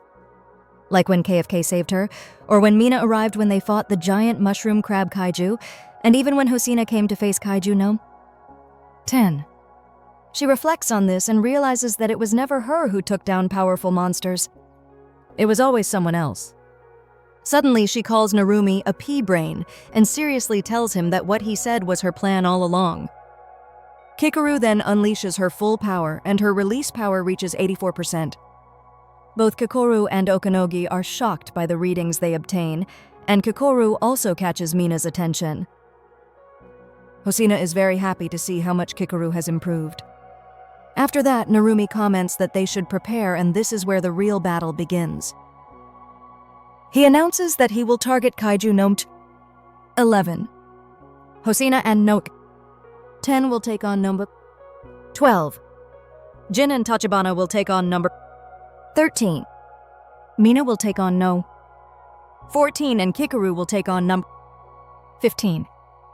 Kikoru immediately raises her battle axe and says that they are proceeding to subjugate those powerful monsters.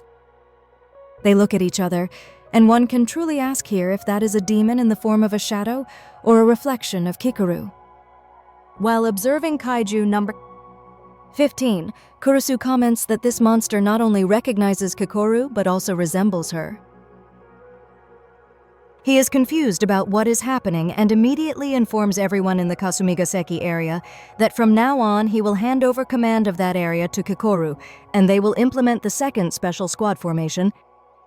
Kikoru quickly explains that she will designate a 500-meter radius right around her as the subjugation zone, and she instructs nearby platoons to concentrate their power on taking down the remnant beasts there and not let them enter the subjugation zone. The squad members in the vicinity agree, and Kikoru tightens her axe. She thinks that at this moment there is no one else like Mina, Narumi, or Kafka there to help her. She takes a deep breath and declares that everything now depends on her. She prepares to subjugate No.15 and No.15 seems to like the sound of her catchphrase, so it imitates her. In a flash, No.15 disappears from in front of Kikoru and suddenly aims for her face. Fortunately, Kikoru is able to dodge the extremely fast attack, but she sees its power as the impact hits the building next to her. Kikoru regains her courage and thinks that she must not let No.15's words sway her and keep attacking. She tries to slash No.15, but it manages to kick her axe, causing a powerful shockwave around their area. Kikoru stops herself from being thrown backward, and seeing an opportunity, she launches a combo of her techniques, such as Form 1, 2, and 4, attacking rapidly. However, No.15 easily dodges all of them, and as she prepares to use Form 5, she is hit by a kick across the cheek. This makes Kikoru realize that she is afraid of making mistakes because she knows her life could be at stake. However, she summons all her courage and declares that she must continue. She continues to attack, displaying her strength. This amazes Kurusu and makes him comment that Kikoru's speed, strength, and efficiency have surpassed the average of a commander. Aji also comments that for a first-year soldier, Kikoru is the strongest they have ever seen, even more talented than Iza, Hikari, and Narumi in their first year, making Kurusu assert that there is no doubt. In the future, Kikoru will become the core of the entire defense force. But his confidence and Kikoru's quickly vanish when he sees number 15 easily defeat her. No.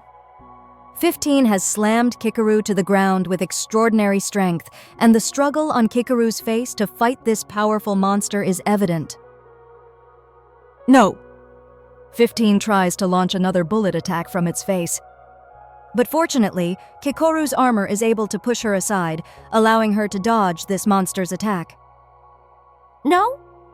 15 charges at her again, and while she is talking about her shield breaking, no. 15 delivers a powerful punch. She blocks it with her axe, but the force of the attack still sends her flying backward, embedding her in a building. Kikoru spits out blood from the impact with the building, and Kurusu informs the others that Kikoru's shield has been penetrated, and she has sustained serious injuries to her ribs and left lung. After the smoke and rubble clear, Kikoru is seen beaten but still trying to stand up. No. 15 then comments that her efforts are futile and suddenly extends its left arm. It tells her that if she uses her small axe and weak attacks against it, she will never be able to injure it. No. 15 then creates a giant axe from the surrounding rubble aimed at Kikoru.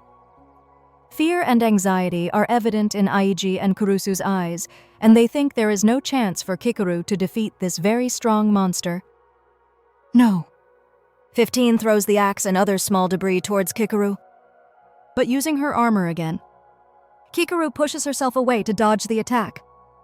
Kurusu is happy to see her dodge, but his expression quickly changes when he sees 15 easily closing the distance with Kikoru after her attack. No.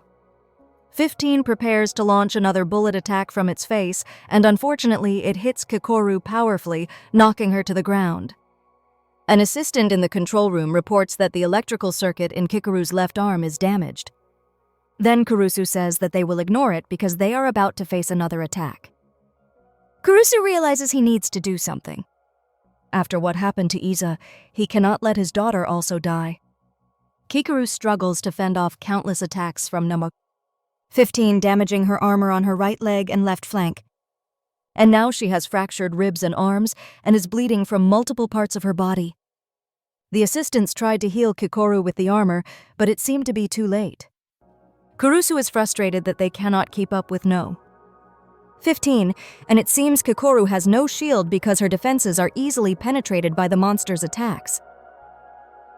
Extremely worried, Kurusu tries to talk to Aiji that the situation is worsening and they need to save Kikoru. But Aiji insists that Kikoru is the key to their future, so they cannot lose her. He tells Kurusu that they will do what is necessary and orders them to lower headquarters defense level by 2 stages and send reinforcements to Kikoru. However, they are suddenly stopped by Kikoru herself. This surprises them. Kikoru explains that if they do that, 9 will attack them immediately. So she will handle it herself and take down 15. Kurusu tries to argue that she is not okay, but Kikoru insists that she is close to achieving it. Aji and Kurusu are confused about what she means, but everything becomes clear when Kurusu sees her release power has reached 88%. Kikoru is almost catching up. She is seeing her mother standing in front of her as she thinks about this. Kurusu doesn't understand what she means, but Aji quickly realizes and thinks that perhaps Kikoru is seeing Hikari's silhouette. While Kikoru is fighting, we return to a time when she told Narumi that she could see her mother's spirit. She explained that sometimes when wearing weapon 4, she sees it. Narumi points out that what Kikoru is seeing is a spirit. This surprises Kikoru. Narumi explains that it is a rare phenomenon that occurs when wearing another person's numbered weapon that has been used in the past, and North Division Commander Akutsu previously reported a sighting. To this day, the cause is unknown, but some believe it is the memories of the high-grade monster used in the armor's core. Kikoru then thinks that no. 4's memories of her mother are in that armor. It turns out that ever since Kikoru saw Hikari, she has been trying to catch up to her but never gets close. All her mother's attacks are extremely fast, precise, and powerful. She has been trying to match her mother's power while training with Narumi and in battle. We see that KAIJU No.8 15 appears in front of her, making her think that if her mother is watching, the monster would be unimpressed. She knows there is a gap in strength between her and her mother, but she also knows that with just a little more, she will be able to reach it. We return to the present as she fights No. 15, and we can see the difference in speed between her and her mother. However, as she continues to push herself, Kikoru injures No. 15. No. 15 is surprised by this, and determination is evident in Kikoru's eyes. No. 15 becomes annoyed and declares that Kikoru just got lucky and shouldn't celebrate prematurely. No. 15 throws a powerful punch, but to its surprise, Kikoru easily dodges it. The monster's face shows shock at this change. Kikoru pushes herself further, declaring that she will surpass her mother not someday, but right now. As she speaks, we see that after always being one step behind her mother, she finally surpasses her. Kikoru points out that since she was a child, she has always chased after her mother. Soon after, her axe strikes No. 15's body with extreme force, and Kikoru's attack power is so strong that it severs No. 15's defensive hand. Kurusu and the others are happy that Kikoru's attack was successful. No. 15 is confused about what is happening and senses that something has changed, making it wonder what happened to Kikoru. Kikoru unleashes a series of attacks, and Kurusu sees her release power gradually increase until it reaches 93%. Aji is amazed by what he sees and comments to himself that Kikoru has reached Hikari's power. Aji frowns and says that he and Kurusu had declared Kikoru the strongest first-year squad member they had ever seen. But now he feels that that assessment was too mild. Kurusu wants Kikoru to push herself further, while Aji encourages her to surpass her mother's power. Kikoru prepares to attack and raises her axe. Using her battle axe technique, Form 5 Twin Swallow Slash, she slashes No. 15's neck and body with extraordinary power. Her release power increases to 94%, allowing her to surpass her mother's power. As No. 15's body flies through the air, Kikoru sees that its core is exposed. So she prepares to use her 6th form attack. However, she is startled to see No. 15 smiling despite being in such a situation. She wonders why it is smiling, and suddenly, something stabs her in the back. No. 15 comments that Kikoru is a strong little soldier. Soon No. 15 uses a strange attack that looks like the threads it used on civilians before, and multiple threads strike Kikoru powerfully. Surprise is evident on Kikoru's face while No. 15 laughs as it transforms into its kaiju form, uttering the words, "Connect." Suddenly, Kikoru finds herself in a dark place, causing chaos in the control room as they see in the readings that Kikoru's mental stability has become chaotic and spread everywhere. It seems her mental state has spiraled out of control, and they cannot contact her, and her release power is gradually decreasing as they face the noise that is disrupting her neural synchronization with the armor. They tried to contact Kikoru, but without success. So, Kurusu soon realizes that No. 15 is launching a mental attack on her. The strain on Kikoru's body is evident, and she cannot explain what is happening to her. Suddenly, No. 15 praises her, causing her to look around and search for it. And it asks her why she tries so hard. Her headache intensifies after No. 15's question, making her wonder what No. 15 is doing to her. No. 15 asks again why she craves to be so strong.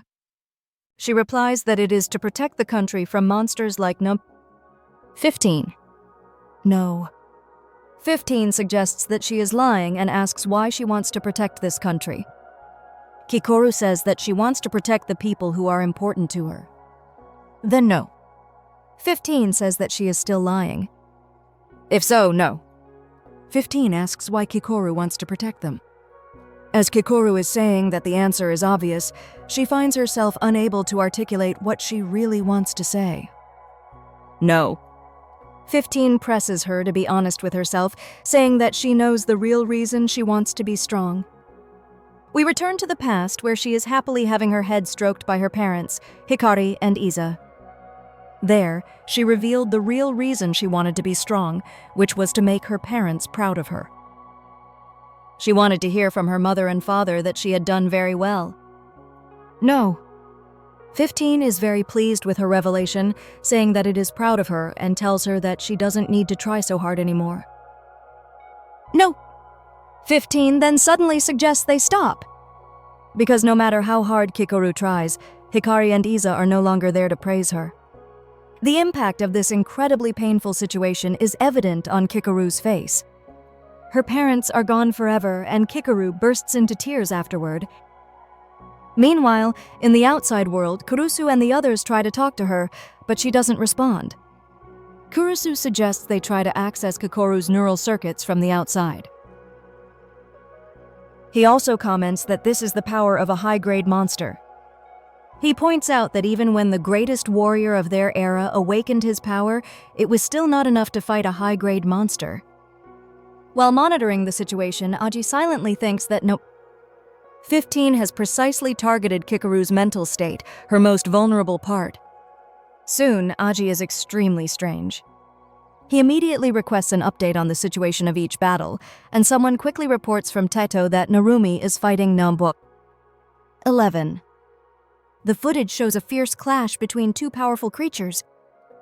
And just as a squad member is about to say that Narumi has the advantage, and they are about to defeat the monster there, Narumi slips on Nambu 11's fluid. And as he loses focus, the monster delivers a powerful attack to his flank. No! 11 immediately prepares to unleash another attack, and because Narumi's body is off balance, unfortunately the monster's punch lands, throwing him into a wall. The squad members there cannot believe that 11 hit their commander. Although 9 couldn't hit him in their last battle. No. 11 then comments that now it knows Narumi's tricks and explains that Narumi can read its movements by using the electrical signals inside its body. However, the monster suggests Narumi try to read water and snaps its fingers, unleashing countless water spheres towards Narumi. No. 11 immediately unleashes its water attack towards Narumi, and it seems to hit the commander extremely hard, making Aji comment that his suspicions were correct. At the third unit, Okonogi reports that their situation in Chofu also looks very bad. The footage shows Hosina struggling to keep up with KAIJU No.8, and after being hit, he is thrown backward. The power of the monster's attack is causing damage to the surrounding area. This annoys Hosina. He charges again after being thrown, exchanging blows with Gnome. 12 at incredible speed. Unfortunately, he is continuously hit, which further annoys him. It turns out his increasing anger is due to feeling outmatched in a sword fight, and it seems 12 has blades for arms. Okonogi notices that this monster specializes in close combat. While watching the two fight, she comments that the monster seems to resemble Hosina. It is a specialist who focuses on the target in front of it. It's almost as if 12 was created with the clear purpose of taking down Hosina. Aji agrees with her and says that her observation is accurate, explaining that humans have studied various potential threats such as animals, insects, bacteria, viruses, and monsters to develop effective countermeasures against them. And he points out that now for the first time in history, they are the ones being studied. He adds that these monsters are designed to take them all down. Elsewhere with Jin and Tachibana, footage shows Jin seemingly hopeless about their situation, and it seems that the other squad members with them there have died with KAIJU No.8. 13 strangling Tachibana.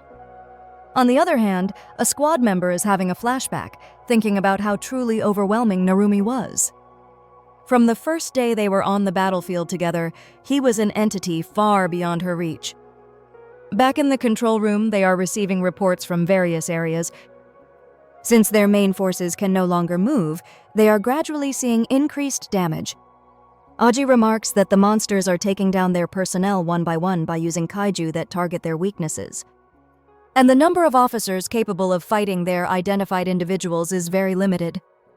Even if only one of their locations is breached, there is a high probability that it will cause their forces to collapse. While Jin stares at the monster, she thinks that their efforts are futile because Kaiju No. 13's attack power and mobility are so terrifying. This is truly a kaiju unlike any they have fought before. And fighting this monster is extremely difficult. Tachibana is brutally beaten as he is strangled by No.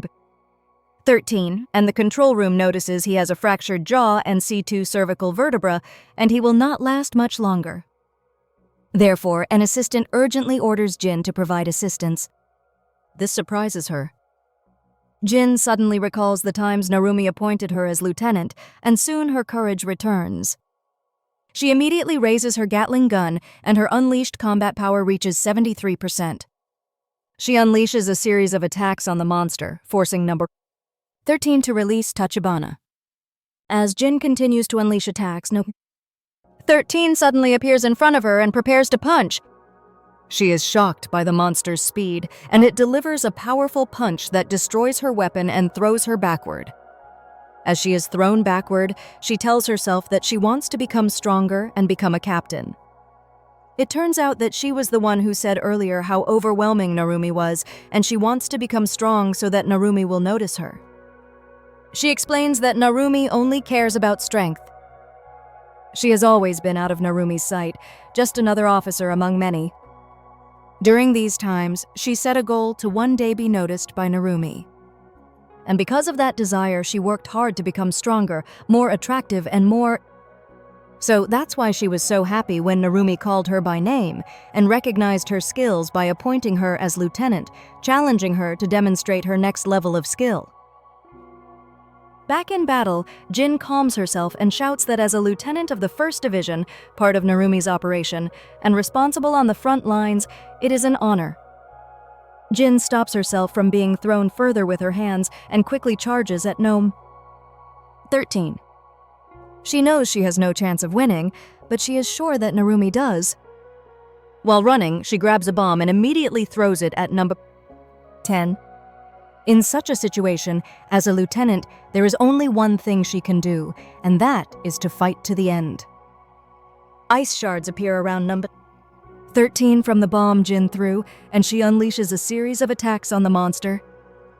While attacking, she knows it's not enough to kill No. 13. So, if the monster wants her life, it can take her life. She thinks that she needs to buy time, even for a little while, and gather as much intelligence as possible to pass on to Narumi. However, despite fighting with all her might, in a flash, No. 13 suddenly appears behind her and slams her to the ground, creating a hole in the bridge they are standing on. She tries not to let the thought that she doesn't want to die overwhelm her because she is a lieutenant of the 1st Division, and risking her life to protect the country is her duty, so she should not let that thought win. However, when No. 13 stands in front of her, she cannot help but admit that she does not want to die. No. 13 prepares to end her life. And while this is happening, she thinks that she doesn't need rewards, and all she wants is to become stronger and more attractive and pursue Narumi. Then No. 13 delivers a punch with extraordinary force that shatters the ground. But when the monster looks at its fist, Jin seems to have disappeared from in front of it. When the monster looks back, it sees a man carrying Jin while walking. The monster stares at him, and when she regains consciousness, Jin asks why the man is doing that. It turns out Kafka is the one who saved her, and he apologizes to Jin because he knows she assigned him to a rear guard mission, but he disobeyed the order. Anger is evident on Kafka's face as he stares at No. 13. Let's go back 5 days before all these events where Kikoru tells Kafka not to help her no matter what happens. Kafka is confused and comments that this is strange, asking what she means.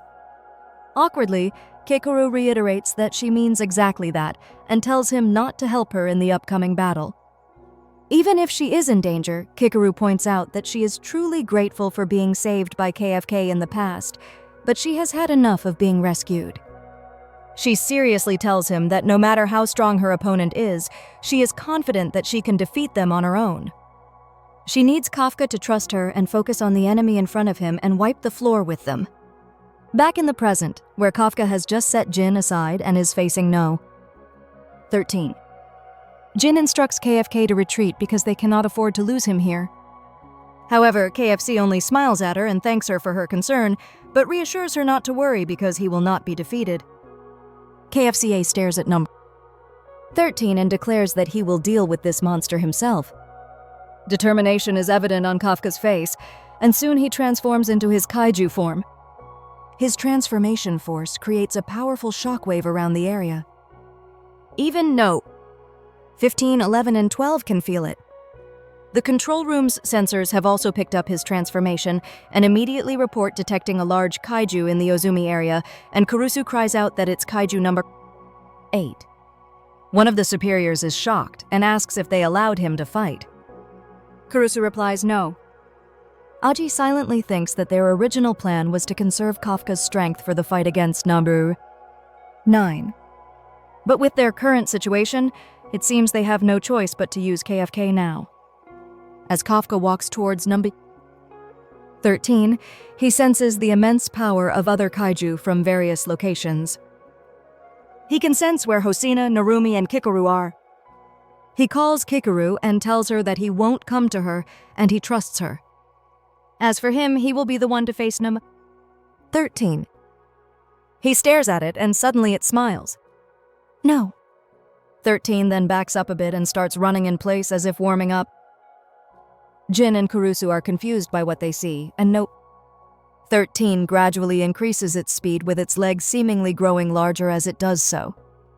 Then No. 13 is suddenly ready to sprint, and Kurusu records stats showing its resistance level increasing to 9. 2. Jin is worried and quickly tries to direct Kafka, but due to No.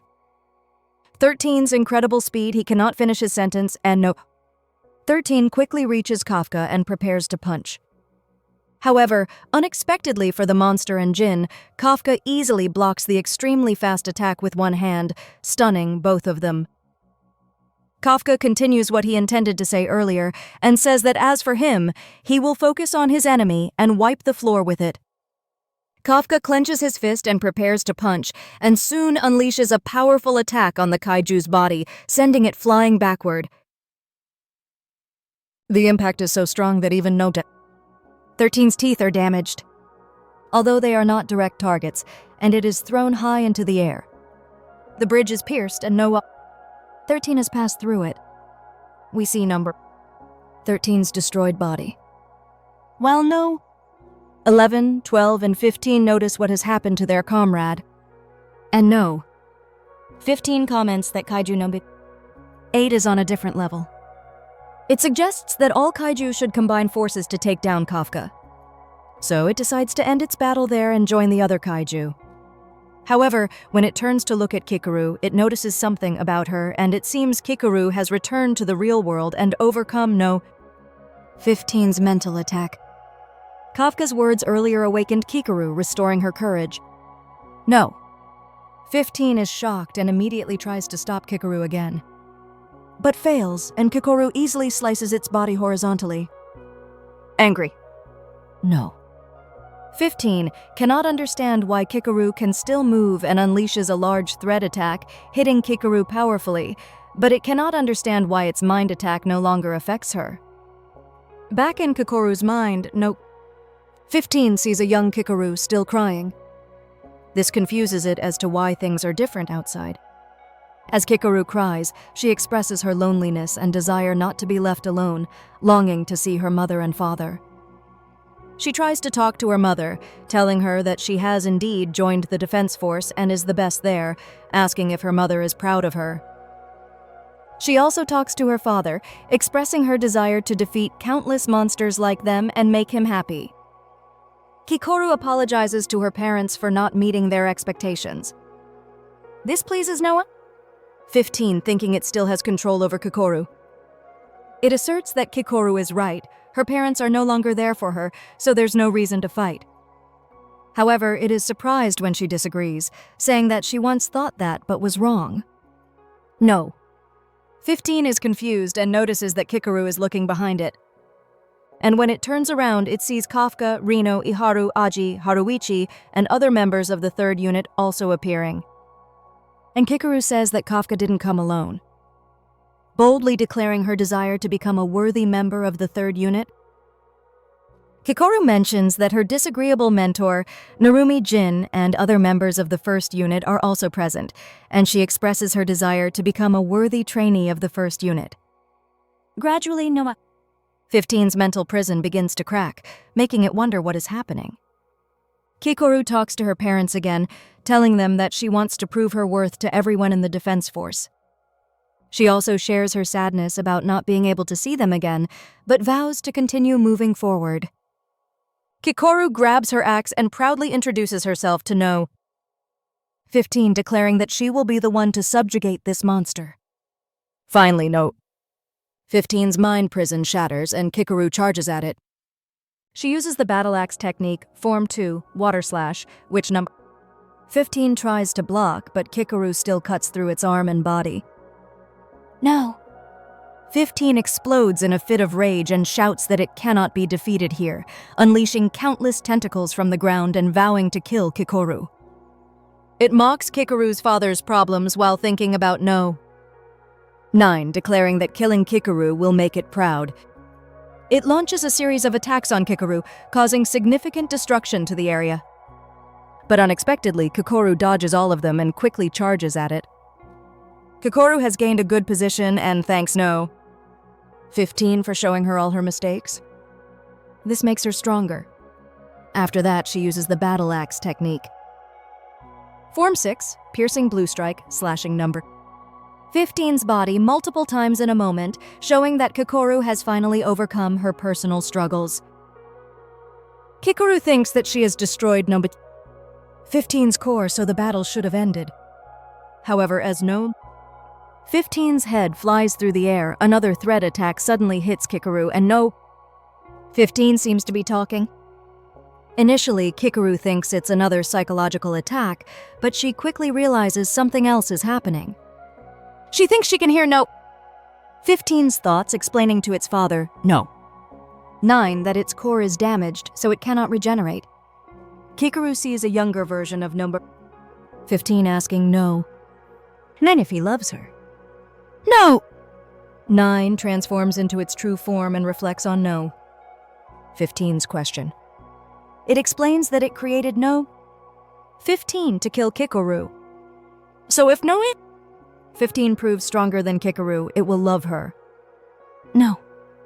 15 is visibly happy about this. No. 9 shows a kaiju and explains that it has recreated Kikoru's combat strength based on Iza's memories and challenges No. 15 to kill it. Soon after, No. 15 successfully kills the kaiju and happily tells No. 9 that it will never lose to such a weakling. No. 15 asks again if No. 9 loves it. No.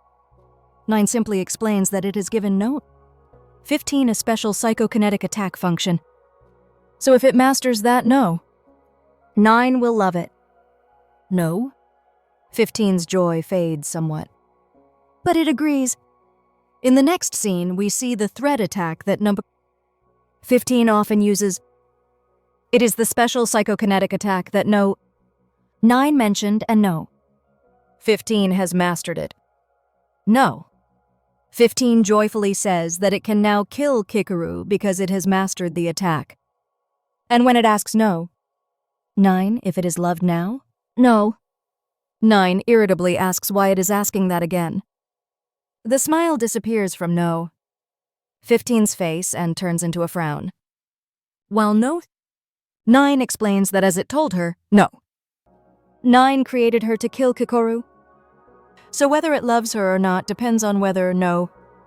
15 can kill Kikoru. If No. 15 can kill Kikoru, No. 9 is sure that it can love her. No. 15 then resigns itself to the thought that everything will be fine. Because if it kills Kikoru, it is sure No. 9 will eventually acknowledge it. Back in the real world, a tearful Kikoru reflects on No. 15's life story and explains to it that when she connected with Kikoru, she realized something.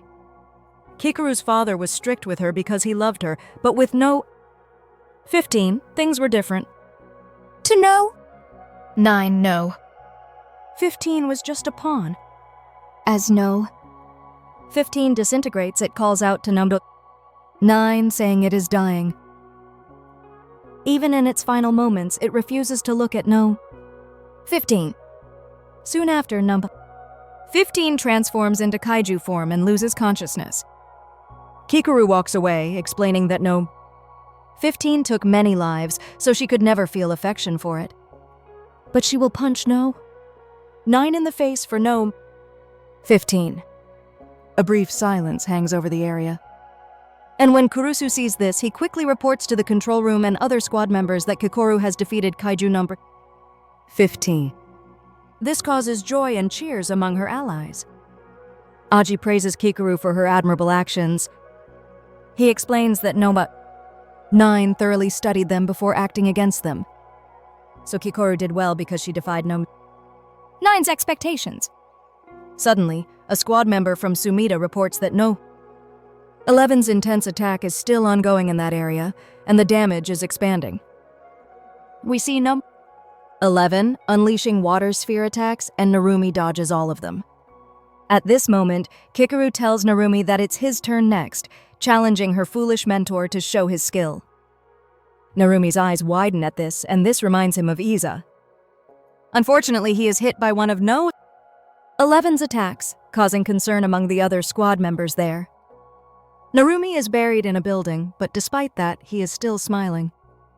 He laughs at Kikoru's command and irritably tells her that he will grant her wish. Narumi then sweeps back his bangs and declares that he will show Kikoru that the distance between them is vast, calling her a foolish disciple. In the next scene, we return to the time when Narumi was defeated by Iza, who told him to show his skill and said he didn't need an incompetent officer who only talked. As Narumi recalls this situation, he realizes that no matter how hard he tried, he never impressed Iza even once. Back in their current battle against number 11, Narumi quickly dodges the water spheres being thrown at him. Kurusu reports that it has been 15 minutes since Narumi's full release, and his synchronization stress level is now at level 3. Narumi is on the verge of overheating, so hopefully he can reach the kaiju soon. No. 11 prepares another attack and unleashes it towards Narumi, who uses a wall as a foothold to quickly jump towards number 11. Narumi gets close, but as he prepares to attack, he is immediately restrained by number 11's water handcuffs. No. 11 jumps away from him and launches a counterattack, commenting that it is accustomed to that attack. It explains that no 1 is known as the future kaiju, but in reality, it only uses pseudo-precognition, reading electrical signals emitted by the target's body and using that information to predict its movements. It points out that Narumi cannot predict the movements of an automatic, mindless threat charging at him. No? 11 unleashes another attack, and Narumi focuses on it, cutting through them. Kurusu and his comrades are happy, one commenting that of course their commander Narumi can do it. His close combat ability is on par with Hosina, who leads the entire defense force. As Narumi prepares to use the squadron's gunsword technique, Form 1 eruption slash... No.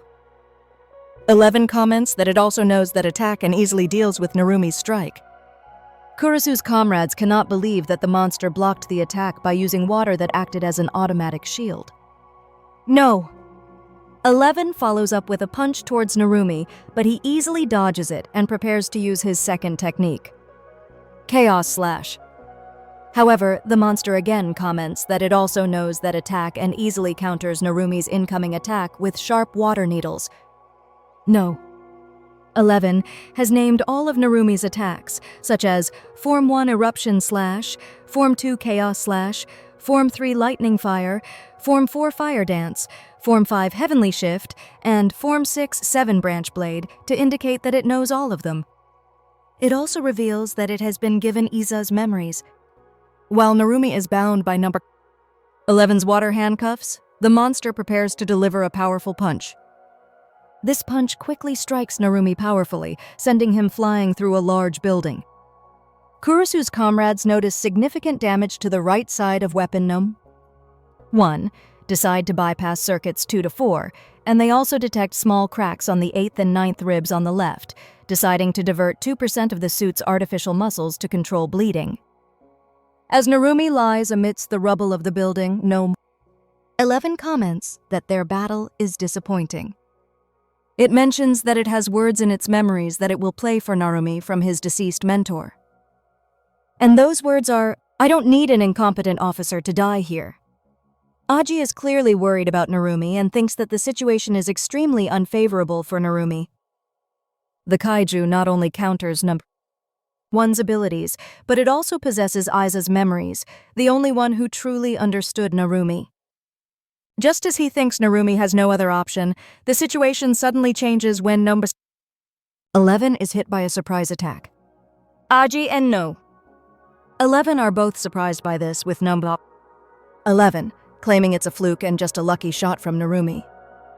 As Narumi prepares, he comments that Aiza doesn't need to look at him like that. It seems he has seen Aiza's image behind this monster, and he excitedly declares that he is finally ready to impress Aiza.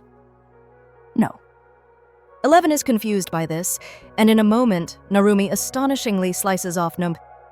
11's left arm with remarkable speed. No. 11 turns around in shock, as do Aji and Kurusu beside him. No. 11 is completely confused after being hit by Narumi again.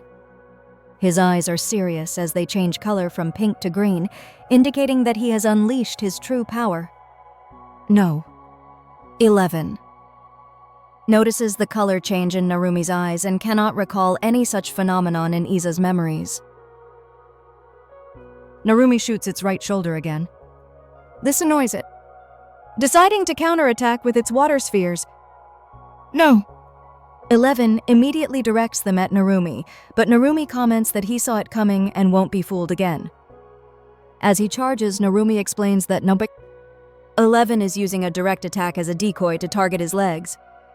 When No. 11 raises 5 spheres made of water, Narumi points out that he also sees No. 11 preparing to hit his body while hiding behind the water spheres. Narumi easily dodges No. 11's prepared attack, slashing No. 11's shoulder and flank. As No. 11 prepares to turn back, Narumi immediately points out that No. 11's next move will be to turn back and use its water binding attack, making No. 11 question what is happening. In his thoughts, Narumi recalls what Aiza told him after his defeat, explaining that it was the first time he had faced his own defeat. Narumi says that he tried to learn boxing, martial arts, swordsmanship, and shooting, but even so, he couldn't match his level. After their training session at the shooting range, before Aiza left, he told Narumi that he didn't need an incompetent soldier in the first unit. Narumi explains that he vowed to surpass Aiza and be recognized for his defeat. This is why he continuously proved his worth. Because of this, he was even chosen as the compatible user for weapon No. 1. However, he still couldn't amaze Aiza. As time passed, he aged and became reclusive. Then he completely disappeared while recalling how No. 9 killed him. He prepares to charge at No. 11 again, saying he will forget all this and warns Aiza not to give up while he is still ahead.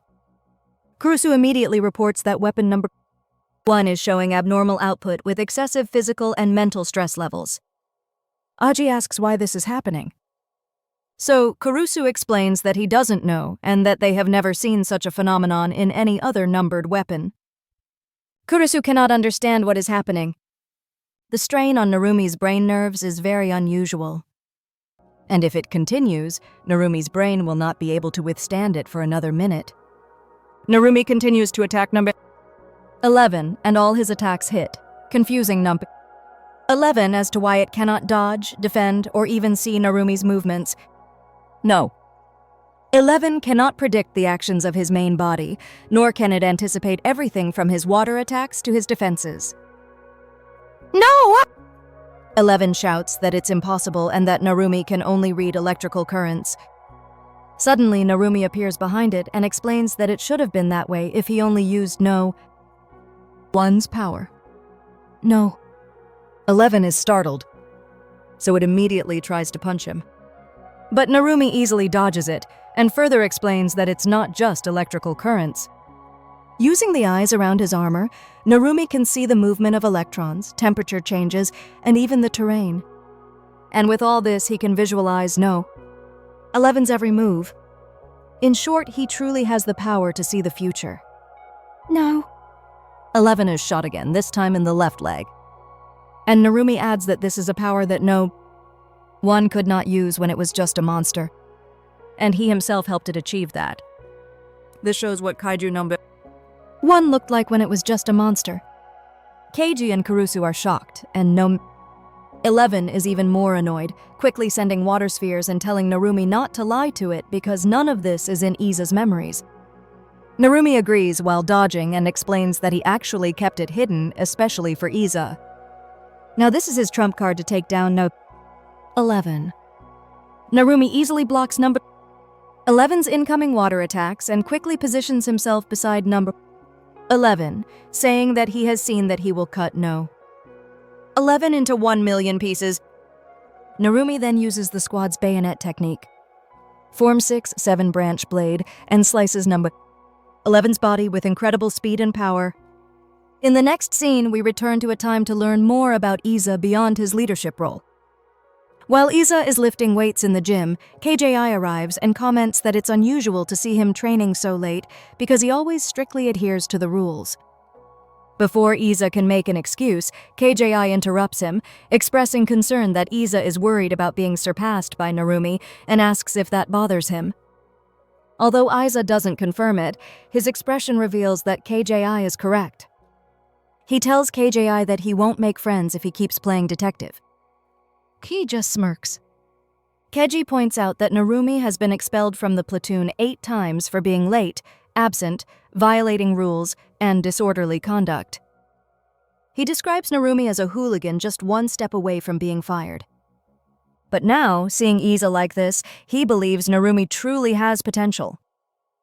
Iza then asserts that he is sure Narumi will become the pillar of the first unit. But he still lacks experience in winning and losing. Iza returns to the machine and continues his repetitions, saying that he also needs to keep striving and cannot be seen in such a state until Narumi becomes the strongest. We return to the present, where KJI is talking to Iza in his mind, asking if his friend can see it. He questions whether Iza can see that the seed he sowed, Narumi, has truly grown. Due to the power of Narumi's attack, it engulfs the surrounding area, and Keiji points out that Narumi is truly on his way to becoming strong. No! 11's body is destroyed by Narumi's extraordinary attack, and he even talks to Iza, asking what he thinks of him now. He also asks if he made Iza cry with pride for him, and he imagines Iza smiling at him. Soon after, Narumi's boasting fades, and he just sits down exhausted. He is annoyed and comments that he can't imagine what Iza would look like if he cried. On the other hand, Kikoru is proud of her master after he defeats 11. Meanwhile, at Chofu Airport, Okanogi looks worried as she watches something. Soon, we are shown the fierce sword fight between Hosina and 12, and the surrounding area is being destroyed with each clash of their blades. 12 continuously injures Hosina while the deputy commander struggles significantly. 12 delivers a powerful slash, but Hosina dodges and tries to use Form 2 of his technique, Cross Slash, which 12 easily counters and even injures Hosina in the process. As Hosina fights 12, he thinks about the monster's extraordinary strength, speed, and combat ability, noting that it surpasses 10 in every aspect. Because of this, he is sure that 12 is the final version of 10. 12 quickly moves behind him and immediately prepares to unleash a powerful slash. 12 unleashes an extraordinary sword attack on Hosina, destroying the ground where Hosina is standing while blocking the attack, and 12's swing force is so strong that it breaks the two swords Hosina uses for defense.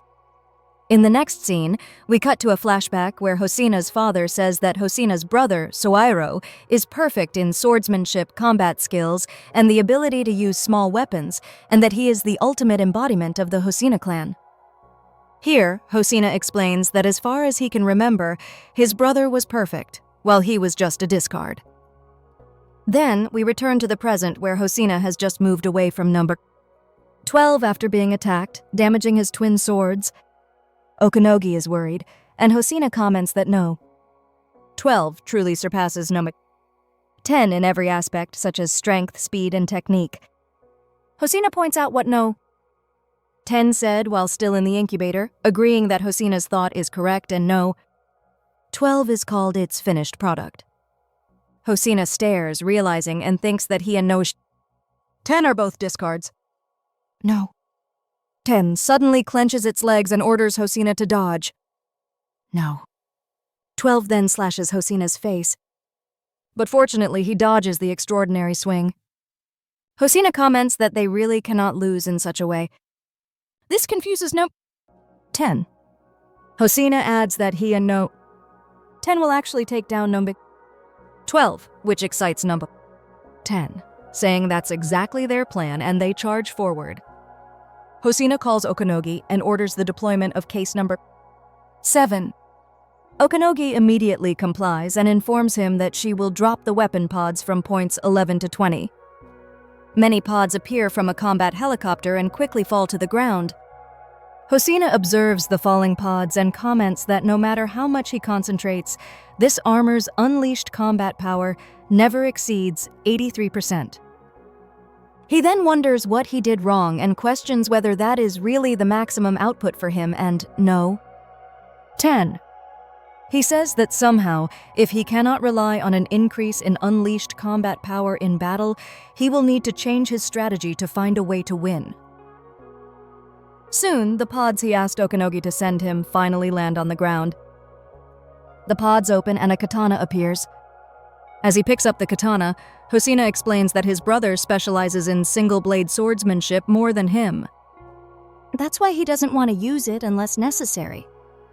However, given his situation, he decides to use his single-blade technique, Hosina-style swordsmanship, single-blade form. No. 10 is curious that Hosina has such a hidden technique. And we return to the time when Hosina and Okanogi had just discussed developing a new weapon. Hosina let Okanogi develop a new weapon because if number 9 observed him fighting no. 10, it might figure out a way to counter his twin blade form. That way, if he found himself at a disadvantage in defeating the enemy with the number 10 weapon, he would have a backup plan ready, and that would allow him to fight with his single blade form. Hosina remembers his brother, uttering words that he cannot lose when it comes to swordsmanship. We return to the present. And Okanogi comments on this, agreeing and mentioning that Hosina is less skilled with small weapons. So for him, the sword is his core, and that is something he cannot concede to anyone. After acquiring the katana, Hosina confronts no. 12, who immediately moves towards him. In a flash, no. 12 quickly moves in front of him, ready to slash Hosina. This surprises Okanogi. Hosina quickly gets into position and performs a move that seems to have been well practiced, and in a flash, he cuts off no.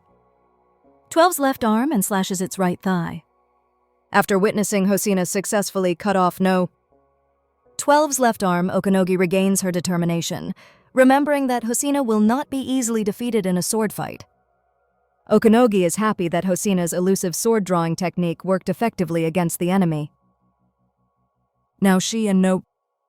10 are sure that Hosina's decision to switch to single-blade form was correct because it was not in the memories provided to no. 12. With the enemy injured, they need to maintain the attack to keep the pressure on. So Hosina reactivates his mecha katana. No. 12 observes carefully to anticipate Hosina's next move, but is unaware of Hosina's wind slash technique, leading to a direct hit to the chest, completely penetrating it. Okanogi and her assistant are very excited, thinking that no. 12's core has been penetrated, however its core is not there, allowing it to counterattack. Hosina assumes that No. 12's core will be in the chest area like No. 10, but it is more reasonable for No. 9 to change its location. Therefore, No. 10 with Hosina that they just need to slash and chop until they find where No.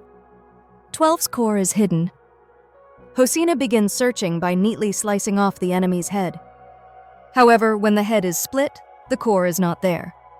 No. 12's severed head quickly regenerates as it follows Hosina's movements, who quickly slashes through its body parts. Hosina easily dodges any attacks from No. 12 and connects his slashes whether from the front or back. After a while, Hosina manages to slash below No. 12's neck and finally locates the core inside the enemy's body. The enemy quickly regenerates its neck to conceal the exposed core. Hosina then again uses the wind stab technique to destroy No. 12's core, but it uses its two-bladed arms to block Hosina's attack. This causes Hosina's sword to break. Okanogi is shocked and worried about the idea that the enemy can adapt to different fighting styles. Hosina is clearly frustrated that the enemy continuously anticipates his moves. Because of this, he devises a new strategy and rushes back to the weapon pods to retrieve another sword. He simultaneously uses the air slash technique and the backhand slap technique. He does this because he needs to use moves that No. 12 has never seen or known for his attacks to be effective. However, it seems the enemy is studying him again. Meanwhile, No. 10 is completely impressed by Hosina's power. Okanogi almost sheds tears watching this. She has served as a scientist and assistant in the 3rd Division for a long time and has noticed the level of Hosina's efforts in their daily lives. Hosina continues to embrace new experiences in life because the accumulation of these things has given him the ability to defy fate.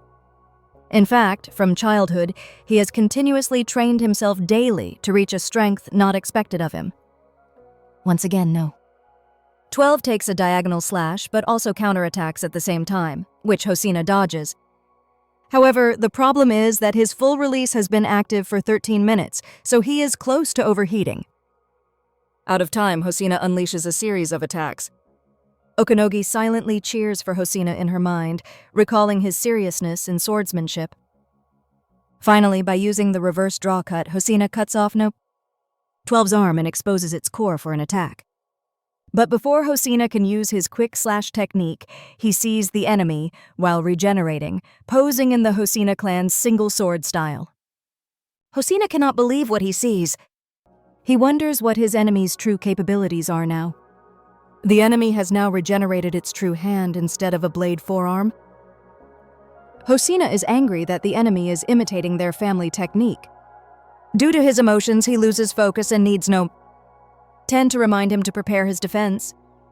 A very powerful forward slash arrives and throws him backward. But he blocks it. The impact brings him back to a flashback when he was a child, being knocked down by his brother during their sparring sessions. Despite being repeatedly knocked down, he never stopped asking for more rounds. But when Hosina asked for too many, his brother would tell him he needed to train alone because he would always lose to him no matter how many times they fought. Hosina was always annoyed when his brother said this. His brother was also one of the reasons why Hosina continued to strengthen himself daily from childhood. Back in the present, Hosina's life seems to be breaking apart bit by bit. In this battle, as Hosina charges through the rubble, there seems to be no hope of him winning against an enemy who has also learned his secret single-blade style. Okanogi is filled with anxiety. Injured, Hosina still squats in the rubble, unable to believe that the technique he painstakingly learned from childhood is simply copied by his hateful opponent. Despite this, he refuses to give in. He forces himself to stand up, remembering his brother and determined to do everything he can to win. No. 12 quickly approaches to deliver a downward slash, but Hosina seems to stand still, making Okanogi scream in fear because it seems he cannot dodge. Okanogi feels deep sadness, thinking that all of Hosina's efforts will be in vain if he is killed by the enemy. No! 12's blow is fatal, knocking Hosina unconscious with a severe injury. Despite his critical condition, seeing his sword hovering in the air, his only thought is to retrieve it to continue fighting. He tries to move his body to grasp the sword in front of him, but to his astonishment, he realizes he can no longer grasp the sword, as his right arm has been severed. He thinks that everything he has built for himself has finally crumbled. He also wishes he had learned to use a gun like his brother. Perhaps that would give him a chance to defeat No. 12 with it. He recalls the elders of their clan constantly telling him to give up. As he loses consciousness, Hosina partially accepts that perhaps it is time to surrender and rest in death. However, deep down, he still does not want to give up the fight. His spirit is still strong when it comes to the art of the blade. He will not allow himself to be defeated. But he cannot move, and in his mind, he returns to feeling like the weak child he once was, always being defeated. Then suddenly, No. 10 shouts and laughs loudly, waking Hosina. Hosina is confused by No. 10's laughter in their critical situation. No. 10 only asks Hosina where the praise it deserves for its decisive move is. The enemy is annoyed to notice that neither Hosina nor No. 10 has been defeated, while Okanogi wonders what happened. It turns out Hosina didn't lose his arm, he only lost consciousness and was dreaming. In fact, No. 10's tail was severed. No. 10 sacrificed its tail to save Hosina's life. Since Hosina has regained consciousness after the previous attack, he lands safely and maintains his balance. No. 10 is ready to fight again and asks Hosina about their next move. Hosina has no answer for No. 10, who is angry because there always has to be a next attack after every defensive move. Hosina gives the reason that he has no more new moves to use in battle. But No. 10 scolds him, saying that it doesn't matter and they should still fight back. No. 10 tells Hosina that they are facing a very strong opponent now, and it knows both of them feel unwilling to give up the fight no matter what happens. Using No. 10's punches and Hosina's blade, they are determined to continue fighting to the death. In the image of their conversation, Hosina appears as a child being taught by a large adult. And what No. 10 teaches him is to continue doing what both of them love and continue to enjoy the fight. Hosina is awakened by the words that KAIJU No.8 10 has spoken to him. He is still trying to understand the personality of his weaponized kaiju, especially how it sees fighting as enjoyment. No. 12 immediately prepares to follow up its attack with a second downward slash. It seems impossible for Hosina and No. 10 to survive this attack again, making Okanogi extremely worried. The impact is extremely powerful. Fortunately, Hosina blocks it. However, he still coughs up blood from its force. Hosina then reflects and asks himself why, despite always being defeated by his brother in sparring sessions, he always gets up again and continues to fight and train, and despite being constantly told by their elders to give up, and no matter how strong the opponent in front of him is, he never stops trying in battle. His first answer to his own question is to defeat his brother, but No. 10 knows that's not true. His second reason is that this is the only thing he has, but No. 10 also knows that's not the real reason. Hosina's third answer is that this is his duty as deputy commander. No. 10 becomes annoyed with Hosina's pretense and tells him to stop pretending. For the first time, Hosina tries to be honest with himself. He clearly remembers that every time he lost to his brother in sparring sessions, both of them smiled and enjoyed their fights. That's why he kept asking for more rounds. Because it was truly fun, No. 10's smile widens and it suddenly begins to flex its muscles. Its eyes sparkle, and it finally accepts Hosina's correct answer. No. 12 continues its attacks, but Hosina continues to block and hold his ground. The minds of No. 10 and Hosina are now synchronized. Both do not want to give up the fight, and they agree on the same reason why they fight. Because it's fun. This is the real reason why he never gave up in sword fights and kept getting up even when knocked down. Inside the minds of Hosina and No. 10, it can be seen that No. 10's muscles suddenly bulge as if about to explode from the immense power being accumulated. In the real world, where No. 12 is still unleashing powerful slashes.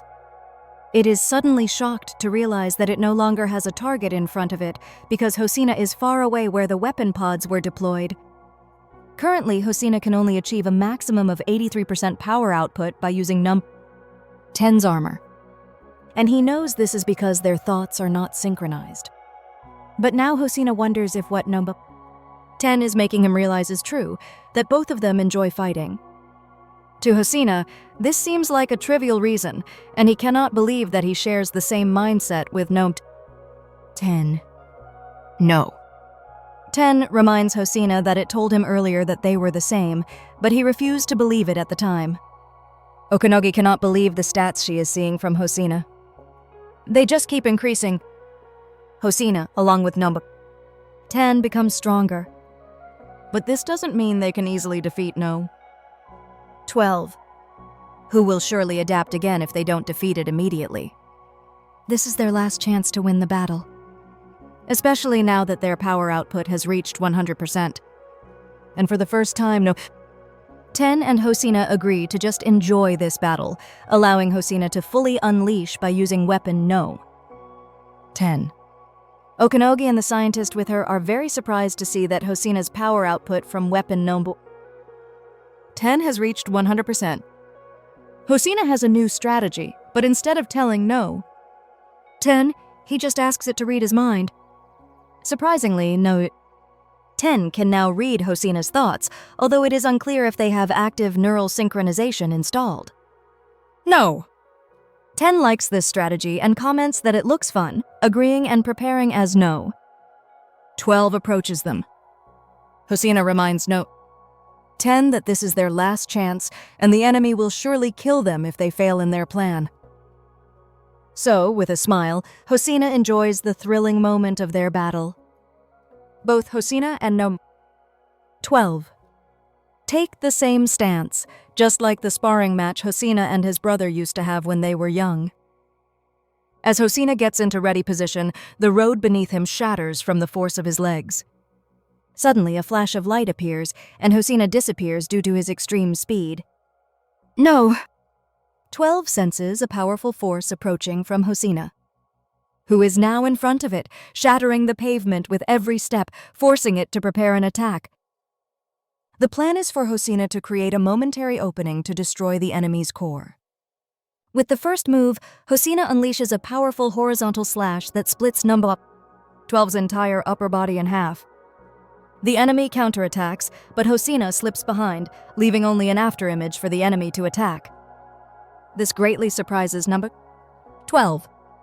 According to Hosina, for their plan to succeed, they will need to unleash a type of attack that the enemy can never anticipate. Hosina suddenly goes to the weapon pods to retrieve 2 short swords and quickly gets into a charging stance. Okanogi and her colleague are shocked by the battle's speed and unpredictability. But the most surprising and unexpected thing is that 10 uses its tail to hold a mecha katana. While Hosina uses his twin sword style, he allows 12 to charge at him, always in an offensive stance. So Hosina uses his defensive stance, clearly ready to counterattack, creating a deep cut on the enemy's right arm and right hip. This is quickly followed by 10's tail, which slashes the enemy's left leg.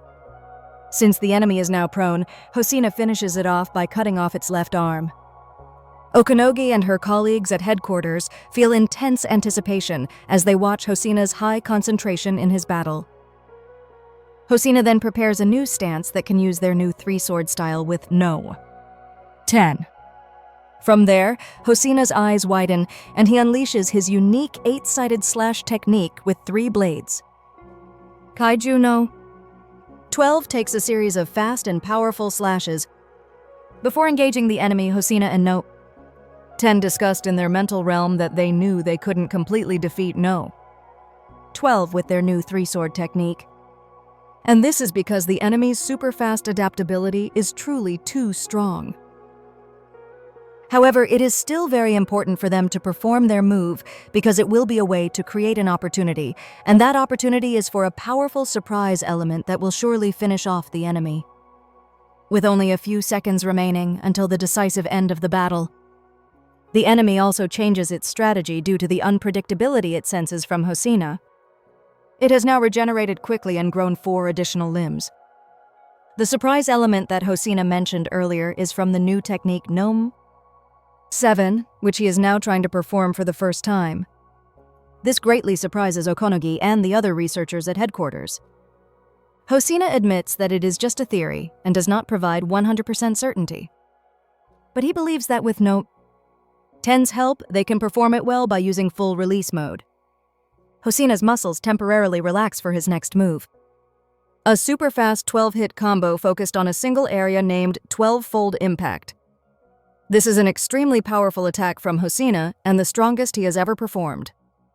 Kaiju No. 12 struggles to block all of them, even with its 6 limbs. Its limbs are completely destroyed along with the entire front part of its torso, including its neck, where its core is fully exposed. Hosina then aims for the core, and as he attacks it, something blocks his blade, causing a large and bright spark. The enemy survives, and its relief is evident in one of its eyes. Clearly, it has a reserve limb like a tail that serves as an emergency defense. This is what it used to block Hosina's fatal blow. Okonogi is stunned by what she witnesses. She cannot believe that after everything that has happened, Hosina still cannot defeat the final enemy.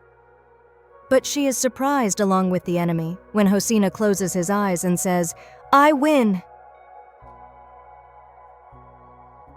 Unaware of the enemy, weapon No.10's tail is no longer behind Hosina because it has flown into the air to launch a quick surprise attack from behind the enemy, directly hitting and penetrating the core on number 12's neck. It is clear that the blade held by number 10's tail has penetrated the enemy's core. Because of this, the enemy is certainly defeated and cannot regenerate anymore. But due to sheer willpower, the enemy tries to forcibly regenerate its left arm. Hosina realizes that No.12 is truly a formidable warrior because of its resilience, refusing to give up and pushing its body to its limit even when its core is damaged. No.10 and No.12 exchange respectful glances before No.12 loses its life and dies. Hosina also tells No.12 that despite being an enemy, he respects its strength and its will to never give up in battle until the very end. Okonogi and the researchers at headquarters still cannot understand how Hosina defeated such a powerful enemy. But when they check the vital signs and indicators, they confirm that Hosina won the battle. Hosina collapses from exhaustion while the entire 3rd Division celebrates. Suddenly, No.10 speaks, telling Hosina that it wants to fight the Defense Force officers. Hosina laughs and tells it not to be so obstinate. Meanwhile, in Himeji City, Hyogo Prefecture, an officer from the 6th Division reports to their captain, Soichiro Hosina, about his younger brother, Sosiro Hosina's victory. Soichiro says that it's not surprising news because no one can defeat his younger brother in close combat. So anyone who challenges Hosina can only blame themselves for their failure. Although Sosiro Hosina has no skill with guns, no one can match him in blade combat because he is the greatest prodigy of the Hosina clan of all time. Although he is a proud older brother, Soichiro does not want to praise his younger brother because he knows his younger brother harbors intense anger towards him. The reason their relationship ended in a cutoff was because Soichiro constantly teased and mocked his younger brother. He tried to discourage his younger brother, but that only made him stronger and more determined to spar and improve until he reached his older brother's skill level. Their conversation is interrupted when they receive a report of a large kaiju appearing in Nishi Shinjuku, forcing them to set out to eliminate the threat because Soichiro cannot let his younger brother see that he has made no contribution to the battle. Kafka and Jin also receive news of Hosina's victory over Kaiju No. 12. Keiji Narumi and Kikoru of Division 1 are proud of Hosina's resilience. Now only one numbered kaiju in Tachikawa remains undefeated. The termination of this floating rock Kaiju No.14 is up to Captain Mina Asiro. It continues to wreak havoc across Tachikawa, using teleportation to various points on the city's skyline while employing long-range attacks from its 4 mouths. It can unleash 4 powerful laser beams simultaneously, causing widespread damage. Officers in the area struggle to fight it, putting the lives of all civilians in danger.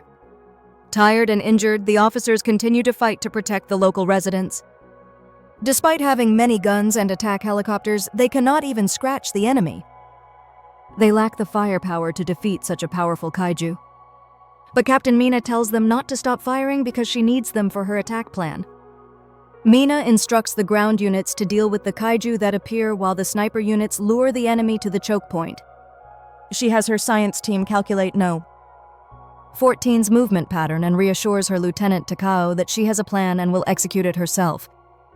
Riding her white tiger companion, Bako, and carrying a large bazooka. She has strategically positioned herself on rooftops. The plan is for her to kill Kaiju No.14 herself. In a flashback to Mina at 18, she is taking the Defense Force entrance exam for the first time. She is with Kafka, who is comforting her to ease her anxiety. Kafka has taken the exam 5 times like a veteran and is there to guide her. Kafka says the Defense Force has strict selection criteria, but the most important thing is never to give up and retake the exam every time you fail. All of this is so that both Mina and Kafka can achieve their dreams together. Mina looks at Kafka deeply, recalling their shared experiences from childhood. This gives Mina the courage she needs because she has KFC. They meet at a diner on the day their exam results arrive. But when they open the envelopes, their faces are unreadable due to what they see. Mina passed the exam on her first try while Kafka failed his 5th attempt. Mina is unhappy because she wanted to join the Defense Force with him. Kafka says that he actually thought he would pass this time. But Kafka repeats to Mina that one should get up and retake the exam when they fail. So it's okay for Mina to join the Defense Force before him, and he will follow. KFK smiles at Mina to reassure her. But Mina's first day of training is not normal as they wear kaiju fiber combat suits. In her first shot at a practice target, she unleashes an attack so powerful that it destroys the entire range and the abandoned structures in the training area. She didn't intend to do that. She is immediately taken to the lab for scientists to study her power, revealing that she is a superclass artillery attack specialist. Her ability to maximize weapon power output is abnormal, but her other stats are average. Iza and KJI discuss that she needs to be properly trained to become the answer to the most dangerous threat posed by giant-class kaiju. And with her joining the force, kaiju neutralization will never be the same. While the scientists continue to study her in the lab, Mina feels fear and anxiety about her future. She wishes KFCA were here to comfort her. But Kafka never comes. One day, a giant-class kaiju appears again. A perfect opportunity for the Defense Force to test Mina's abilities. Her lieutenant tells her that if she can replicate the power output from her last training session, she can kill the giant kaiju in front of them by piercing its core.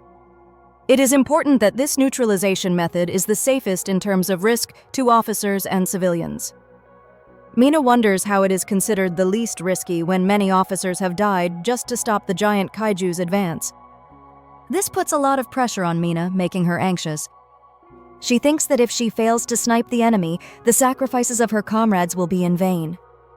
She recalls KFK's promise to be by her side whenever she needs him. But when she looks beside her, Kafka is not there to help. The kaiju has reached the neutralization zone, and it's time for Mina to snipe when her lieutenant shouts at her. She swallows her anxiety and fear and unleashes a powerful shot. The shot is so powerful that it even damages the rooftop and floor where Mina is standing. As time passes, this remains Mina's role in the Defense Force until she grows up and is promoted to captain. With each mission she undertakes without KFK by her side, she becomes more frustrated, believing him to be a liar who didn't keep his promise.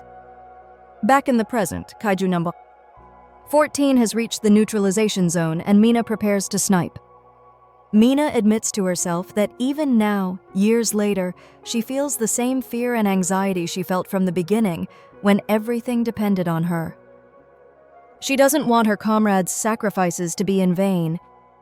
She doesn't want to let down the efforts of the officers and cannot disregard the fear of the civilians. According to the scientists' research and analysis, Mina now has a 2-second window to snipe the enemy. So she immediately uses full release to quickly end the battle. But an assistant notices that the enemy also begins to accumulate an attack aimed at Mina. The explosion from the enemy's attack is terrifyingly powerful, alarming her comrades and endangering civilians. As the smoke clears, Mina appears riding her kaiju, both unharmed. The beast immediately teleports to a nearby location to prepare its next attack. But a civilian, though scared, remains calm. She knows they can rely on Captain Asiro to defeat any giant-class kaiju with a precise and powerful shot. And indeed, Mina destroys the enemy before it can teleport to another location. The shields shatter, and a large hole in the center of Kaiju Monolith number 14 is clearly visible after the direct and extremely powerful attack from Captain Mina Asiro. It loses consciousness and can no longer fly, causing it to crash onto the road. Local residents hiding in shelters notice the sudden silence around them. The gunfire has stopped, and one of them receives a notification on her phone that Mina has defeated the enemy. Everyone cheers in celebration, including the entire 3rd Division. Meanwhile, KFK suddenly becomes melancholic and contemplative alone. Many years have passed since their initial separation because Mina joined the defense force before him. Since then, Mina has only grown stronger while he has been left behind. But he is still happy for Mina and incredibly proud of her. According to Kurusu, this is the first time in Defense Force history that 5 numbered kaiju have been simultaneously eliminated. Keiji Itami reflects on Iza's words about Mina that she is a game changer for the entire Defense Force in terms of overall offensive firepower. Then suddenly someone speaks over the comms, audible to the entire Defense Force. Okonogi and her colleagues at headquarters are very surprised because they don't know whose voice it is. But Narumi and Kikoru know exactly who is speaking over their comms, and their faces suddenly become grim. It is their sworn enemy, Kaiju No.9. He even waves to the camera as a sign of mockery and says that their battle is not over yet. KFKA wonders what Kaiju No.9's new objective is because his motives were so unpredictable in their last battle. No? 9 mentions that he wants to try mimicking what humans call live streaming. Keiji Itami's anger is evident as he frowns. No. 9 is holding one of the military's drones, using it as his camera and microphone. He says that he is surprised that they so quickly defeated his new powerful kaiju. He comments that they are even stronger than he remembers from Iza's memories. But he declares that everything that has happened so far is still within his calculations. So ultimately, according to him, he is still the winner. Kafka and Narumi's faces are filled with bulging veins from extreme rage towards number 9. But when No. 9 mentions that he only needs to steal one more power from them, Kafka is very surprised and wonders what No. 9 is implying. According to No. 9, the power he wants to take is the ability to possess the Defense Force's pure destructive power, the one that easily destroyed his previous creations. As he says this, the Defense Force monitors his live stream and sees a white monolith appear in front of No. 9, identical to No. 14, which was just defeated. Kurusu and other researchers are shocked to see a teleportation gate open from within No. 14's body. Even though its body is dead, As No. 9 steps into the white door from the white monolith. He says his plan will be complete once he acquires the power of a specific woman. KFK seems to connect the events and realize who the enemy's true target is. The teleportation gate is activated and No. 9 steps into it. The other end leads directly to Kaiju No. 14's corpse where Captain Mina Asiro is also present. Mina is completely shocked and extremely worried to see Kaiju No. 9 appear in front of her and realizes that she is the enemy's main target. The enemy begins to flex its muscles as if preparing for something. Kurusu shouts in panic, knowing that No. 9 has reached Mina in Tachikawa. Hosina's eyes widen, and Kikoru becomes extremely tense upon hearing the news. Narumi, Keiji, Itami, Aji, Okonogi, and especially Kafka are also extremely tense. Kafka immediately transforms into Kaiju No. 8 to rush to Mina at super speed. Hosina and Narumi also rush to the rescue. It is only later that Kafka realizes no. 9's strategy is similar to what he did before when his target was Aiza and weapon Gnome. 2. Now, Mina is the target, and all previous battles were just diversions. But he has vowed in his heart that he will never let what happened to Aiza happen to Mina. Suddenly, no. 9 speaks and telepathically communicates with KFKA, saying that KFK will not be able to reach Mina in time to save her. Then Kurusu suddenly reports over the Defense Force's comms that new kaiju readings are approaching. As the officers on the scene look up at the sky, their faces turn pale. Appearing in various areas of Tokyo are countless unidentified kaiju with massive appearances and long arms and legs. They appear simultaneously, hovering in the sky until they suddenly fall to the ground with great force. Now they are scattered throughout residential areas, parks, hospitals, schools, and many other places. This is the third wave of attacks brought by their main antagonist, Kaiju No. 9. According to Kurusu's analysis, these kaiju from the third wave are a new species, each at level 8. 0. So, the entire defense force is now facing multiple Daikaiju-class kaiju. Many kaiju from the third wave are directly blocking KFK's path to Mina. Mixed emotions of fear, anxiety, exhaustion, and apprehension have gripped every defense force officer due to the overwhelming number of Daikaiju they have to fight. Even Narumi and Hosina are blocked on their way to Mina. But their biggest problem now is that they are all nearly exhausted after the first 2 prolonged waves of attacks, which also brought a large number of kaiju. The scene before Kafka's eyes darkens as he recalls his promise to Mina that when the time comes and she needs him, he will surely be by her side. He recalls what Mina told him that day, that she would not be too afraid of any opponent as long as KFC was there. Now in KFK's mind, there is nothing but the urgency to reach Mina in Tachikawa. So the extreme rage he feels towards the third wave kaiju blocking his path is uncontrollable. But now, all the third wave kaiju begin to simultaneously accumulate attacks from large openings on their faces. KFK prepares for the relentless long-range attacks from the enemy. The third wave kaiju begin to fire heavy lasers, wreaking destruction across buildings and roads in Tokyo. The combined mass destructive power of all the third wave kaiju in Tokyo is no joke, and many officers are being hit and killed. However, wherever KFK is present, he manages to save a few of his teammates. Here, no. 9 again tells him that he will never reach his position. This is because Kafka cannot abandon the civilians who are being attacked by the enemy. No. 9 is correct in his assessment because KFK immediately delivers an extremely powerful kick to a third wave kaiju, preventing it from killing civilians inside an office building. They are temporarily safe, but GFK is very surprised to see another third wave kaiju suddenly target the ground. GK wonders what the enemy is doing until he realizes that the underground shelters where civilians are hiding are directly beneath them. He quickly charges down from the air and attacks the kaiju with such force that the concrete on the road shatters upon the kaiju's impact. Kaiju No. 9 speaks again, saying it's no surprise that No. 8 can easily kill third wave kaiju because he is the second strongest creature in today's battle. When KFK sees many third wave kaiju around him continuously destroying the underground shelter layers, No. 9 plants a great doubt in KFK's mind, asking if KFK is sure his teammates will be okay if he suddenly leaves. According to No. 9, KFK has no choice but to stay where he is. However, as No. 9 is speaking, he suddenly stops when he notices a large and powerful bullet hurtling towards him.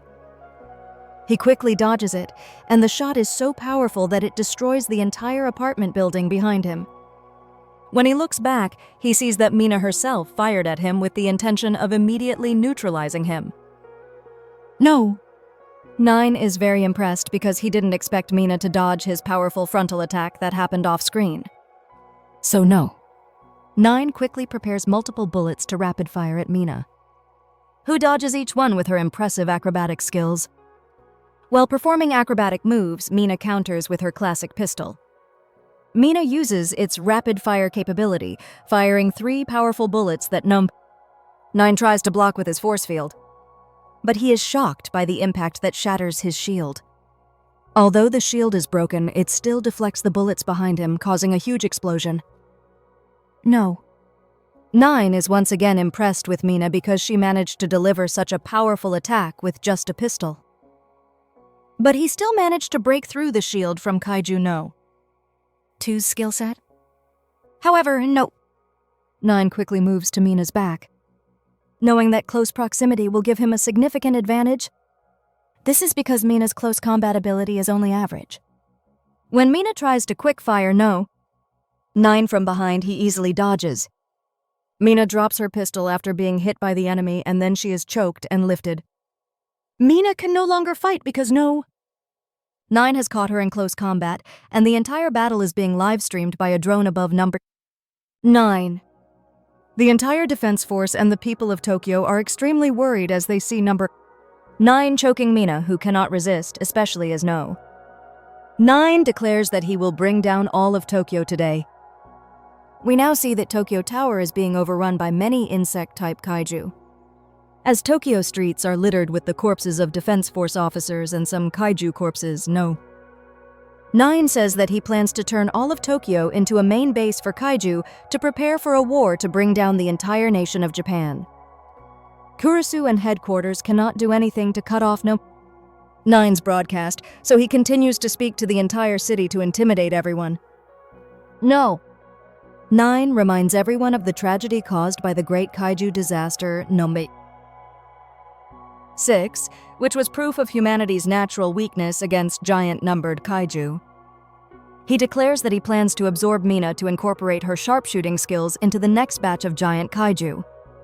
Similar to KAIJU No.6, Kikoru, Narumi, Hosina, and Kafka continue to fight the third wave while number 9 releases its limbs with large mouths to begin absorbing Mina, declaring that humanity will have no hope of defeating kaiju once he absorbs Mina Asiro from them. A loud and fierce shout calling Mina's name comes from Kafka's mouth as he continues to fight and crush the third wave kaiju, blocking his path to Mina. But he sees more enemies targeting the underground shelters again, making him extremely angry because he still cannot reach No. 9 where Mina is because he needs to kill more enemies. Nagizaka shouts at Kafka and directly orders him to go straight to Tachikawa to assist Mina against No. 9. But instead of obeying immediately, Kafka makes excuses and asks for a few minutes to try to help all his comrades and civilians in his area. Kafka is extremely conflicted, wanting to go to Mina but unable to abandon his comrades who are risking their lives to save civilians. Meanwhile, No. 9 continues to show everyone a live stream of him absorbing Mina's body. Kurisu knows that witnessing Mina's death would break the morale of the entire defense force and plunge Tokyo into mass panic.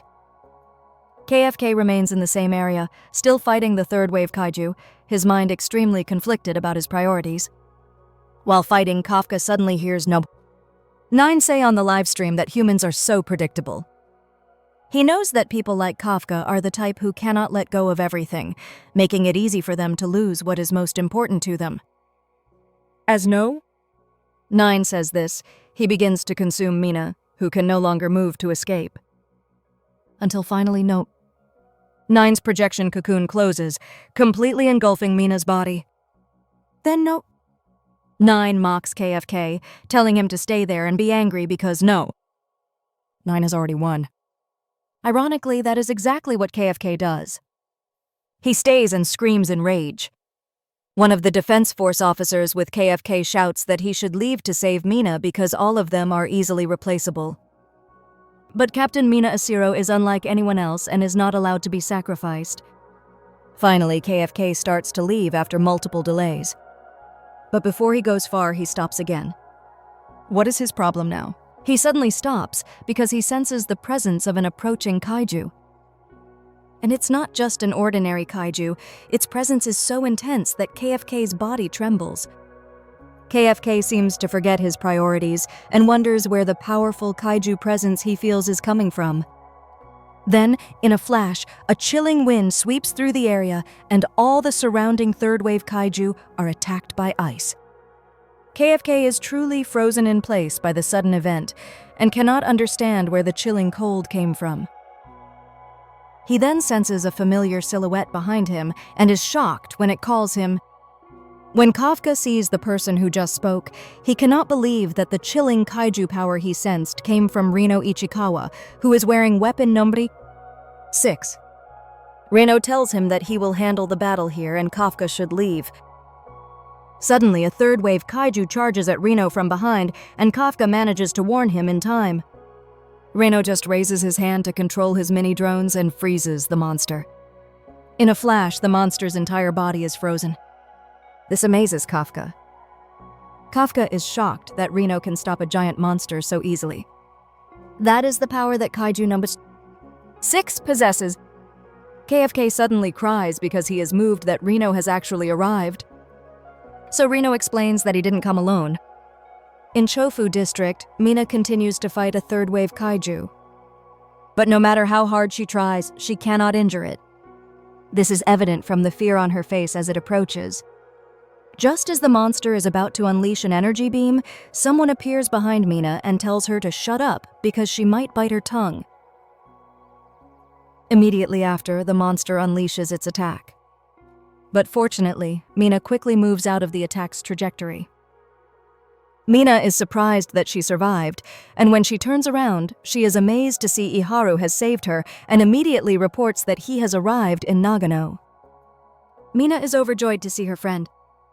And in the Kasumigaseki area, we see a tired and battered Kikoru, who becomes irritable because the monsters keep appearing relentlessly. Suddenly, someone attacks two third-wave kaiju in the area. This surprises her, and the attacker jokingly complains that they have to face giant monsters right after leaving training. It turns out to be Haruichi, accompanied by Ao, and Aji quickly reports that they have arrived with Kikoru, who visibly expresses joy at seeing the reinforcements. KFK is also very happy to hear that all his friends from Unit 3 have arrived at the scene, and suddenly Reno calls him and tells him to leave the area. Kafka is about to argue. Reno throws one of his mini-drones at him and tells him not to argue anymore. Reno expresses his frustration with him, saying that he will not hide behind KFK again and doesn't want to see KFK bear all the burdens. Reno declares that he will lead the way, so Kafka should go to Commander Mina. Kafka's eyes widen, and he recalls Kikoru telling him that he also needs to recognize them and that Reno is also a soldier. Kafka looks at Reno and realizes he is right. He is fighting alone again. He recalls Reno's efforts to help him and suddenly slaps himself to regain his composure. This confuses Reno. KFK walks away, saying that now he understands. He declares that Reno can handle that area and calls him a partner. This makes Reno visibly happy. Although he tries to hide it and only comments that this is what he told KFK earlier, the duo prepares to charge at the enemy, while thinking that he has nothing to fear because he has friends he can trust. At that moment, Unit 3 is reborn and ready to show its talents. Reno is mentally prepared, thinking that this is what he has always wanted, to become someone capable of fighting on par with Kafka. After accumulating power, he again freezes a third-wave kaiju, and KFK immediately delivers a solid punch that shatters its core. While this is happening, Reno thinks that he will be the one to subdue the monsters in that area, proving his strength. This way, KFK can fight without worry because he will trust that Reno has the situation under control. Reno quickly unleashes a series of other icy attacks on some third-wave kaiju, easily freezing them. Kurusu reports to the other team members that Kafka and Reno have begun fighting the enemies in the Ozumi area. And upon hearing this, Iharu cheers for Reno and urges him to show Kafka his abilities. A monster accumulates an energy wave towards Reno. But by using his flying rolls, Reno creates a shield that easily blocks the third-wave kaiju's attack.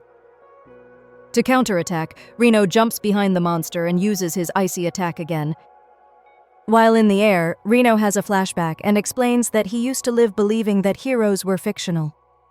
He recalls the deaths of his parents and brother in a monster disaster. His environment was burnt to ashes, and he watched his beloved grandmother cry night after night without a hero appearing. However, on the day KFK saved him from a kaiju, he met a hero for the first time in his life. From that day on, Kafka became his goal. He points out that Kafka has continuously saved his life time and time again. So now it's Reno's turn to save Kafka's life. When a third wave kaiju suddenly appears behind Kafka, Reno quickly intervenes, preventing it from attacking with his icy power. He tells himself that he will never let KFK fight alone again, and that he will personally eliminate every obstacle in KFK's path to ensure this. Using a forceful punch, KFK easily destroys the monster behind him, and Reno continues to freeze all third-wave kaiju in his sight. Before these monsters can act, Reno quickly restrains them, and Kurusu is greatly amazed by what Reno can do. That is the power of the Kaiju King, KAIJU No.8.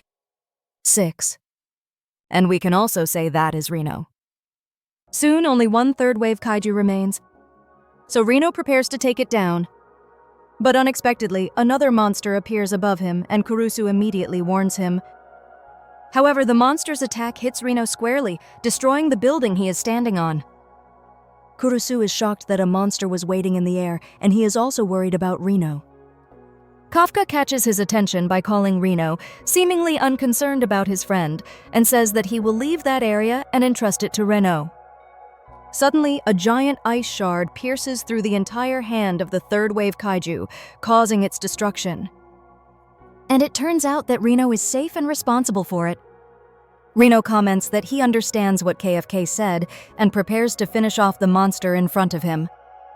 As Kafka runs towards Mina, Reno tells himself that KFK should keep going and not look back because for him, that is the greatest badge of honor. After accumulating his attack, Reno aims it at the third-wave kaiju, and the attack destroys the monster's entire body. While this is happening, Kafka continues towards Mina, and Kurusu immediately informs the other team members that Kafka has left the Ozumi area. Jugo comments that Reno seems to have done well there, which Iharu agrees with, saying that now it's his turn to show his talent. However, contrary to what he wants to do, his knees tremble with fear. This makes Jugo smile. Jugo shows that he understands Iharu well by suddenly advising him not to let stress take over. This surprises Iharu. He reassures him that everything will be fine, and like Reno, he has harnessed the ability to compete with giant monsters. Iharu also knows this, and all he needs to do is prove it. As he speaks, Jugo calls him and explains that there is something you can only find when your luck runs out, and he calls that ability. He says that stress is normal and it's okay to make mistakes. But he wants Iharu to just go all out because for him,